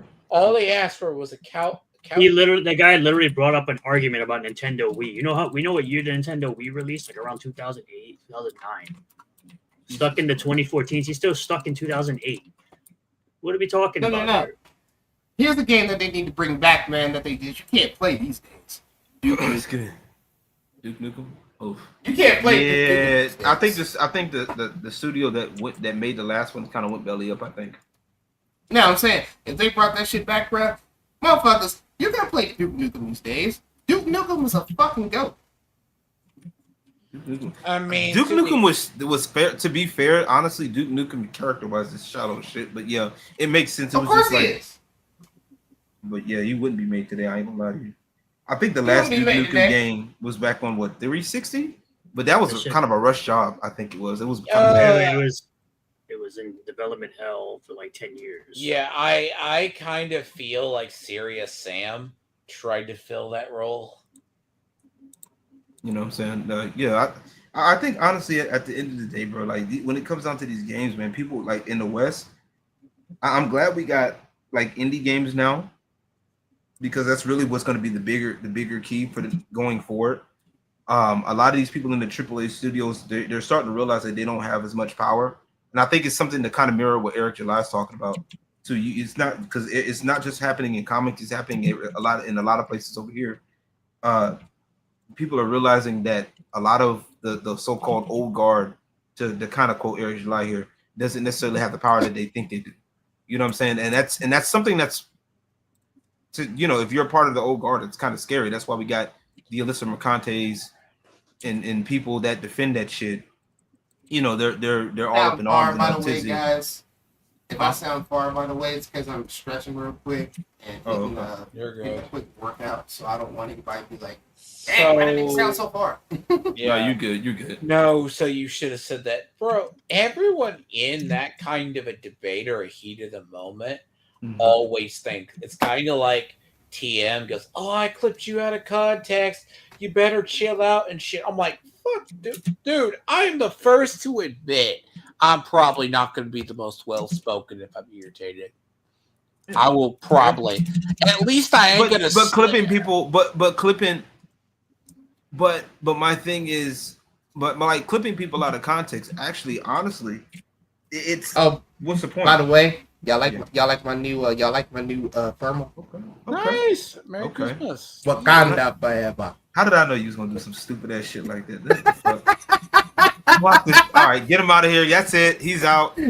Bye. Canceled. Done. Look, the only Wakanda. God, I could be mean. Don't do it. No, wait. I like it, but it's a nice thermal though. By the way, I just gotta fuck with you. But shout out to Timu. Okay, I want to say Timu. Well, it's okay. It's okay. It's worse now. China got this information, and it was probably made by some child at a factory. Wow, TMA, how dare you, sir? You have no how idea. How dare you have an opinion in America? Sir, that is, sir. You're talking about China. That's anti-American. No, somebody would probably take that out of context. You know what's funny? Okay, here's the thing. When I asked about creativity in writing, because I brought up like we all know why South of Midnight. They asked a Canadian. He didn't really have a clear answer. I'm like, you ask a Canadian studio to design what they think is the Cajun marshlands and what the characters would look like. I miss my creative writing class in C State. That's a great class. Like creative writing, right? Yeah. That's what got my lyrics better, to be honest. You are only as good. So, like, if people see, like, The Last of Us, Last of Us had this great writing, right? Mm-hmm. Okay. That's what they're going to reference.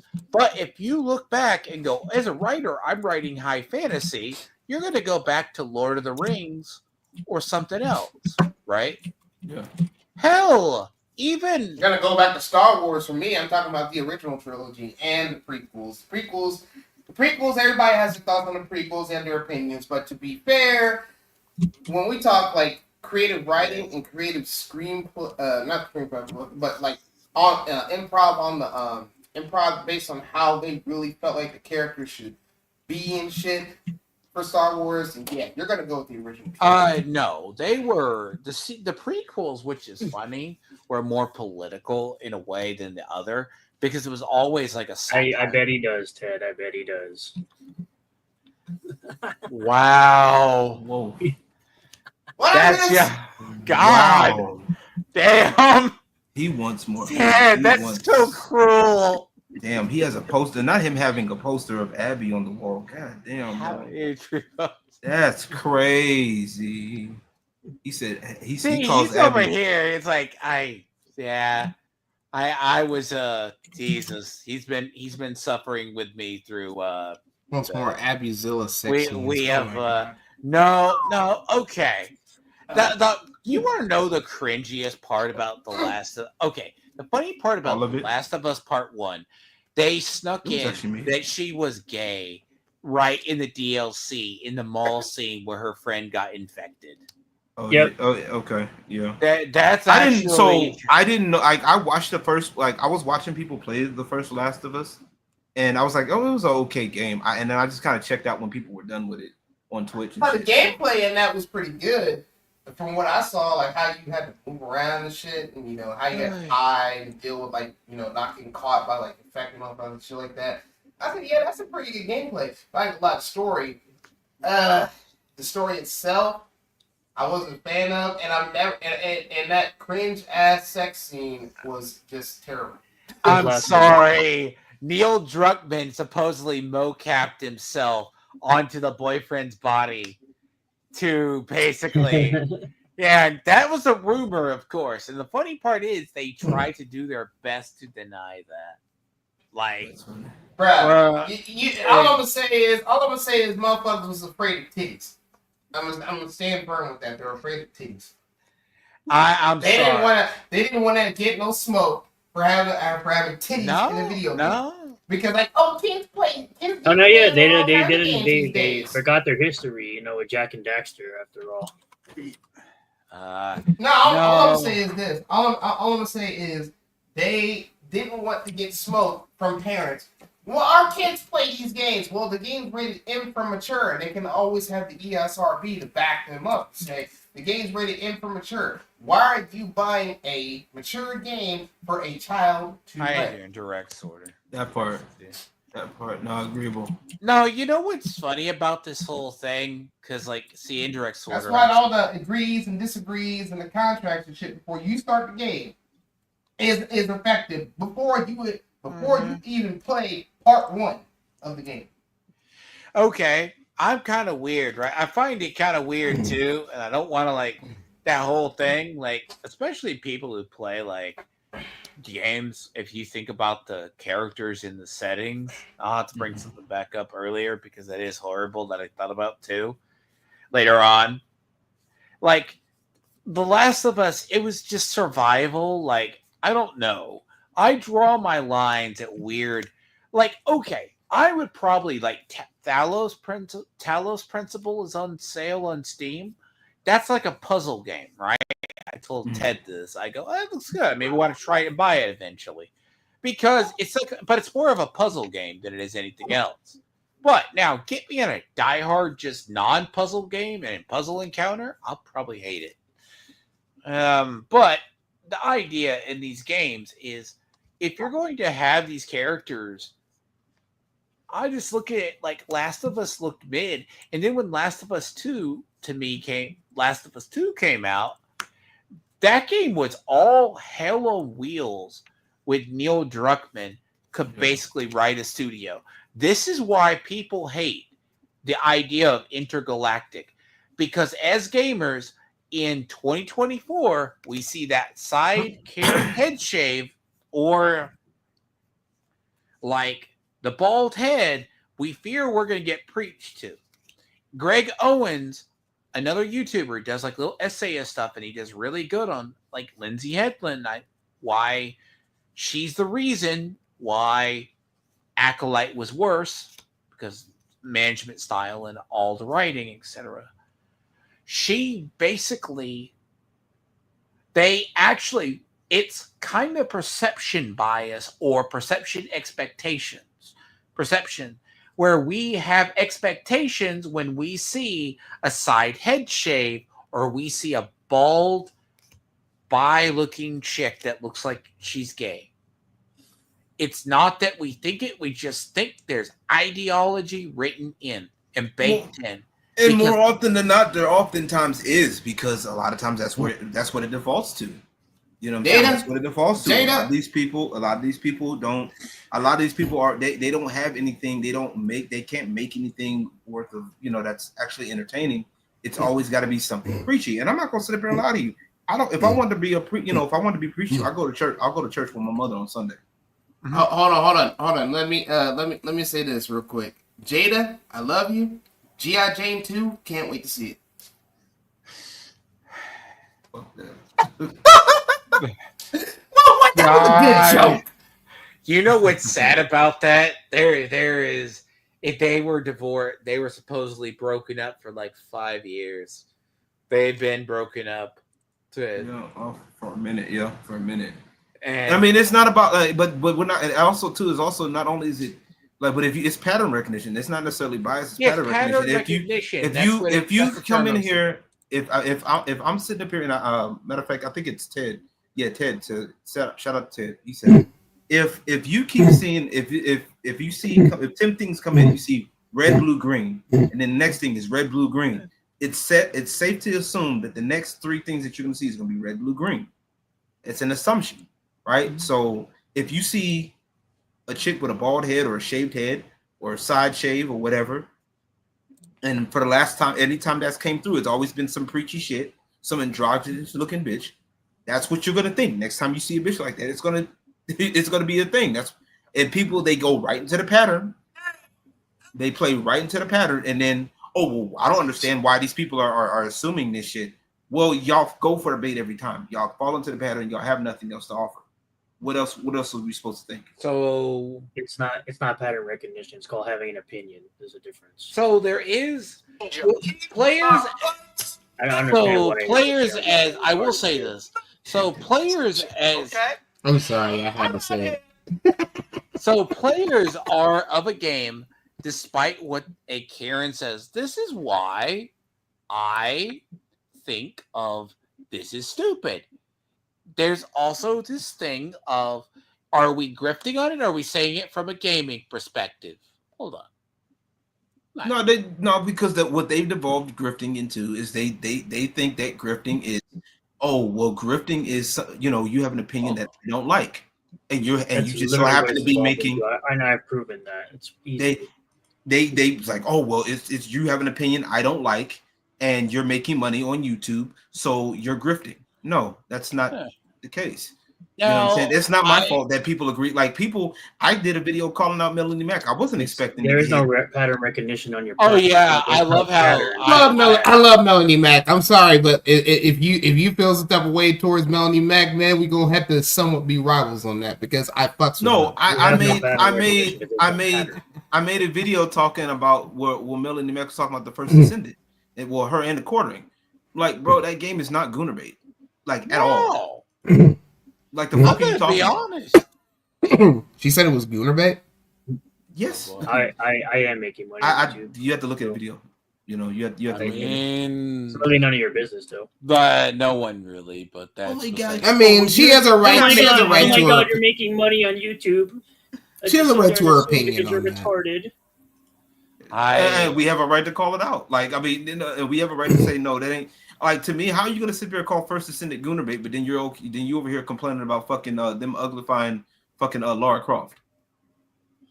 No, the thing about her is there's a thing about highlight Ted,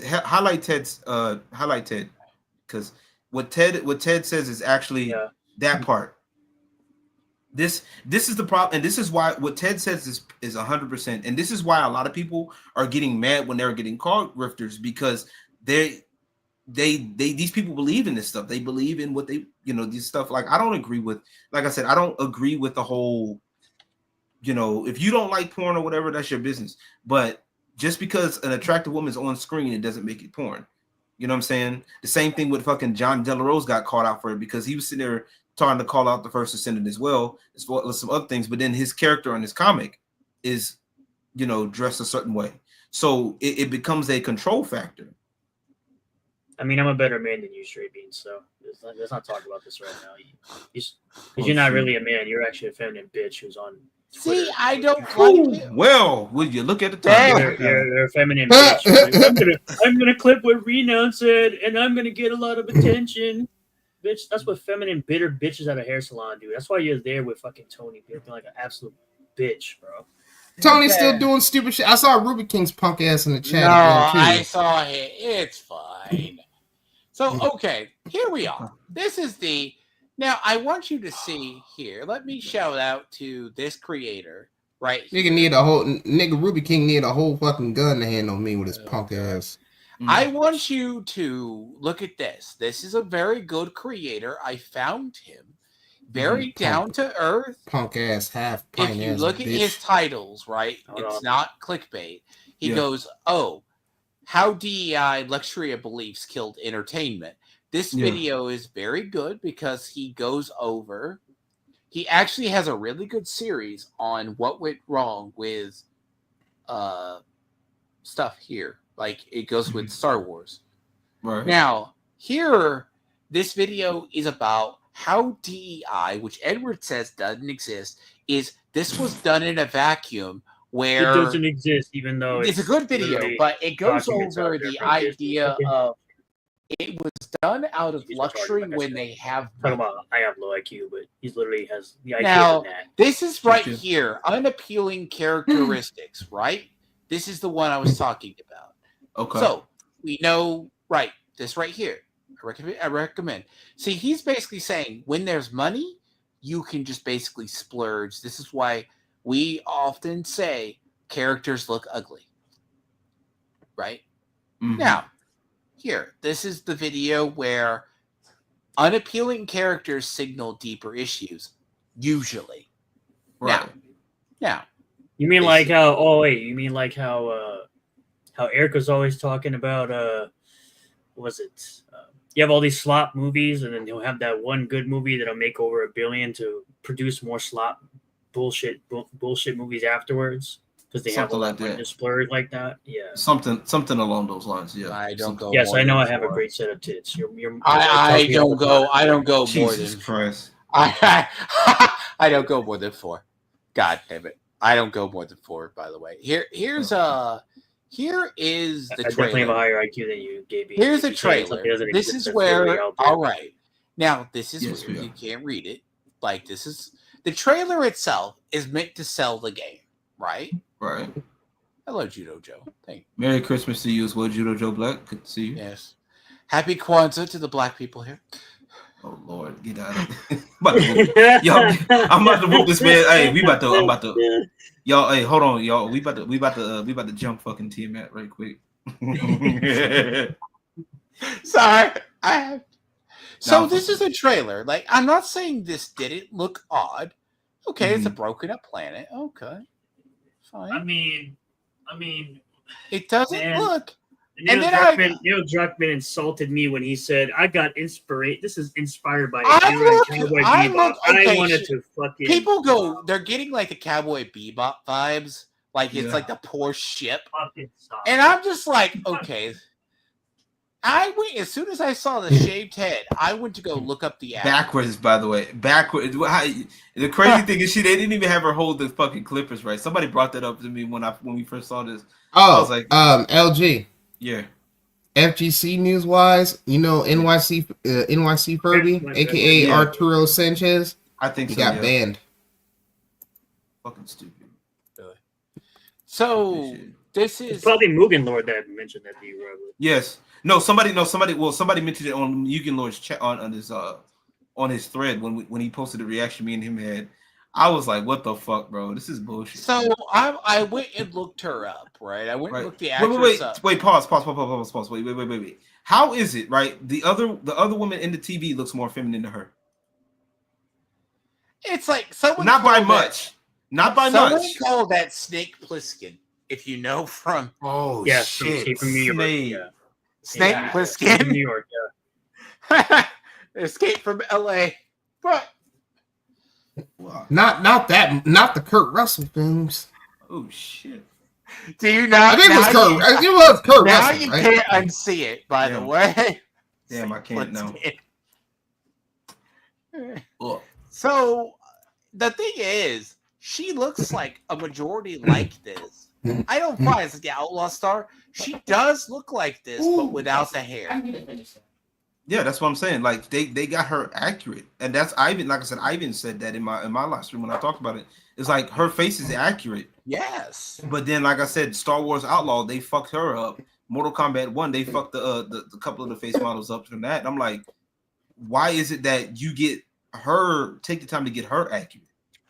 Everybody wanted to see Kitana and Melina without the mask, so they just like none of them can look like Talisa Soto from MK and MK Annihilation. Sorry, but oh, by the way, I meant to ask you, LG, what do you think of the Sonic movie? Oh man, it was good. It was great. It was amazing. I loved the. I see a little bit of the pretentious. But don't talk about it because Renown hasn't seen it yet. He's gonna see it this week. I think. Fuck you, Renown. I can't talk about it. By the way, she looks more feminine, right? The one. But this is the thing. They both look. I have no issues with this. Now, is there a little bit of pretentiousness, right? Yeah. Who is that actor? That one. He's from the Eternals. Yeah, that's the Eternal actor. Like she has like older like Sigourney Weaver style like features. And most people don't have an issue. We just don't know what to do with Naughty. Like we don't trust Naughty Dog. They could have brought back fucking Crash. They could have brought back Jack and Daxter. They don't own Crash Bandicoot. That's right. You're right. They're right. Activision owns Crash Bandicoot. And they Activision. brought back like, Crash I Bandicoot. look at this trailer. You're right. It, I'm tripping. My bad. They own Jack and Daxter, Sly Cooper, and Uncharted. Right.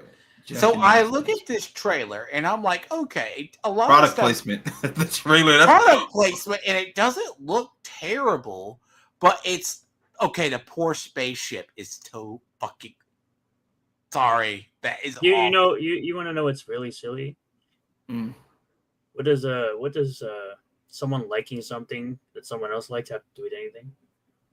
LG is a Sonic super fan. What does this have to do? This is what concerned. Now we're here to the part that concerns me. Okay. Please fucking tell me there's more to this than fucking killing people with a wave lightsaber. You know what's funny? Oh, Somebody please. go back real quick. Go back to where the person is jumping in the air and pause it. So someone paused this freeze frame, and they were like, "Why does this character look familiar?" So someone pulled up a picture of Travis Touchdown from No More Heroes and said it looks exactly like that. Oh, Their outfit looks exactly like that. Oh, you know what? No, I mean Ted. I mean you have a point. Like on Ted and Indirect, you got a somewhat of a point. But I personally, yeah. It's coming from the same studio that basically. Bring back the toddler games. Bring back the toddler games that have mature jokes and titties all over the fucking place. I'm telling you, Edward is a fucking queer. No, it's as I said, God, bro. It's as I said to like the other guy that was here. Oh I my said, God, do you bro. think you cannot it's confirmed. I just think Edward is like closeted fucking homosexual. So I look at this right, and it looks fine. It's just. I asked him, help pull Edward. Pull up. Miss Sparkles, help him. Pull up a picture of Travis Touchdown from No More Heroes and tell me it doesn't look like that. Miss Sparkles, help Stray Beans get his makeup together.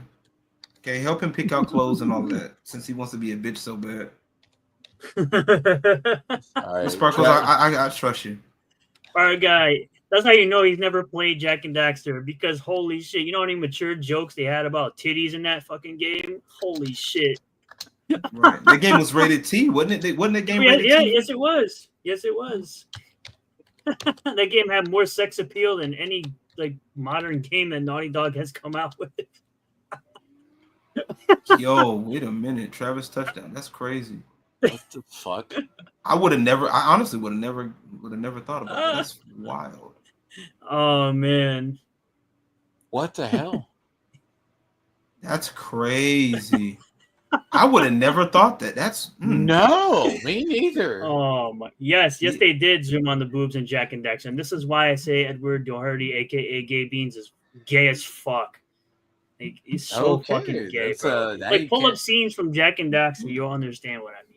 How dare you? And it's funny because how dare a game have sex appeal? Oh my god! How dare a game have sex appeal? And then he keeps bringing up the same thing. Well, you did this years ago. You did this thing years ago, so now you're forever tainted. Like, what is like, these people are weird. Like, you did something for somebody's entertainment.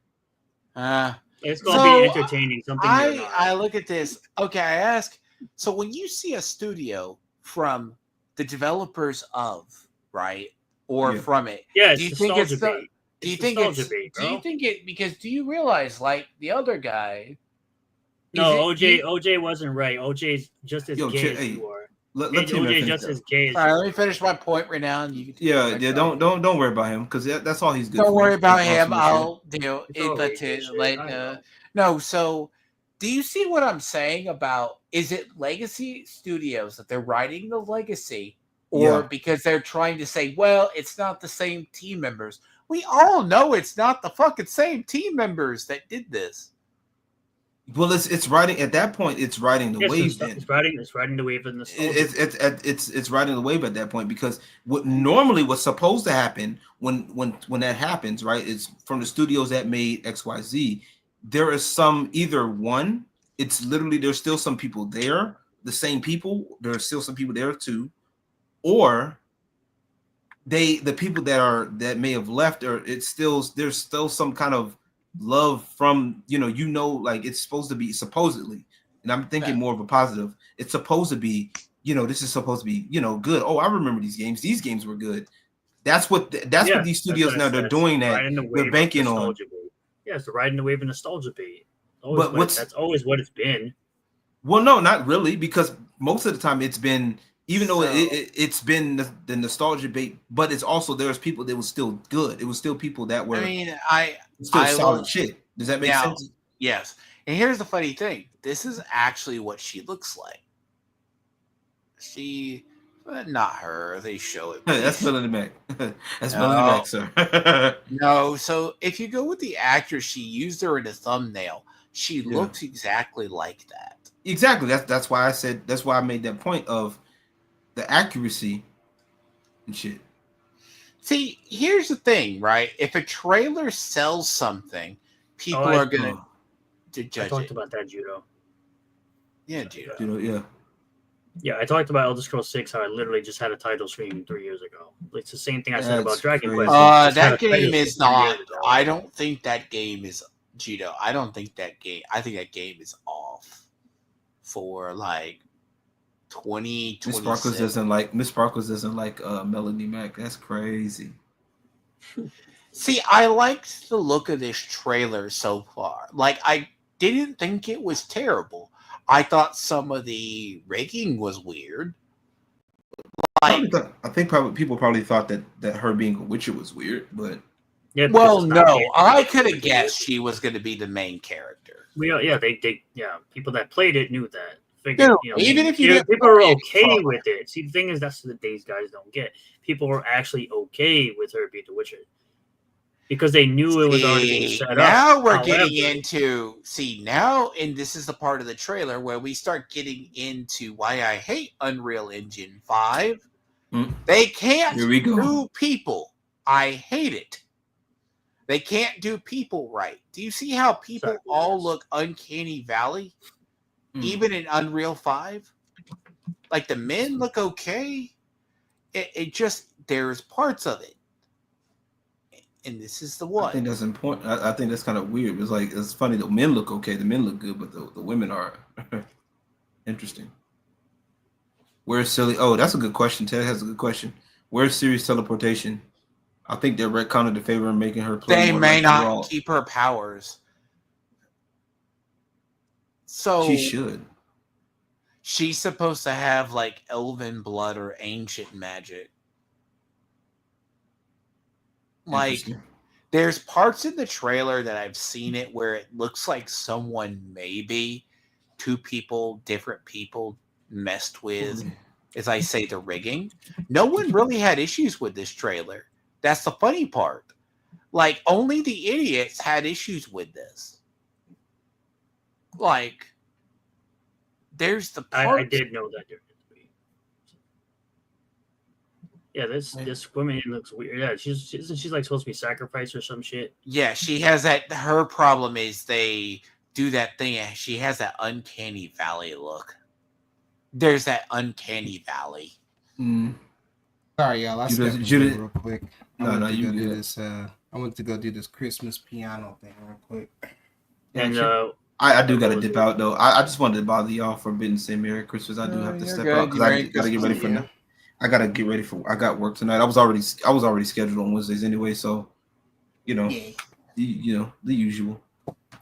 Yeah, from what I've seen, they kind of copy. From what I've seen, they look like they copied this trailer from the Witcher 3 trailer. Like when you see in the animations, you go back a little bit. This is when you start to see it's that little bit of rigging issues. In this thing, it's there. Like her face, someone else did that. Yeah. You can kind of see it, right? Indirect has a good point. It's like that's what they would see. That's also part of the problem too. Indirect has a good point though. Like this one may not be as bad, but then it's not as obvious. But it makes sense. But once again, it's like it's this idea that you can't have an opinion on a trailer. You're just grifting. Remember? So I don't see an issue with it. But before I go, like I said, before I go, I just want to say thank y'all for having me on. Appreciate y'all. Y'all have a Merry Christmas and Stray Beans. Get your you need to get Women Sparkle so she can help you how to be a better woman. Okay, get your makeup done. Remember he does think trans kids exist, which they don't. Okay, well, never mind. I'm gonna be streaming too here in a bit on a Kick. So yeah. Okay. Oh, and apparently Eric Debunks doesn't believe it either. So even though he does. This is why they say, and there's like 3 different animations. So you see the animation, like right when she goes to the rock, right? When she gets cornered, that's when she goes like that big like man face kind of thing. Yeah. That's why I say there is a potential, but it's the person who was doing the rigging of the character. They may have had a team of people editing this, right? That is probably the issue. Instead of what?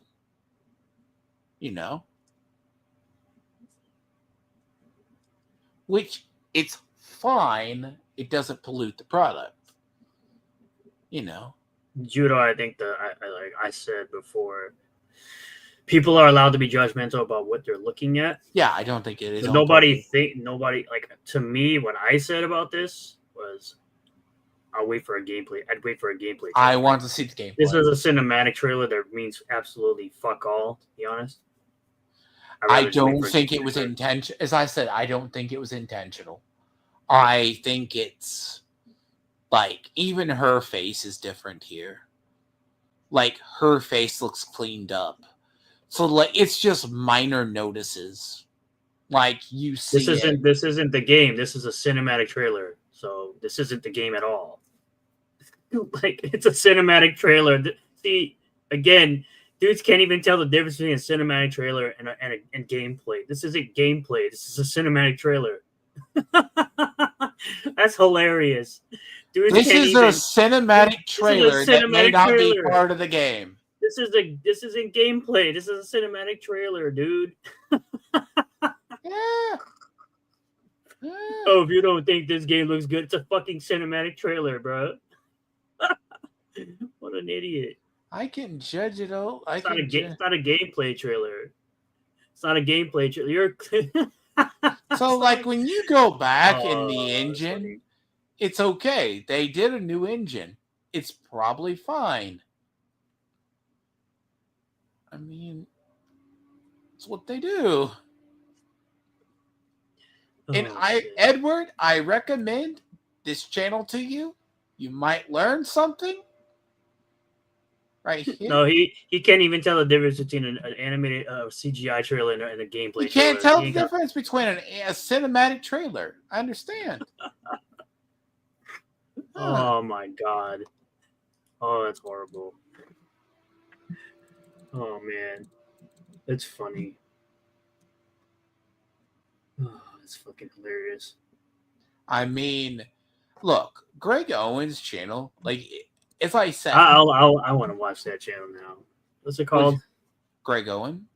Okay, yeah. You want me to send it? Here. No, I'll find it. Look up Greg Owen, the actor. You're the retard who couldn't tell the difference between a cinematic trailer and a gameplay trailer. Not a gameplay trailer. It's a cinematic trailer. So this is the channel. I'm a lot smarter than you and everyone else. This is the channel, right? That's the funny part.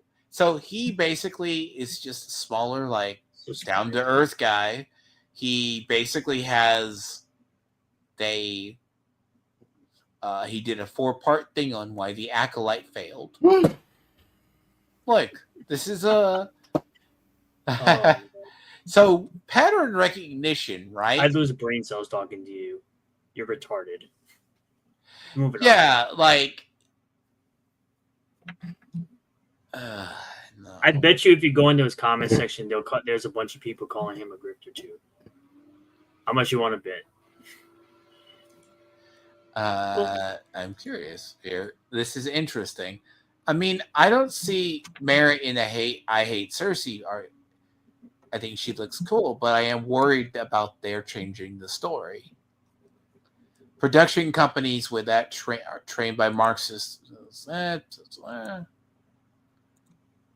Strangely enough, I would be very curious.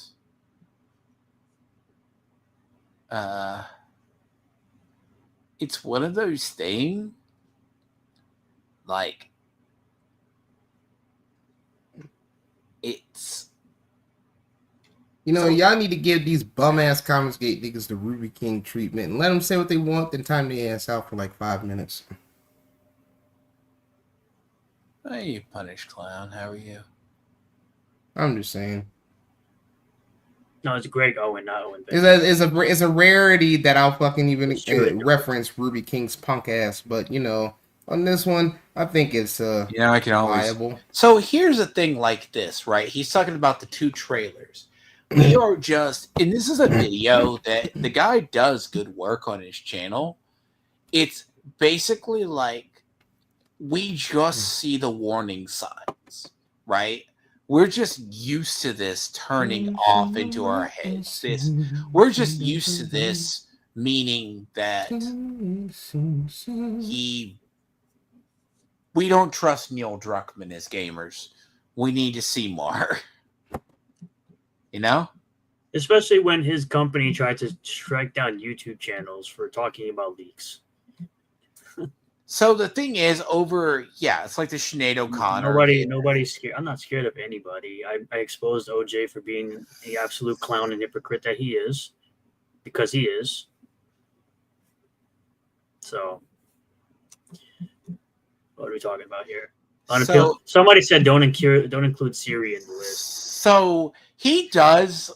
As far as a content creator, he's very good. But this is the whole thing. Unappealing characters, right? He says sometimes, right, the idea it does. Because gamers, we're used to seeing bum products.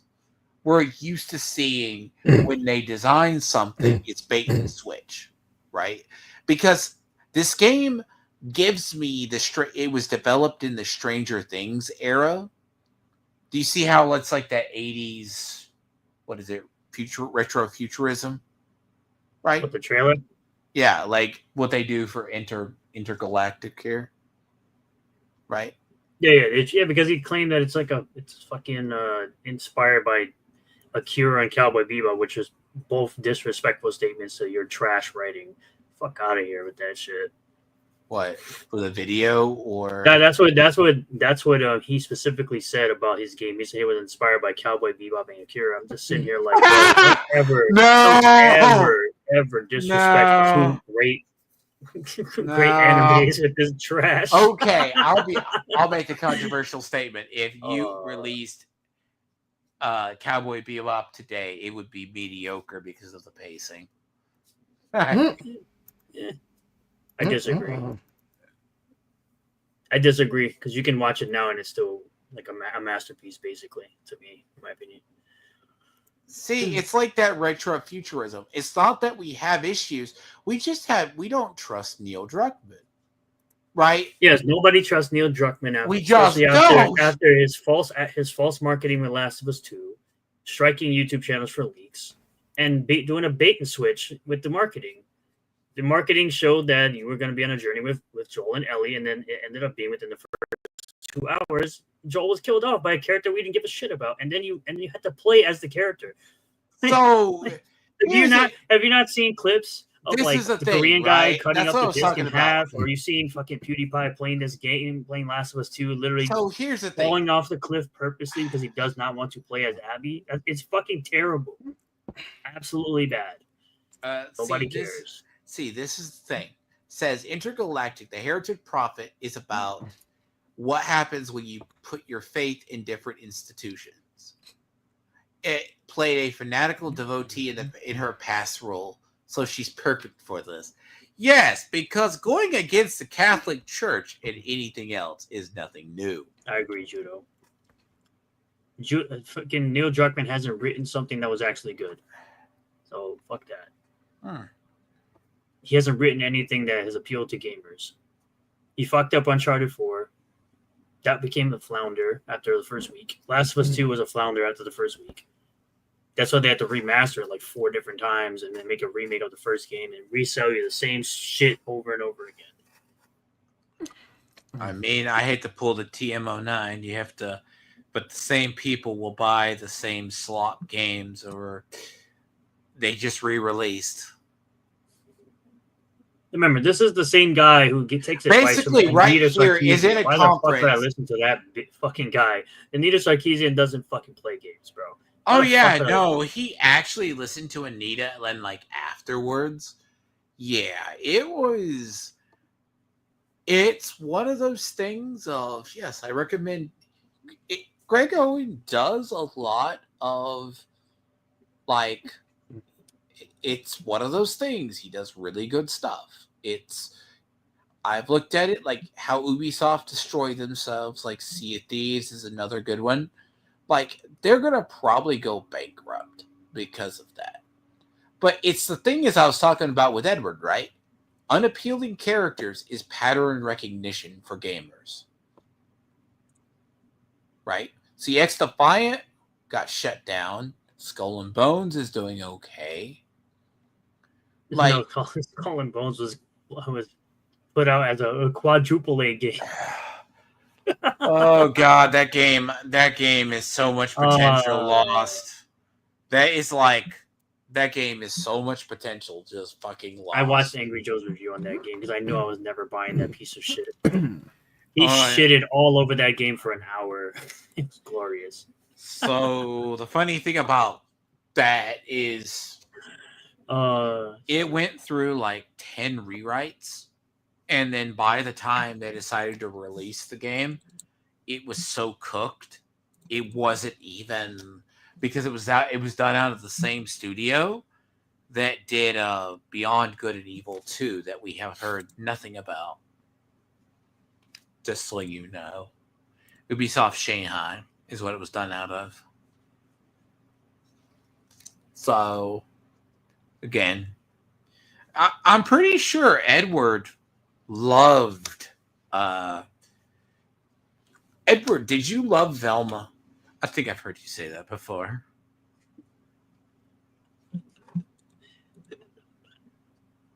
More slop. More race swap, DEI, self-insert swap. I mean. Oh, that show was fucking trash. Which show? Velma. It's so garbage. Velma was one of those things. If you give Mindy Kaling the fucking ability to write, have creative. I've asked other people. I've actually asked other people who actually do movies. I'm like, how the hell does she actually have a fucking job? How long are you streaming today, DMF? I'll probably get off here probably a little bit. Yeah, I'm actually gonna get off in like a few minutes. I gotta get ready to go. I'm all good. I think I have to catch up something with the Sparkles, but then I would be free.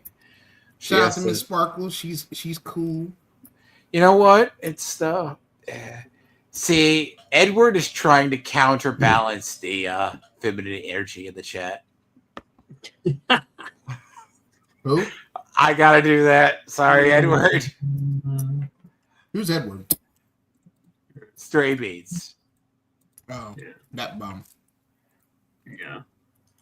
You know, in other news, that Aussie bum. They revealed the full. He makes his country look terrible already. It's like Dev makes. My side night. No. Nothing tells me I'm more than happy to come to Ripetod streams to do grip thing and mess with them. Yeah, well, you know what? We don't fuck with your kind neither, bitch. No, you know what's funny? It would suck for him to know that my biggest supporter has been in Australia. Are we talking about Bruce? Is Bruce your biggest supporter? My biggest supporter is an Australian. Damn, so there is? That would suck for him. Fucking Austrian bitch. That's why I say not all Australians are as retarded as gay beans. Yeah. Oh God. You know what? Ain't no rolling no beautiful bean footage over here, motherfucker. Oh yeah, like here, we need to have him react to Clownfish TV. Edward, yeah. We need to do what Liam Gray wanted LG to do to me and drown that nigga in the bathtub. We need to do. Bruh. And here we go. Here's his. I'm sorry, but I ain't never getting over that. Here we go. I ain't never letting that go. That's like how Trump's found a whole new bunch of androids. Way, do I hear 5? Pretty sure that makes 8. Never letting the boy down for this one. By the way, this drawing of you is not. Who does this? By the way, like a closeted homosexual. Who does this? Is a closeted homosexual. Do I actually think about the things I say? Yes, I do. Here's the problem. So how come you didn't buy? How come you didn't buy this artwork, Edward, that your hero did? Man, this is what your hero did. This is not. Damn. I want to check. Nobody cares though. My audience didn't give a shit. No, I found this hilarious. They just laughed at it. We funny. And moved on. Moved on, homie. Isn't this Ethan Van Sciver's bullshit artwork? The same man who said he's not okay with the pedophiles targeting children unless it's Mars children or some shit like that. Yes. Isn't this his artwork? Yes, it's his. You do know Fag Beans, that your fucking idol is okay with that kind of behavior. That is the worst but it's just jokes, right? It's just jokes, right? According to you guys. Oh God. See, this is why I have to cleanse my palate with people, right? This is what I have to do. You know, let me find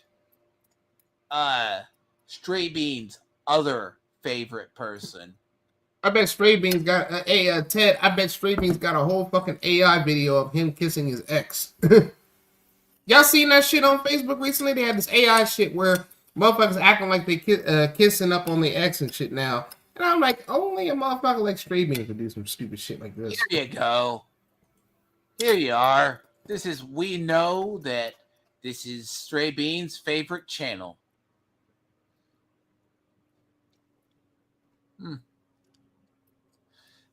I cracked up at that guy.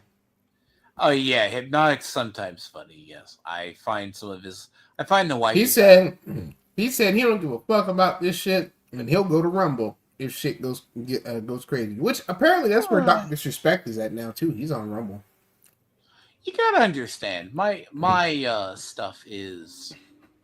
I say kudos to Disrespect though, because I mean he's got a strong backing, so motherfuckers just did him dirty. I'm not a fan of what he did. I'm not a fan of what he did and shit like that. But I mean, since then he's been trying. I need to introduce and motherfuckers constantly. By the way, I want you to understand. Okay, Theo, does this not look like? Hold on. Question. Do you really think he says? You really think we should be talking about this considering your history, people in glass houses? Now, see my history, man. I'm gonna keep telling y'all dumbass this. My history is not always for dumbasses like you to understand. Okay? There's nothing totally that you can tell me because here we are currently to this very day, 15 years later, and y'all motherfuckers still harping on that shit. There is no history with me on that. Here and that's the point. Meanwhile, punk ass motherfuckers like Ethan say the stupid shit that they do, and you okay it because you say it's just jokes. Suck my dick, bitch. Apparently, it's just jokes. Now, here's the thing. Here's what's funny. This man, look, I praise it. He did pretty well. He finally reached 100. But no one watches him for his politics because he lives in Memphis, Tennessee. This man is the man that ran contrary to Eric July for a while, but now he cannot go a video without talking about ACAB.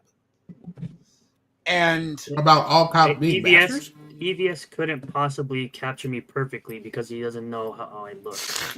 He doesn't even know how I look. I mean, no. These clowns like literally think I'm as fat as he thinks I am. That's hilarious. You know the funny part about that. Let's draw what I think right now looks like. That's not capturing someone perfectly. The funny part about that image is you need to. Can you bring up on Twitter the Tony tasting his teeth? Renowned. Oh yeah, he's talking about Renowned tasting his teeth and shit. I'm just like, no. That as cringe as that is, I'm still looking like, bruh, it's unnecessary. It's unnecessary that they what? To you. No. What all the shit he was talking, bro? What? That's the funny part. This guy likes to talk about how I look. Meanwhile, he would just let that slide with Frog Tony looking like a fucking gorilla or whatever, fucking Yeti, whatever the fuck he wants to look like today. Hold on. Look. He said, no, I understand that you really need to learn to shut up. No, you really need to learn how to fuck off. That's what you need to do. But instead, you keep coming back here because, see, you don't have no proper channels. All your channels would be about is talking bad about people as much as the rest of the Commonscape Brigade. So, again, Mr. Fag Beans, eat a dick and choke on the nut when it spews in the mouth. I call Fag Beans periodically. But, hey, it's far worse. No, like I said, if you wanted to report me for calling him that, I bet he better report himself because he said the word faggot. Ignore. He just thinks. Look, I'm sorry. Okay, the Matt Barr artwork of Tony, it's just look. We all have to laugh. It is funny. It brightened my day when I found that on Twitter. But look, sorry, it's bad. That's pretty bad. Yeah. Meanwhile, Aussie bastards like Stray Beans be ending up trying to fuck Jackie Legs. Get it? Man, no. You're gonna kill me. You're gonna make me laugh too hard. You really are. I can't help it, man. I'm like, you are going to. It's bad enough, right? That I find a horrible joke to. Again, you're having trouble finding that. You're having trouble finding that.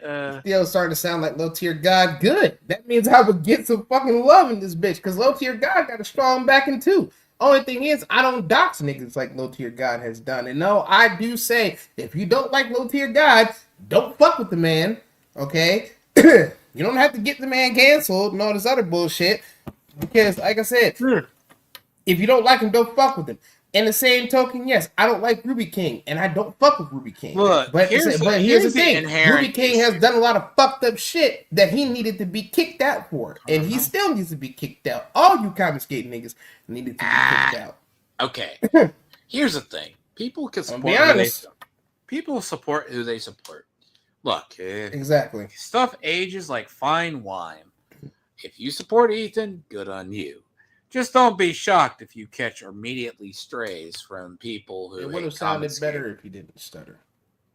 No, look, he said it would have sounded better. Can I say this honestly? It's the problem with being Comicsgate adjacent. You catch blowback when anything happens when Comicsgate does something stupid, right? That's the problem with Comicsgate. Comicsgate people don't get that. If you're adjacent to them, believe it or not, you're just going to catch blowback. I know, and I don't care. That's why I said that's why they need to jump. You don't do that. They don't get that. That's why people who they don't know what Comicsgate is, whether the ones who actually do comics, they're surprised they catch blowback from non-comic skaters. Because Comicsgate has a very negative reputation in YouTube now as basically like they know Ethan for Trashcast. So take it for what it's worth. He might support an indie comic, but he's also known for having late comics. I'm sorry, if I had to wait 4 years for a product that I haven't been paid for it, man, that would be repaid. That would be terrible. I think he did see your last comment, Katie, but I don't think he cares. I kind of that's kind of the point. I said Merry Christmas. Yes, I did. Oh, okay. I'm not a fan of this hoe either. I'm sorry. You don't have to like her. I'm not a fan of any Comicsgate motherfuckers, man. Yes. After all the shit that they've done, especially the motherfuckers like me. I've never seen her say anything. It's just Ruby King and what is it? But she supports him, and she's just as bad. I'm sorry to say that, but since we're gonna since they want to generalize me, I'm generalizing all of them. Thank you, Miss Sparkles. Thank you. Yes, fake asshole. Here's the thing, right? FAH, fake asshole. Fuck. I'm gonna start saying that from now on. Fuck. So, look, Ruby King. They may not know what Ruby King said on Rumble. Honestly, I try to do anything I do on YouTube or anywhere is I'm constantly watched. That's just, call it weird. It's not crazy. It's that moment. You're getting a lot more support now than what you're getting a lot more subs now. I ain't gonna lie to you. I've seen your shit, move up, and that's good. I've also been streaming Path, but that's not giving me gaming. It's like, God. Mm-hmm. Path of Exile doesn't. Look, I'll be perfectly honest with you. Gaming gets me bored, but I need to split it up and do commentary once in a while. That's why I do these streams. Mm-hmm. So, look, it's Christmas, right? I figure I do a Christmas stream. And I thank people for stopping by, right? And I get it. But when it comes, and I know 'tis the season. But again, when it comes to these Comicsgate bums, I don't fucking hold back on some 'tis the season shit because they wouldn't have done the same for me.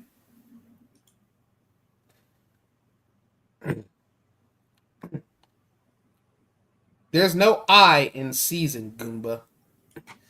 Look, the thing about I find it weird when someone wants to go, oh, you're not a gamer? like, oh, fuck my life. No. But he says 57 subs stroking egos for the season. Okay, let me paint this picture for you. I was at 50 plus subs at one point. Now I'm at 200 plus, and that's a good come up from me. I say great. So again, if I'm saying that he's getting good subs because people are acknowledging his streams and his work, that's not stroking an ego. Look. That's an uplifting of my fellow man. Something you bitch ass Commonscape niggas don't do a lot of. You don't uplift motherfuckers. No. You tear down niggas that you don't like. Me being one of them. Oh, here's the thing. One of the biggest, right? YouTube is a hobby for me. I'm sorry. Exactly. It's a hobby. Until you get paid for the shit, nigga. Until you get paid for the shit, nigga. Of course, it's a hobby. And I'm not trying to like sound out of pocket or anything when I say that to you. I'm just saying, yeah, of course it's a hobby. Right now, and if you get paid, if you start getting paid for this shit, then it's a job technically. But you got to commit. You know anything content creator related. And yes, content creator is such a broad word, but I'm gonna just say it's anything based on anything that you do content and creator related. It's going to be a hobby until the money starts rolling in. We all want to get paid doing what we love. That's why we here. But until then, we still have reality to think about. Well, okay. So, that's probably so. Hey, Stray Beans, you don't have to be here. You do know that, right? You can exit stage left or right. I'm just saying you can exit stage left or stage right, whatever you prefer. I mean, you want door number 1, number 2, nigga, choose whatever the fuck you want. But you don't got to be here, okay? We come here because we support Tiamat. Fuck you and fuck the plane that you flew in on. My crowd is just a hangout. So this is what I wanted to show people. This is hilarious. Sorry, I have to show it. Chasing teeth? Yeah, because he's missing teeth in his I saw this. If you didn't laugh at this, you would. So I guess he wasn't flossing enough, but he was flossing everything else, especially that bullshit ass fucking shirt that he got on. Nigga ain't brushed his teeth in over a year. That's definitely a fabulous tea show. He never once made me look stupid, so. You guys ever seen Fabulous? You guys ever seen Fabulous tea show? You can't make someone look stupid with lies. I'm just saying. I'm not trying to be mean, but Matt Barr can be funny because he's a character artist. But that's pretty funny. But that reminds me of Fabulous tea show. I'm gonna send that to you. From Tony leaving the internet. You just have to remember that he's a good for drama and blood sports. He'll think anything against someone he doesn't like is content is funny. Like, he's irrelevant. I ignore him on a consistent basis. Ignore by here. Tiamat, I just sent you the video. Play that real quick. Smarter than you, gay beans. Smarter than you, homie. Play it loud as fuck for everybody to watch, because that's what that reminds me of. You are coping and fabulous bad tea. Oh no. Just play it. Just play it live, bro. You ain't gonna get hit with no type of bullshit. I have to download it because then we can hear sound. Well, nah, nigga, you gotta play it. You gotta play it loud. Okay. They ain't gonna give a fuck. It's a funny ass segment. And seething. Fine. You can't get hit for that when you're acknowledging the video, especially when it's funny as hell. I'll take your word. I'll just download it first, right? Look, I have no issues. Like, this is just funny. Like, I'm not clowning. When you go floss, it's like you be flossing. You processing over a year. I've never looked stupid in the debate, so I already won before the debate started. There is no such thing as blood supports. Yeah. No, there is. It's called the Kumite. When it comes to the Kumite, nigga, I will body every Commonscape nigga in that motherfucker. No blinking needed. Unlike some half pint fucking dark skinned nappy headed bastard named Ruby King. Oh, no. He said it, not me. No, I'd say that. I whoop up on the Aussies, and I ain't gonna lie, man. I ain't no woman beater or anything, but Katie can get in the Kumite too. Yeah, Stop. Hands rated E for equality. Look at her. What about her? Ugly as fuck. Yeah, I know. Like really, man. What the fuck this nigga be doing with us, man? This nigga be chewing on bricks. That nigga be sucking dicks. This nigga be chewing on fucking hard ass motherfucking This is perfect for straight being. Nigga chew everything except for a fucking toothbrush. Man, we fucking ugly. Ass nigga fucking.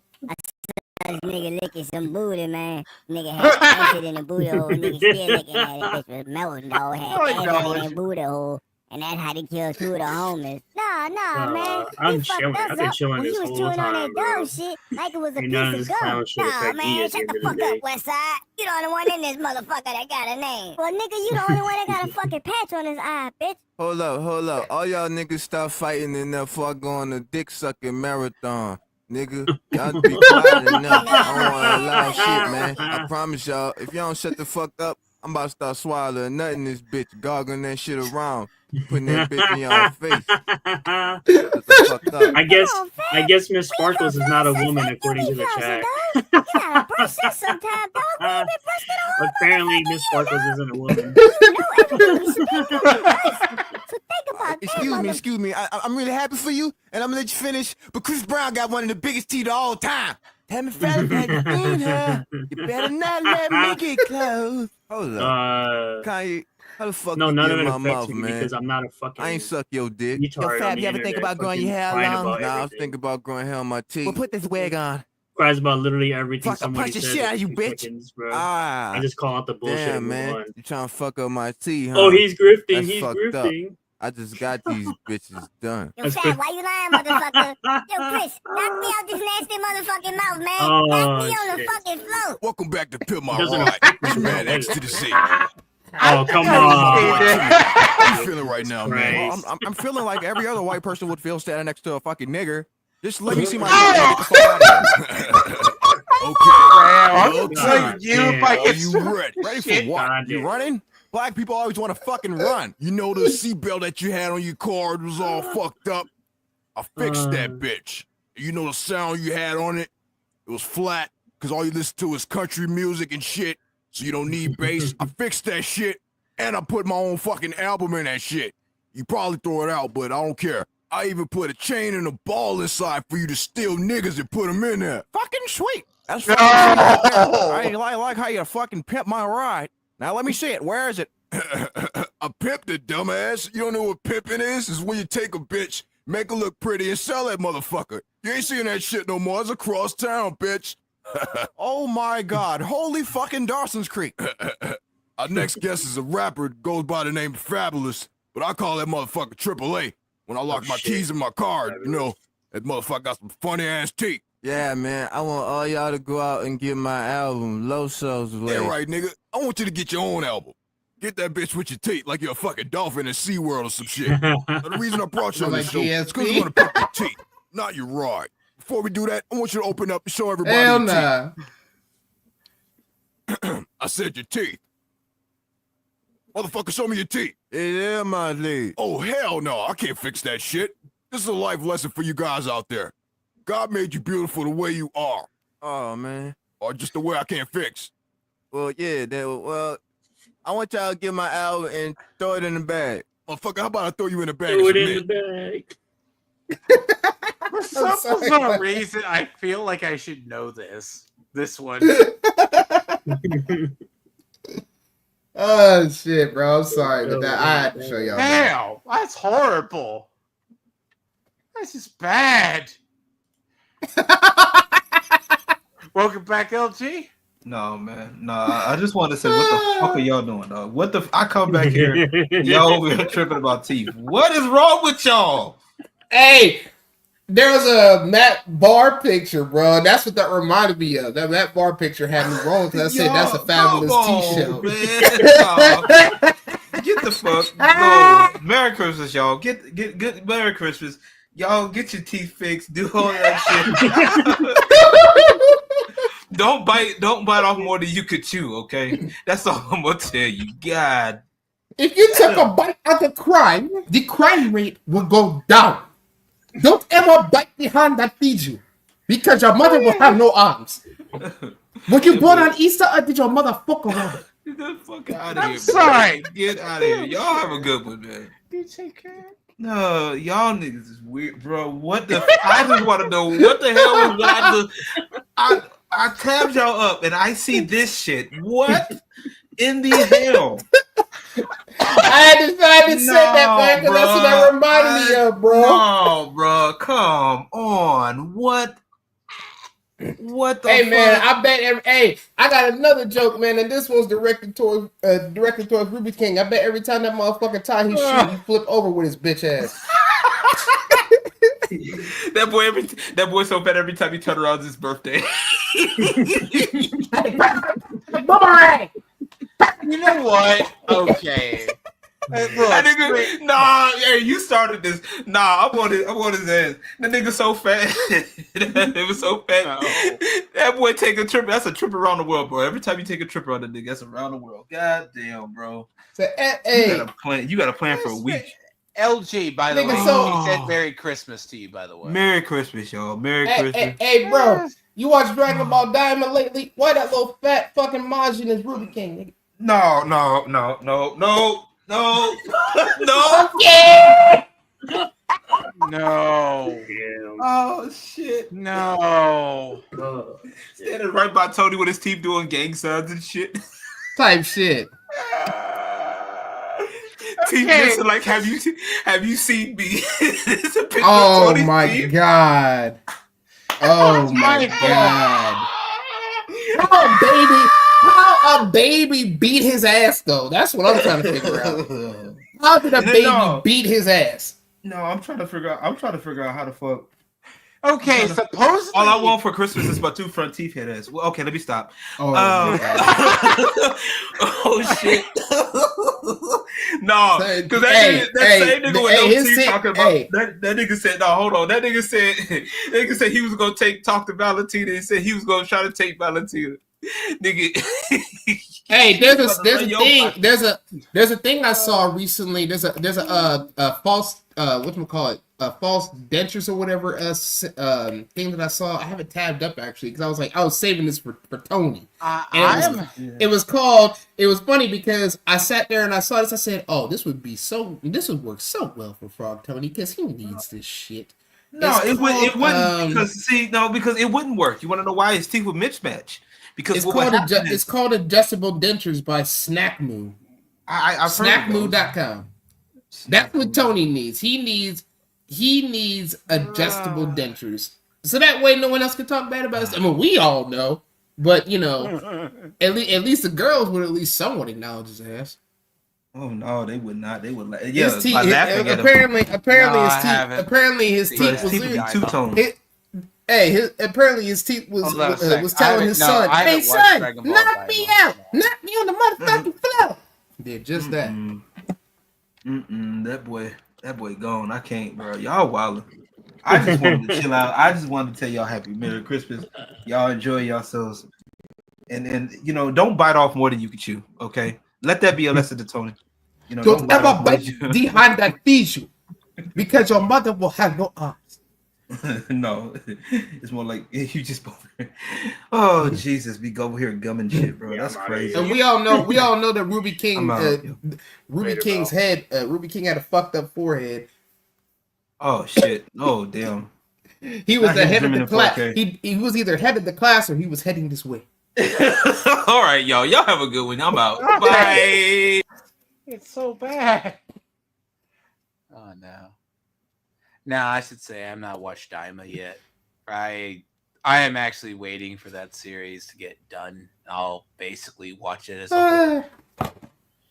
I will give honest. Daima scares me because it's actually good. I'll take your word for it. I'll put it in the pipeline to watch. It's actually good. It's a lot more. I'm gonna be honest. It's like before when you watch Dragon Ball, they get straight into the fights. A little bit of dialogue, a little run around and shit. Then they get straight to the fights. This time they're balancing between dialogue before the big fight scenes. Okay, you know what I mean.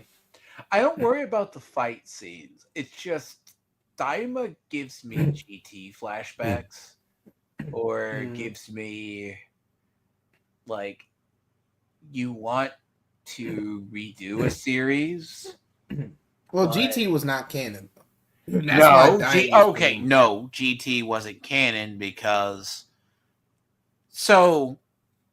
Dragon Ball technically runs from Dragon Ball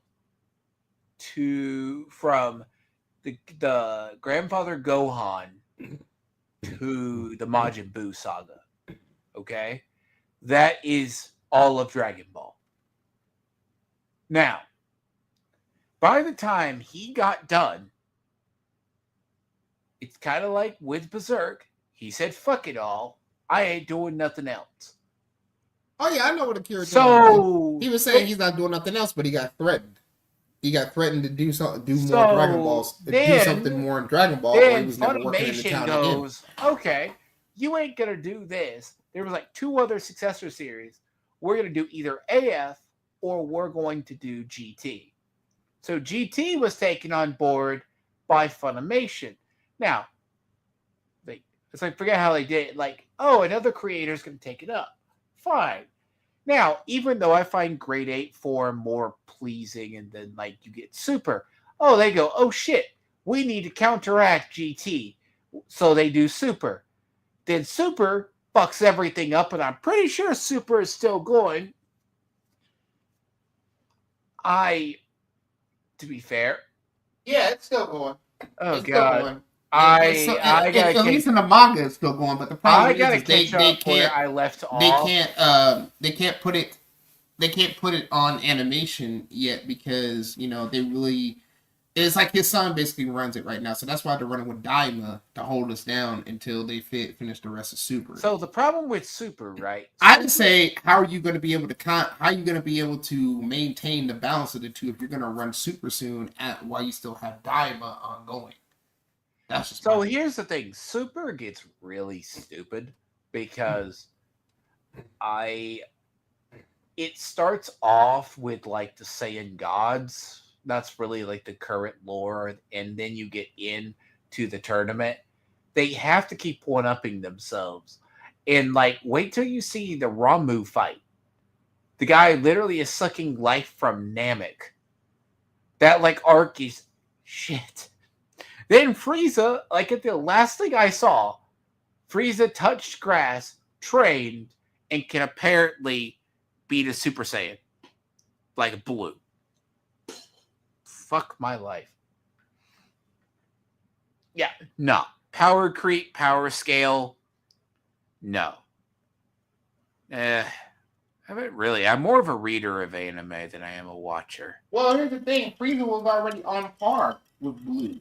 Before he got, but the thing is, Goku told Black Frieza supposedly. No, Golden Frieza. Golden Frieza was beating the fuck out of Blue, but the problem was that Frieza, like last time, he overwhelmed his own power scale. And regulating it, technically, that fucked him up. Okay, technically, Frieza's race is born with the same amount of energy they have at all times. But they don't give supposedly whatever energy they don't give Frieza the lore of his race. That's why they keep it as an enigma. They let everybody else just the only people we know of Frieza's race is Cooler, King Cold. Yep, that's it. And and what was that one motherfucker's name that battled Bardock? Because apparently somehow there's but then again, Frieza's death ball sent Bardock back in time. Is even like Cooler still canon? I don't even know anymore. Yeah, but they just don't have time to integrate him into actual like Dragon Ball lore. But he's in there. How about Chad? How many androids do you think there are? Well, last I checked, you have to go talk to team. You have to talk to Team 4-Star. Because at the time when they found a total of 5. Then with the non-canon movies, you had a total of like 8. You found more in the non-canon movies. Yeah, which is funny as hell. So you have like the 2, then you have 17, 18, and then 20 for the show. Then you have like the other models in the movies that are not canon or disregarded. That's why I ask. Oh, and then you got Hellfighter 17, which is. I'm looking. There's a whole. I wonder here. Actually. I'll send it to you. They say I'll send it to you. I'll send it to you. What? Because actually, Team 4-Star fucking talked about it. How many androids are there? Yeah. I just sent in the private chat.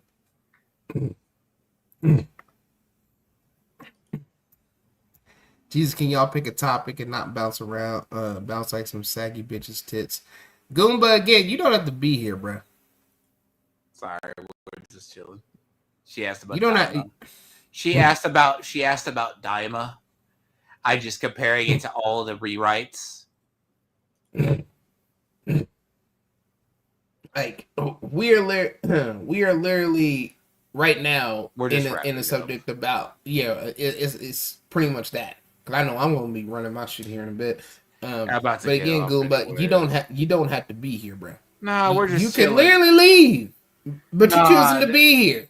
No, that's what the God-given freedom of choice. I'll say this. You chose to come here, so you don't want to be here. Then fuck you and fuck off. Take your jacket and fuck off. No, but what I say though is like, it's weird how this is why I'm waiting on Daima. I'll watch it, but it's like I tapped out of Super after the bullshit, and it's nothing like it. Like if Daima becomes decent, sure, right? I guess it. And the only one. I kind of have to catch up on a couple of anime series. I do it when I'm not streaming or when I remember, because I'm trying to finish up. I got to catch up on Secret Level. When I'm in a series, I'm in it. Oh yeah, I'm just once that season ends, I wait. I wait when I watch something else, and I am waiting for Daima, and I'll binge it. I was watching current TV I'm cracking up though that they finally released the Conan the Barbarian. I've already seen the memes. They supposedly introduced Piccolo's father, like he's no Namek for some reason. I'm like, okay, yeah, his father's name was like Kravitz or something like that. Yeah, and he literally said that's his father, and I'm just like, oh. Because I remember in Dragon Ball when I didn't get a chance to watch Dragon Ball all the way through, but Demon King Piccolo's, he goes actually by Kravitz or some shit like that. But he spit out. Well, no, I'm sorry. I think the thing is Demon King Piccolo was born Kami's like splitting separation. Kami because Kami had to split himself. Yeah. And that's what I'm thinking. I'm like, wait a minute. This is where it got confusing to me. How is it, right, that Demon King Piccolo when got killed, now, but spit out an egg of his younger self? That's supposed to be his son. Want you to understand something, and tell me if this makes sense with the rule of Namex. So, when King Piccolo died, how come Kami didn't die? Exactly. That's where it kind of fell off for me. Right? He didn't die because of whatever, right? God. Right. Ponder that a second when they introduced that rule in the Namek. That part made me really confused. But yet, when Piccolo died, Kami died. I'm like, But when later on Kami was brought back, Piccolo and him merged. Freedom of choice goes both ways. It's not GOSE, stupid. It's GOES. Goes, not Gosse. Both ways, you dumb fuck. How do you are you entirely spelling shit wrong on purpose? Don't be mean. Or are you just are you dumb with the smartphone? No, he might have T9 off. I turned T9 off on my phone. But yeah, nah. There is something about a lot of the Dragon Ball movies. I'm typing goes. I'm typing. You know what I'm saying? For me, right? If I see and I'm a big proofreader on shit I text, but if I fuck up something, I'm gonna instantly fucking hit. I'm gonna retype it and put a star by it. You know what I mean? Yes. To me, what I really meant. You know. I think apparently the edit, but it's been just that Christmas tree. Either this man be fat fingering shit, or he's dumber than a smartphone, or he literally don't know how to type. He said, "Forgive him." Man, fuck forgiving this fool. Sorry, I don't know who he is. I don't know who he is. So I've never seen. Some motherfucker that need to be stepped on like a fucking Mario baddie. Forgive him. I'll look at see who the channel is. He says, "See, gentlemen." Nah, there's he called himself Goomba for a reason. He need to be stepped on in his bitch ass. No, but seriously, like I have my plate full. I think when I'm not I have my Path of Exile stuff I'm doing. I am playing that majority off stream. I need to watch Nosferatu. I want to see that this weekend. I haven't seen the old black and white version. I know that's always the go-to, so I'm never gonna. There's like the two. Then you have Bram Stoker's Dracula. This might be a mix. And then I need to see Secret Level. Now, I do recommend Dune Prophecy, though. Dune Prophecy is good. Anyways, I'll leave it be for now. Thank you for those who came by. Renowned LG and them. I gotta check up with the Sparkles. We're supposed to do something. She's gonna convince me Dev is not a monster. I am not surprised. You just broke up. Like I said, man, fuck them comic geek motherfuckers. Yeah, no. Sorry, not sorry. Fuck them comic geek motherfuckers. I know, Ted. It's all that. How far have you gotten? Like, I'm assuming that you've been doing Path. You got your character further. Oh, God. My leveling is ass, though. But anyways, it's Christmas, and I hope people have good. Yeah, Merry Christmas to all except Comicsgate. Fuck them niggas. I'm sorry. Oh, I think I know who you're a punish. Yeah, no, Dev. Let me say this on Dev. I've said this to Miss Sparkles as well. Dev is sometimes a contrarian. We used to think he is. But personally, I don't think he's a contrarian. He wants to claim he's a classical liberal, right? Just bear with me. It's a theory. It's probably... Uzulu, at one time, when I started watching Arch, it was Arch, Sargon, V, Uzulu, Rags. Yeah. So like the 6, right? There was the 6th original. Now, Rags kind of broke off, did his own thing, which led to 5. Now, it wasn't really an issue.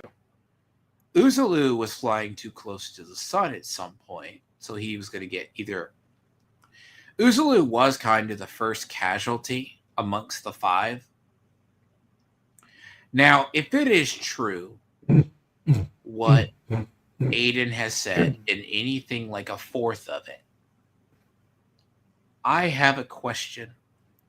Because if Dev was working behind with whisper networks, especially with Three Arrows and Kraut. The thing about Dev ultimately, though, is that's hard to prove. Did he really know anything about the attacks back then? But I won't say for sure. But here's the other problem. Dev is his own worst enemy. He has unwillingly, when he last isolated V in December, then he accused Uzalu of being a groomer by getting his girlfriend younger, but she started dating when they were like 19 or 20. But she was in Dev's Discord at 16. And he supposedly 15 or 16 and said he had no minors in his Discord. Now, that was the beginning of December. The reason why I haven't done a follow-up to it is I have been busy gaming and I haven't looked. And the big thing about Dev is a contrarian. But see, the big part about him is he wants to be the center. He wants to be a center. Basically a centrist. But the theory that we've always had is he can't be a centrist because he's a far lefty masquerading as a centrist. That's just the theory we have. But he feels the need to sit in the middle of the Overton window. But the Overton window, in 2008, when Obama was elected, was kicked over so far to the left, it's taken years to come back. Now, in reality, there's a separation between Sargon's audience and Arch's audience, V's audience, and Dev's audience. Dev's audience hates Arch's audience and hates Sargon's audience. Now, you have a crossover between Sargon's audience, Arch's audience, and V's audience. But V's audience is by far the most extreme now.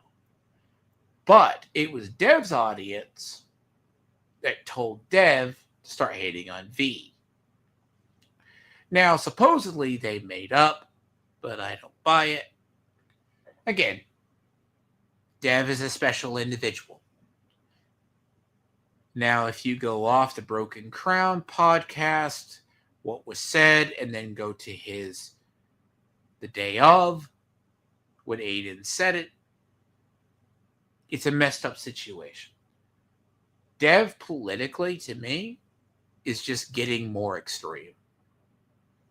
He went from being, which would have been moderate left, just hear me out, to far left.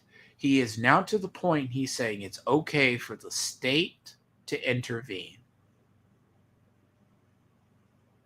I'll look it up, yes.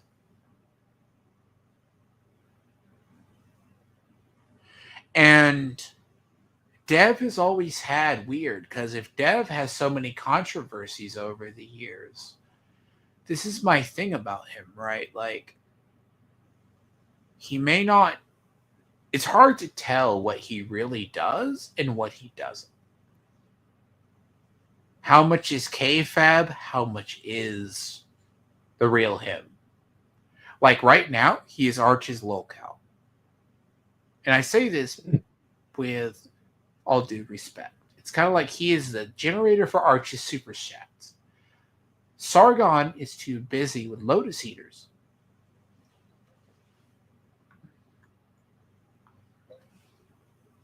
He's too busy with Lotus Eaters.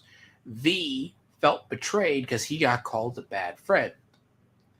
Now, Arch is still having Dev around every so often. That's probably why Arch is getting a lot of hate. And I say this from a person. Like, I think the crossover is not there anymore. I do not watch Dev's live streams anymore. But it's very hard for me to watch Archcast too. I can't watch them with Dev there. Because what happens when Dev is there, it breaks down into nothing but derangement syndrome for him, people who flat out hate him because Arch's new audience is very conservative. And they see Dev as nothing but a damn communist.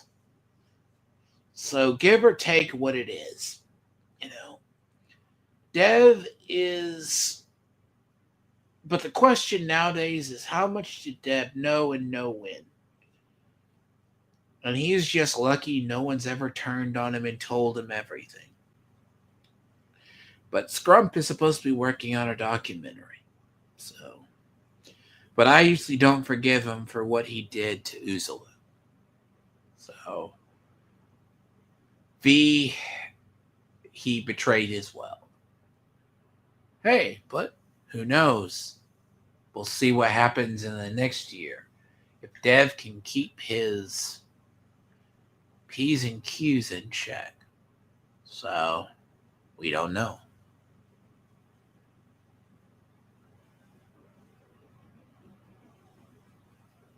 Wait, Medicare? You mean the Doc's Medicare? Never heard that before. I don't think Sargon would ever dox anybody, to be honest with you. Sargon, even back then, would never do it.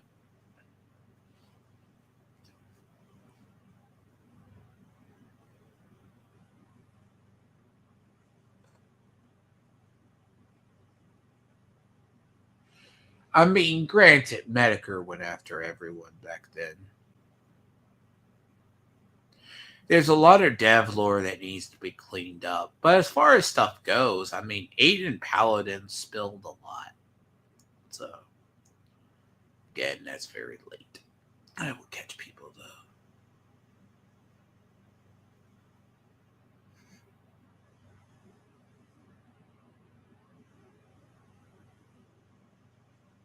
I don't know if I say that's true. It looks weird. I kind of curious because farms I wouldn't always trust. But there's a lot of stuff that goes on with Dev now. Then again, Dev has his own issues these days. But yeah, I suspect that, but Arch and V and Sargon have always been around each other. Not always. Dev, came along later. The problem right now is, does Sargon see Dev as a liability in the future in the next year? Right?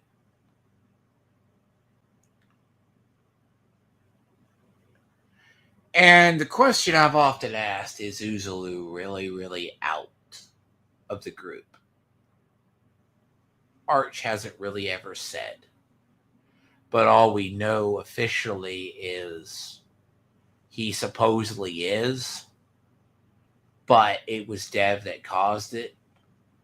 But at the same time, we find out. The problem with it is right now with Dev, he just needs to keep his nose clean. That man doesn't need another controversy before the year is out. It's fine.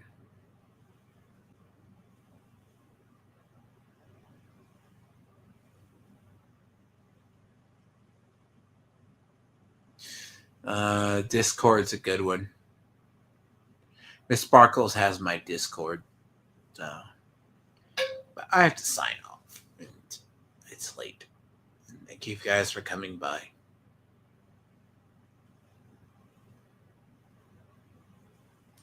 Oh, I